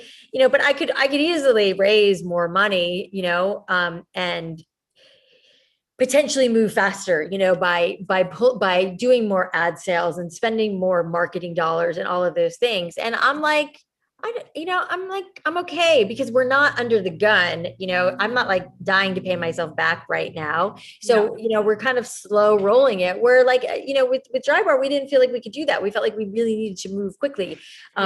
So I think it's such a personal thing of where you want to go. Like, what are your goals? What's the most important thing? And there's like nothing, you know, it's not wrong or right. It's like some people like start a business and they want to get in and out as quickly as possible. And that's like a whole different like game plan than someone like what we're doing, which is like, we're slowly growing the company and kind of living within our means for right now and seeing where it goes. And maybe that strategy will change, but that's kind of, you know, where we're at now. Yeah, I love that. So as you reflect, I mean, obviously you have Drybar, which is the, you know, incredible accomplishment, and your new projects that you're working on. What has been some of your favorite campaigns or initiatives that you've played a role in throughout your career? Like from a marketing standpoint, you mean? Yeah. Like, yeah. I mean, you know, I think one of my favorite things that we did at Drybar is like this, one of our kind of pillars is like surprise and delight, you know, that we really love being able to like, you know, really surprise a client with something amazing, whether it's like a free blowout or a treat or something. And so, you know, one of the things that we did, one of the like levers we pulled a lot when we were opening new stores, because, you know, we had a lot of women who were going to come anyways, you know, we would partner with, you know, different brands like Luna Bars one year, when opening, they bought out all the blowouts for the women that were coming in that day. And those women didn't know it until they were checking out. And we say, oh, by the way, you know, Luna Bars paid for your blowout today, which is like, you're like, what? I mean, something free is so sets people back, and it's just so awesome when that happens. And then you also get a Luna Bar. And so we would partner with a lot of different brands and give that opportunity to a lot of different brands. So like, this is a great way to get you in front of, you know, a really captive audience. And most of our stores, you know, in normal times are doing between like 100 to 200 blowouts a day. So it's a really great, you know, marketing, especially if you're doing it for all of our stores, which brands have done too. And, you know, and so those things I really like because of that surprise and delight element. With that said though, I'm also highly, protective, I guess, of our clients. And we've had so many people come to us to do so many different types of things that didn't feel in line with us, that it felt kind of like, you know, we're going to be selling out or people are going to be annoyed. Like, to me, it's like, I think if I'm giving you a free blowout, like, you know, we did a big promotion. We've done tons of promotion with different TV shows like Girls, HBO rents it out, you know, for girls. And, you know, it's like we're going to subject you to watching Girls, but in exchange for that, we're going to give you a free blowout. So it's like, okay, you know, and that's the kind of things that we would do versus like trying to sell a product or something that isn't in line with what we do. I never would do that. But that surprise and delight element was always like something I really liked because it was so, it was just so unexpected and it made people feel so good. And I mean, there's gosh, now that I think about it, there's so many things we did these like blowout scratcher cards, you know, which is, I guess, a little bit of a play on like the lottery things where you'd win like a free dry shampoo or a free blowout. And I think we gave away like a year's worth of free blowouts to somebody too once. And that was super fun. And we've done, you know, we've had a really great marketing team. We've done a lot of great initiatives and things that, you know, are really fun that I think help to continue to create brand loyalty. For sure. No, you've done an excellent job at that for sure. You know, and I think like you were mentioning getting people to your website, you know, finding new audiences. I think one of the things that everyone's kind of been talking about is how do we reach new audiences, particularly Gen Z? Everyone's moving so fast paced. There's all these new platforms like TikTok and Clubhouse. Has that been something that you've been focusing on, you know, staying on these trends and reaching these younger new audiences?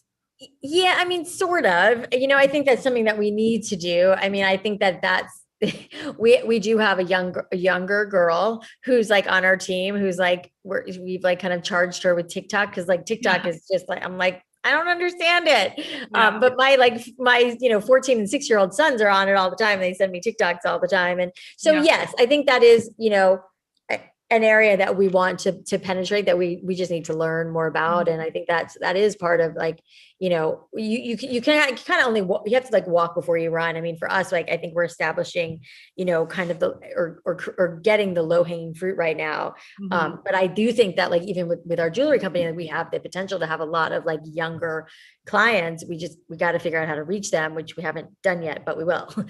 So I think it's like, and I think that's part of like, like I made a joke, but it is about hiring, people who are potentially younger or more tech savvy or whatever it is, that are more in touch and have some sense of that stuff that's going on. I mean, it's really been, it's something that's been a theme throughout my career, is like hire people who are good at what you're not, hire people who know what you don't.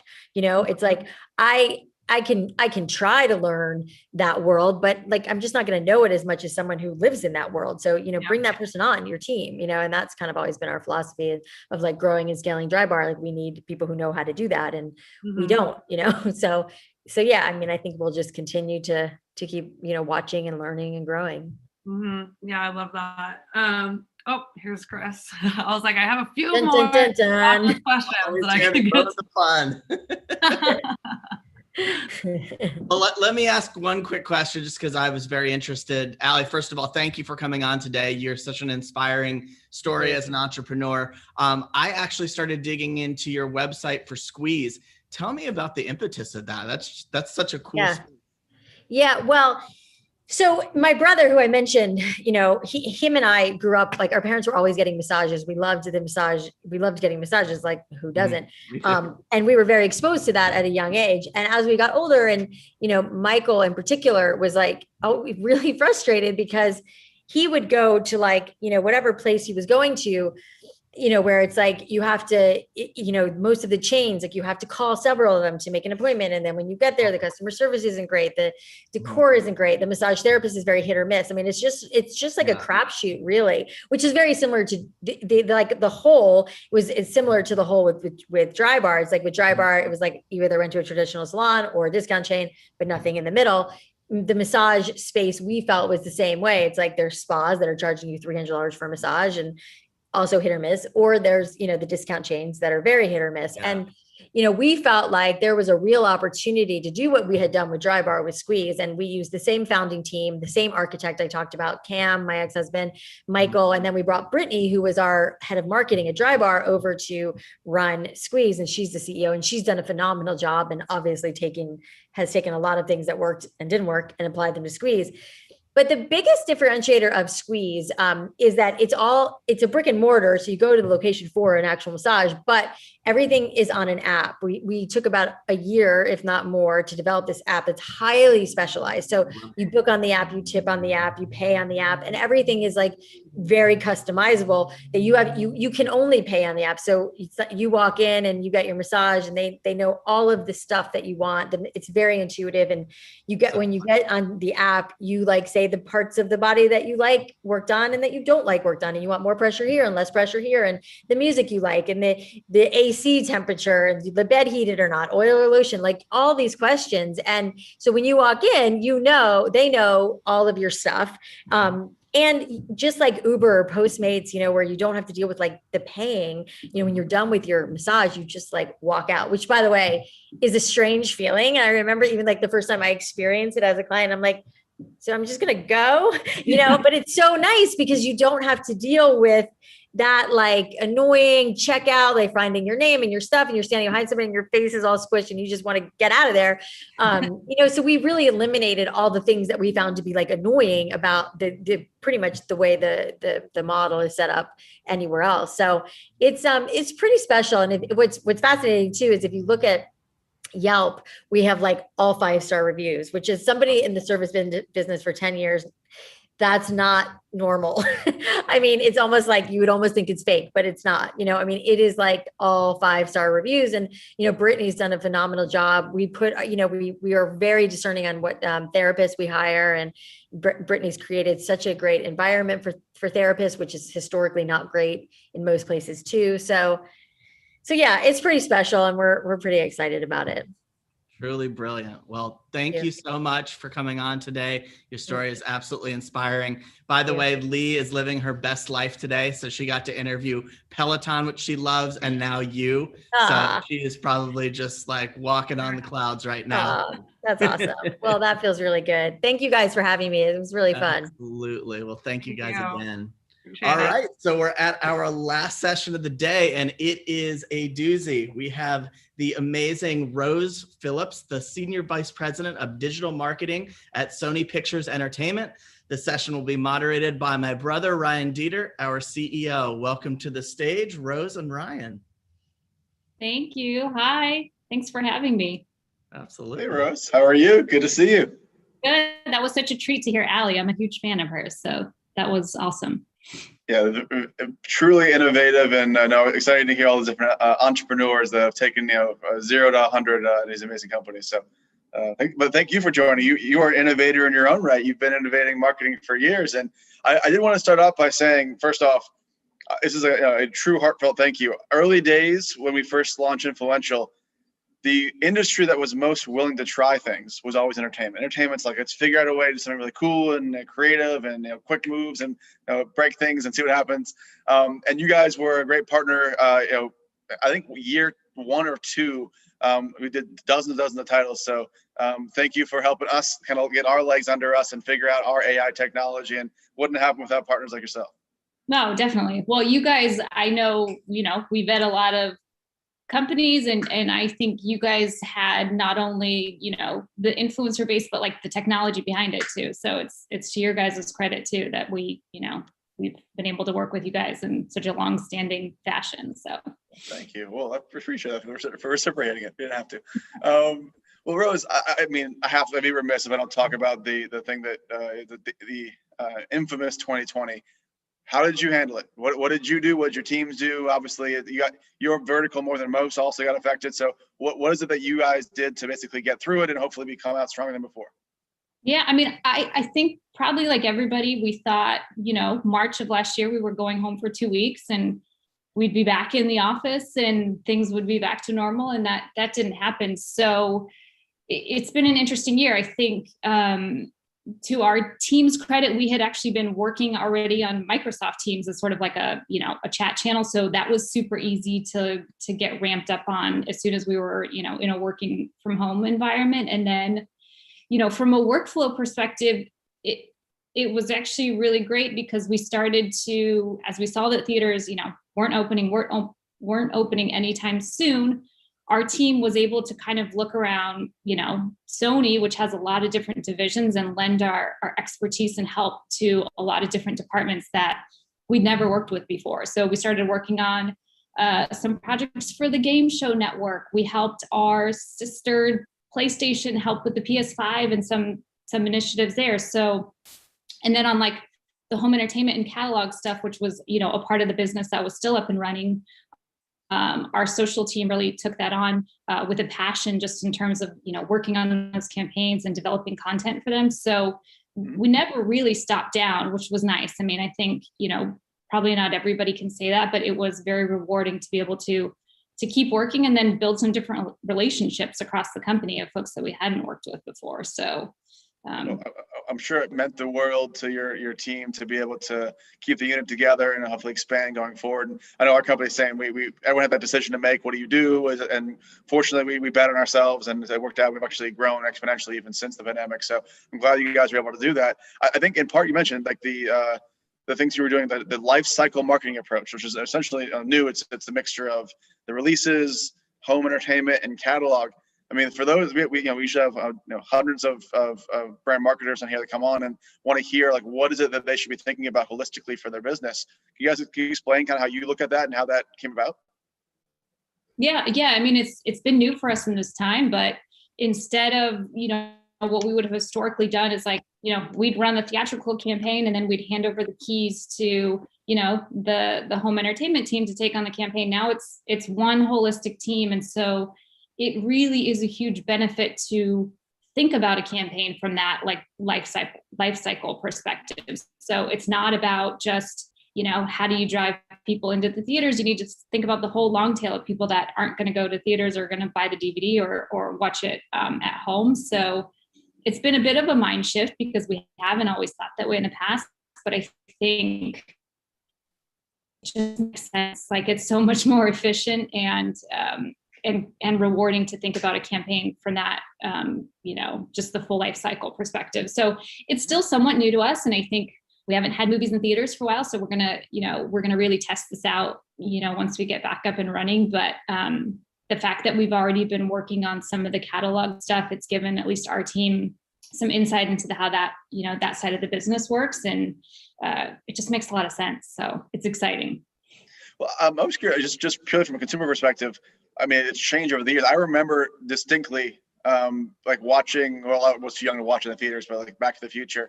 And then it'd take a few years for it to be able to like get like VHS and then watch on TV. So it was like in the 80s. I mean, now is it pretty much the moment that you guys are releasing movies that like you expect that all the different companies, the on-demand services are going to start like within a month or two? Like when does home entertainment usually kick in?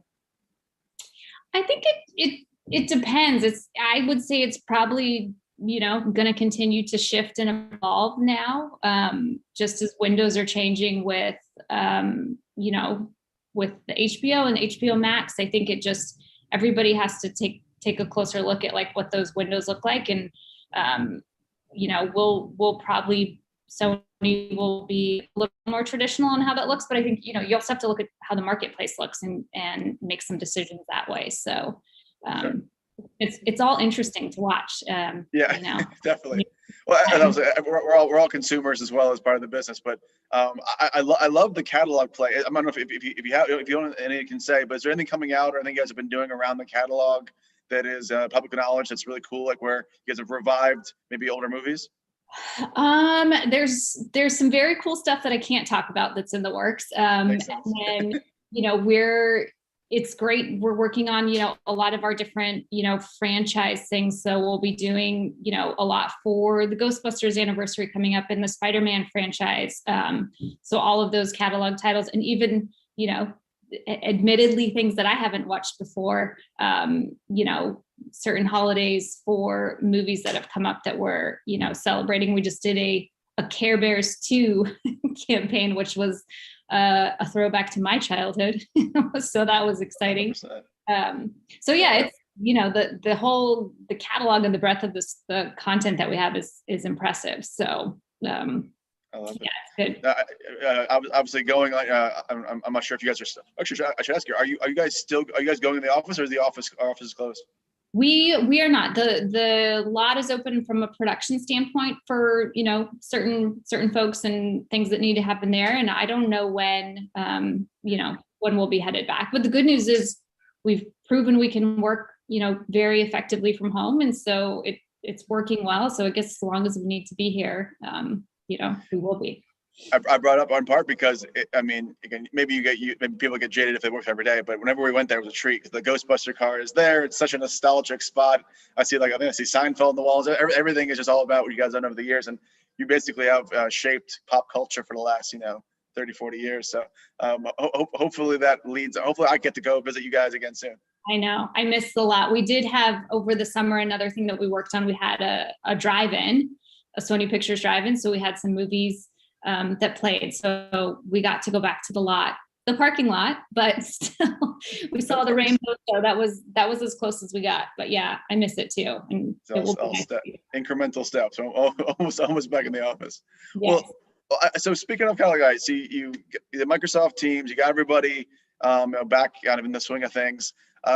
Either internally or externally, what's been the kind of a purpose-driven kind of feel-good initiative you guys did to obviously combat all the negativity in the world, and I'm sure just trying to find a silver lining somewhere?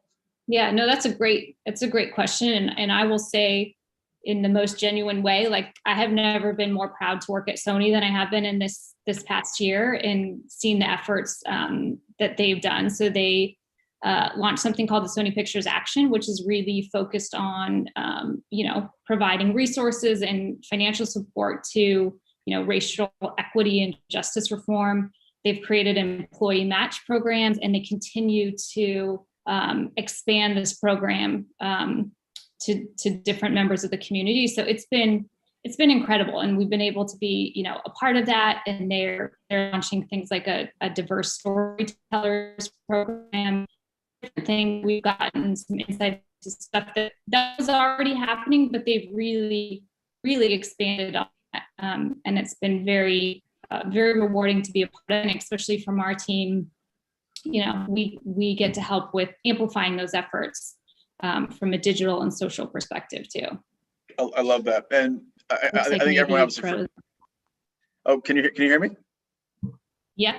Maybe cool. Yeah, I'm not sure if it's my connection. Hopefully you can hear me.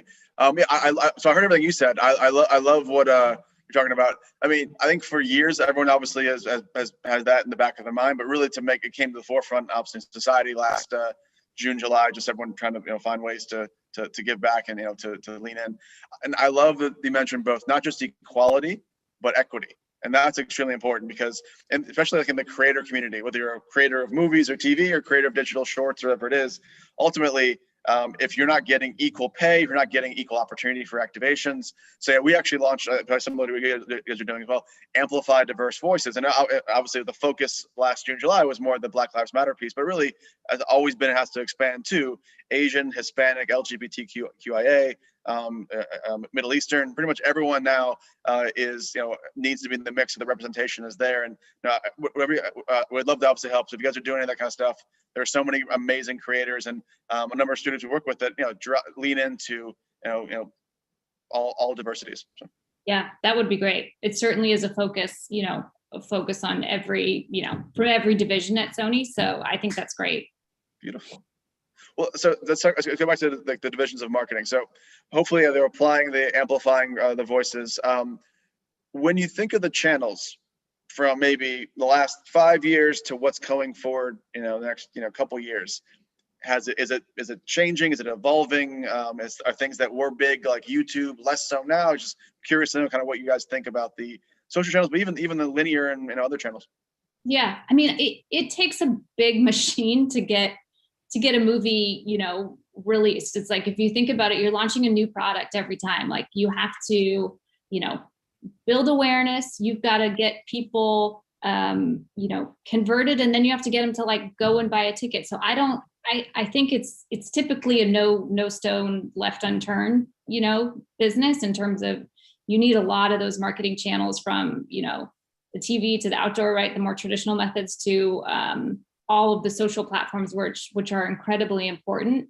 And for me, I think it's just making sure you're following and being where the audience is. So, our focus is on the digital and social channels. So we're making sure if audience is shifting over to, TikTok, like we need to be there, and we need to be there in a meaningful way. And we need to be talking to those audiences in a way that they're consuming content on those platforms. So it's, it's an all-encompassing thing. And, now even still, we're thinking about it from, not just the theatrical window, which was, you're building up towards this massive opening weekend, but now we're thinking about it too from the whole life cycle approach. So how do we sustain that, across those different channels too? So I love that you mentioned that it's essentially like launching a new product every few weeks or every more the slate comes out. I'm curious how you think about this, because yeah, you're at a disadvantage. There's advantages for obviously doing things quick and trying to make a lot of a noise, but those are the disadvantages where you don't own Coca-Cola. You don't have like that @ that has 10 million followers. You have your own Sony handles. You have some celebrities that hopefully part of the contract are promoted a bunch as well, and then you have influencers. I mean, how do you guys think about your own and operated channels on these platforms? Do you spend time and money building those up, or is it more about the individual productions? Yeah, no, we definitely do. And I think, we have to think about, we're doing that earlier than ever, right? Like, if you're thinking, from a social perspective, we're starting our long lead strategy before you even go into production, because there's going to be, talent who's sharing content from set, or we're going to be sharing content on set. So we put a lot of effort into building up those, our own channels. We have our own Sony Pictures channels, but we're typically launching new channels, you know, for almost every film title that we release, because you're going to typically leverage that, you know, in multiple windows. It's easier when you have a great franchise property like a Spider-Man or a Jumanji with massive built-in base already. But yeah, oftentimes we are investing from a paid and organic perspective to build up those audiences for every movie, which I think you have to, because again, it's like you gotta reach them. So that's part of it. And I know you said obviously your audience first, and so we so Alana 100%. I'm always curious, and if you don't know this, if you don't feel comfortable talking about this, I guess if I was looking at this like from like a consultant in the third party, do I look at the trends over the last couple decades and focus on the best IP, or is it more about the audience that are most likely to watch in movie or at home entertainment, and almost kind of make the IP shape towards the audiences that are most likely to consume? Obviously, everyone watches movies and watches content, but it's all in different kind of waves. So, are you like in your minds going like, "Hey, we need some more YA, Gen Z stuff for the next couple of years because it's just hot right now"? Or do you guys think about it in audience first on the titles you go after, or is it more the titles are made and the IP is selected, and then it's all about audience? Yeah, it's a good question. I think I am not the one that gets to greenlight the movies. That would be fun if I did, but for me, I would say it's kind of like managing a diverse portfolio, right? Like you want your big franchise titles in there. You want some genre stuff that can reach, you know, horror fans that, you know, there's a really active movie-going audience base. So you sort of want a nice blend of it. And I think one of the reasons I like working at Sony is, you know, sometimes we get to equate ourselves as like, you know, the largest independent studio. It's like, we still get to work on Quentin Tarantino films and we get to work on Spider-Man. So we get a really nice blend of those, you know, different types of IP that reach different audience, whether it's an older adult audience or younger moviegoers. So I think it's finding a good blend, really. I think if you bank on a full franchise strategy, it's like you just have to then really hope all those franchises stay vibrant. So it's nice to have a blend for sure. I mean, I'm not sure if you're willing to answer this, but like, do you love all your children equally, or are there certain movies that you like, oh, I can't wait for this, like this is the one? Like, is there certain favorites, or are they all the same?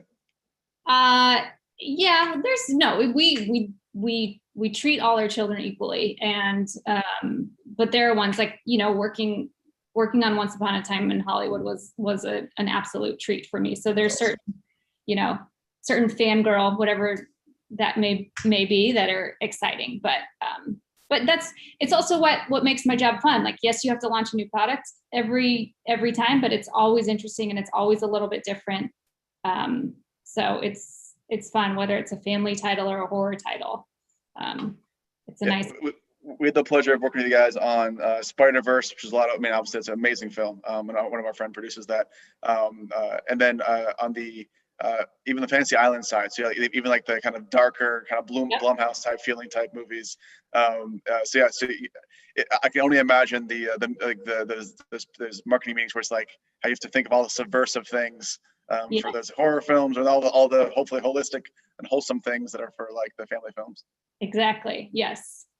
Which is why it's great to work, you know, from an influencer perspective too, right? To help us tap into those different audiences. And yeah, Fantasy Island, that was a fun one to work with you guys on.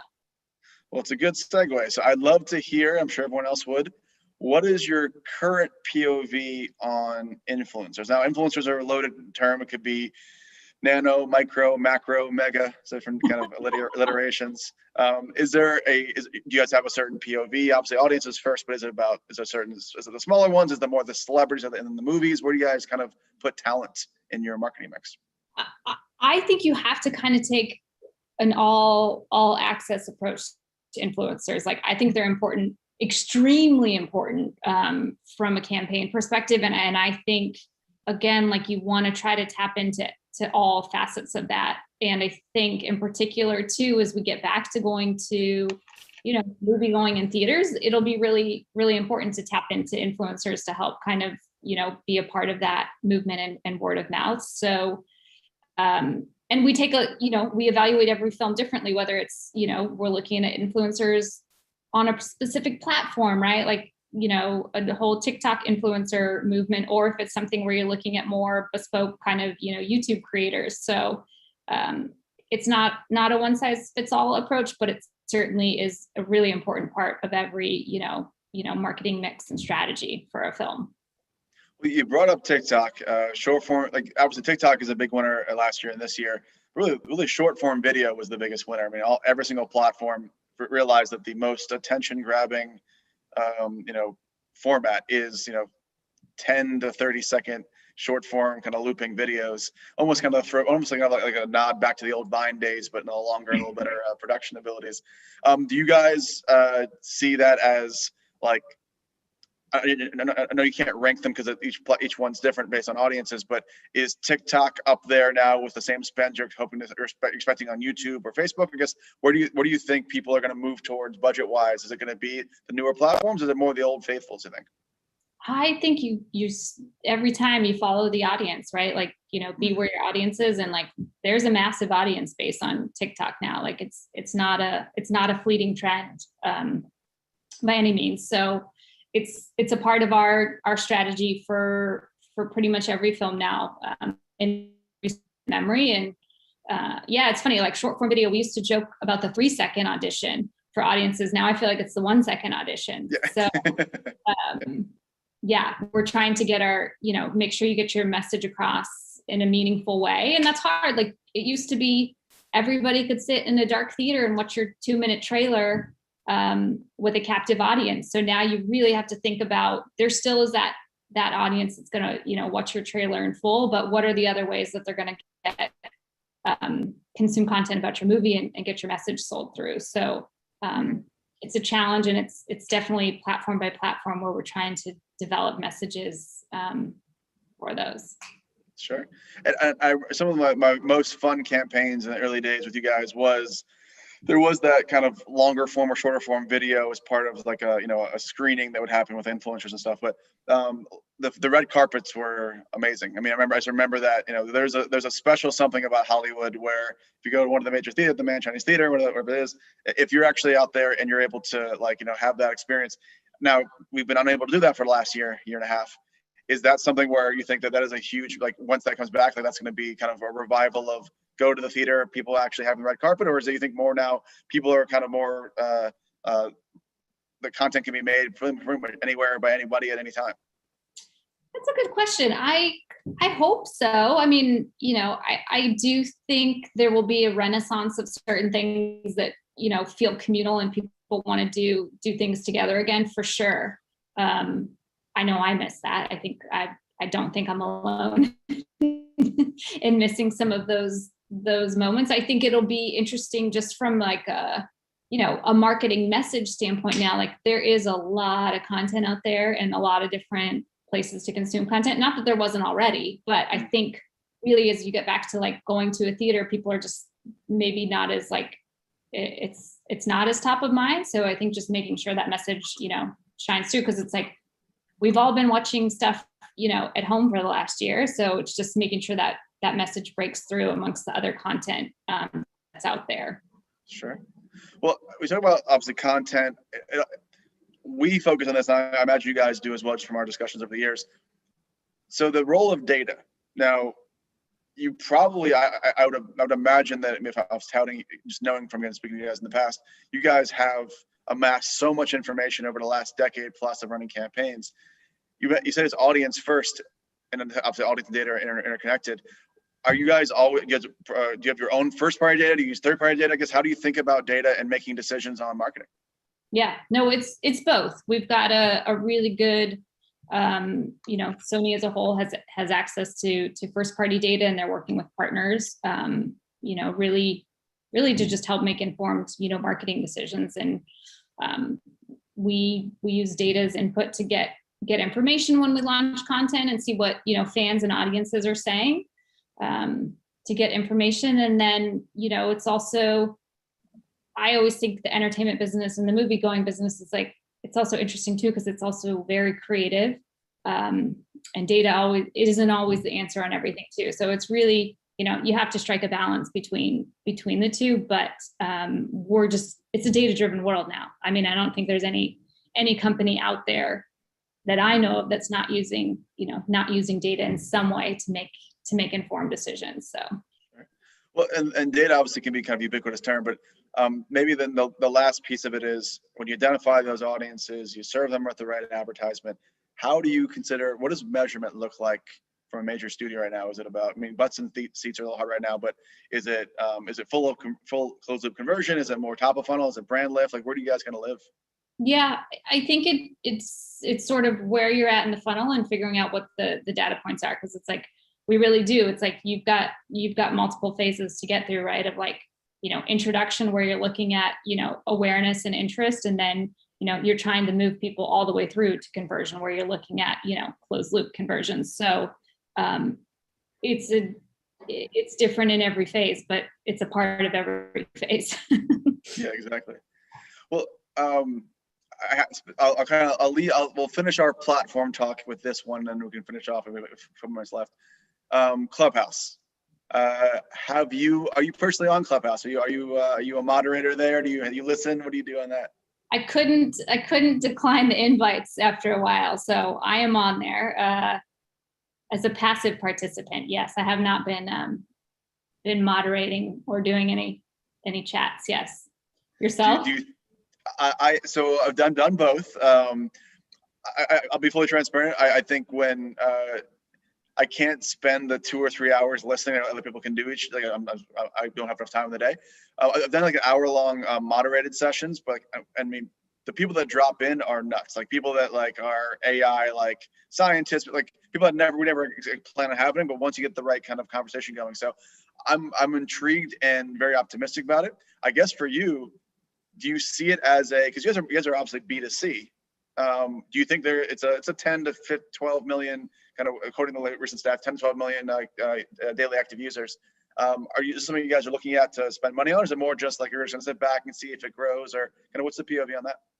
Yeah, we've been investigating it, and actually, talking to their partnerships team and just seeing what the opportunities are. And for me, I think right now it's interesting. Like, can we get our filmmakers on there to do some chats? I think it's a really great format for filmmakers and creatives to get on the platform. So I'm hoping we can leverage it from that perspective. I don't think there's really a lot of paid opportunities there, but I think organically, like, yes, we should absolutely have our filmmakers and talent on there and helping to host some chats. And same thing with Twitter Spaces, which is similar in their version of Clubhouse. So for sure, anytime there's a new platform, we're investigating the opportunities and what makes sense.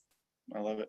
Well, obviously, anything you can do that's doesn't cost you money, you can find ways to promote it. Go for it. But we have seen in the last month or so a few different brands where it's like XYZ brand presents, and then kind of like an esoteric, like the future of content, something kind of like it's a conversational topic. And we've seen a number of, they call them mods or moderators, start to monetize it. So I think we're in the infancy stages of people starting to find ways to, anytime there's audiences, people want to try to find a way to make money off of it. So yes, of course. Very cool. Well, I know we're kind of heading to the end here. Well, again, I know all your children and your slate are equal. Is there anything coming up that you're excited about that is in the next year, 2 years? Obviously, I'm sure a lot of the slate you're moving around, obviously figuring out what COVID happens. But anything that's huge that you guys like, that's going to be my next big kind of Leo movie type thing. Oh my gosh, yeah. No, we have a nice meaty slate ahead of us, so we're excited. I mean, we've got the next Spider-Man movie, which we announced the titles, No Way Home. We've got another Spider-Verse movie in the works. We have a Venom sequel that is going to be amazing. The Ghostbusters Afterlife movie. So, and then we've got some other, different titles that are just going to be very special. Cinderella movie with Camila Cabello. That's really awesome. So yeah, it's exciting. I am chomping at the bit to, have some of these out in the world too for people to experience. So beautiful. That's well, great. I know So we're talking all about business today, but is there anything you're looking forward to personally? Obviously, we've all been cooped up in our houses, trying to figure out how to live in a kind of post-COVID world. Is there anything happening? Us marketers are people too. What's happening in your life? I live in LA and I live somewhat close to the airport. Like, I want to fly on a plane again. I just want to go somewhere. I don't even care where, but yeah. And I want to be able to, get together, with friends and family. So probably it's, the simple stuff, and see a movie in a theater. Just some of those things. How about yourself? So hopefully some point in the future we can grab a drink, but same. I think everyone's the same place. I'm actually I'm moving to Miami. I'm leaving. I've lived in LA for 15 years, so that I could be near family, but also near even though I'm close to the beach, but like if you're in Hollywood, you're not really close to the beach. Yeah. So being that way, and I think just a little more space, a little more walking around room, and when you're not in a major city.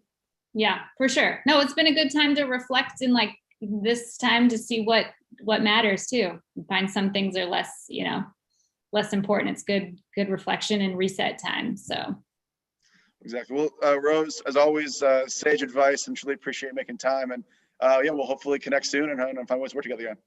This was super fun. Yeah, looking forward to working with you guys, and good luck on the move. Thank you so much, Rose. All right, speak soon. Have a good day. Bye. Bye.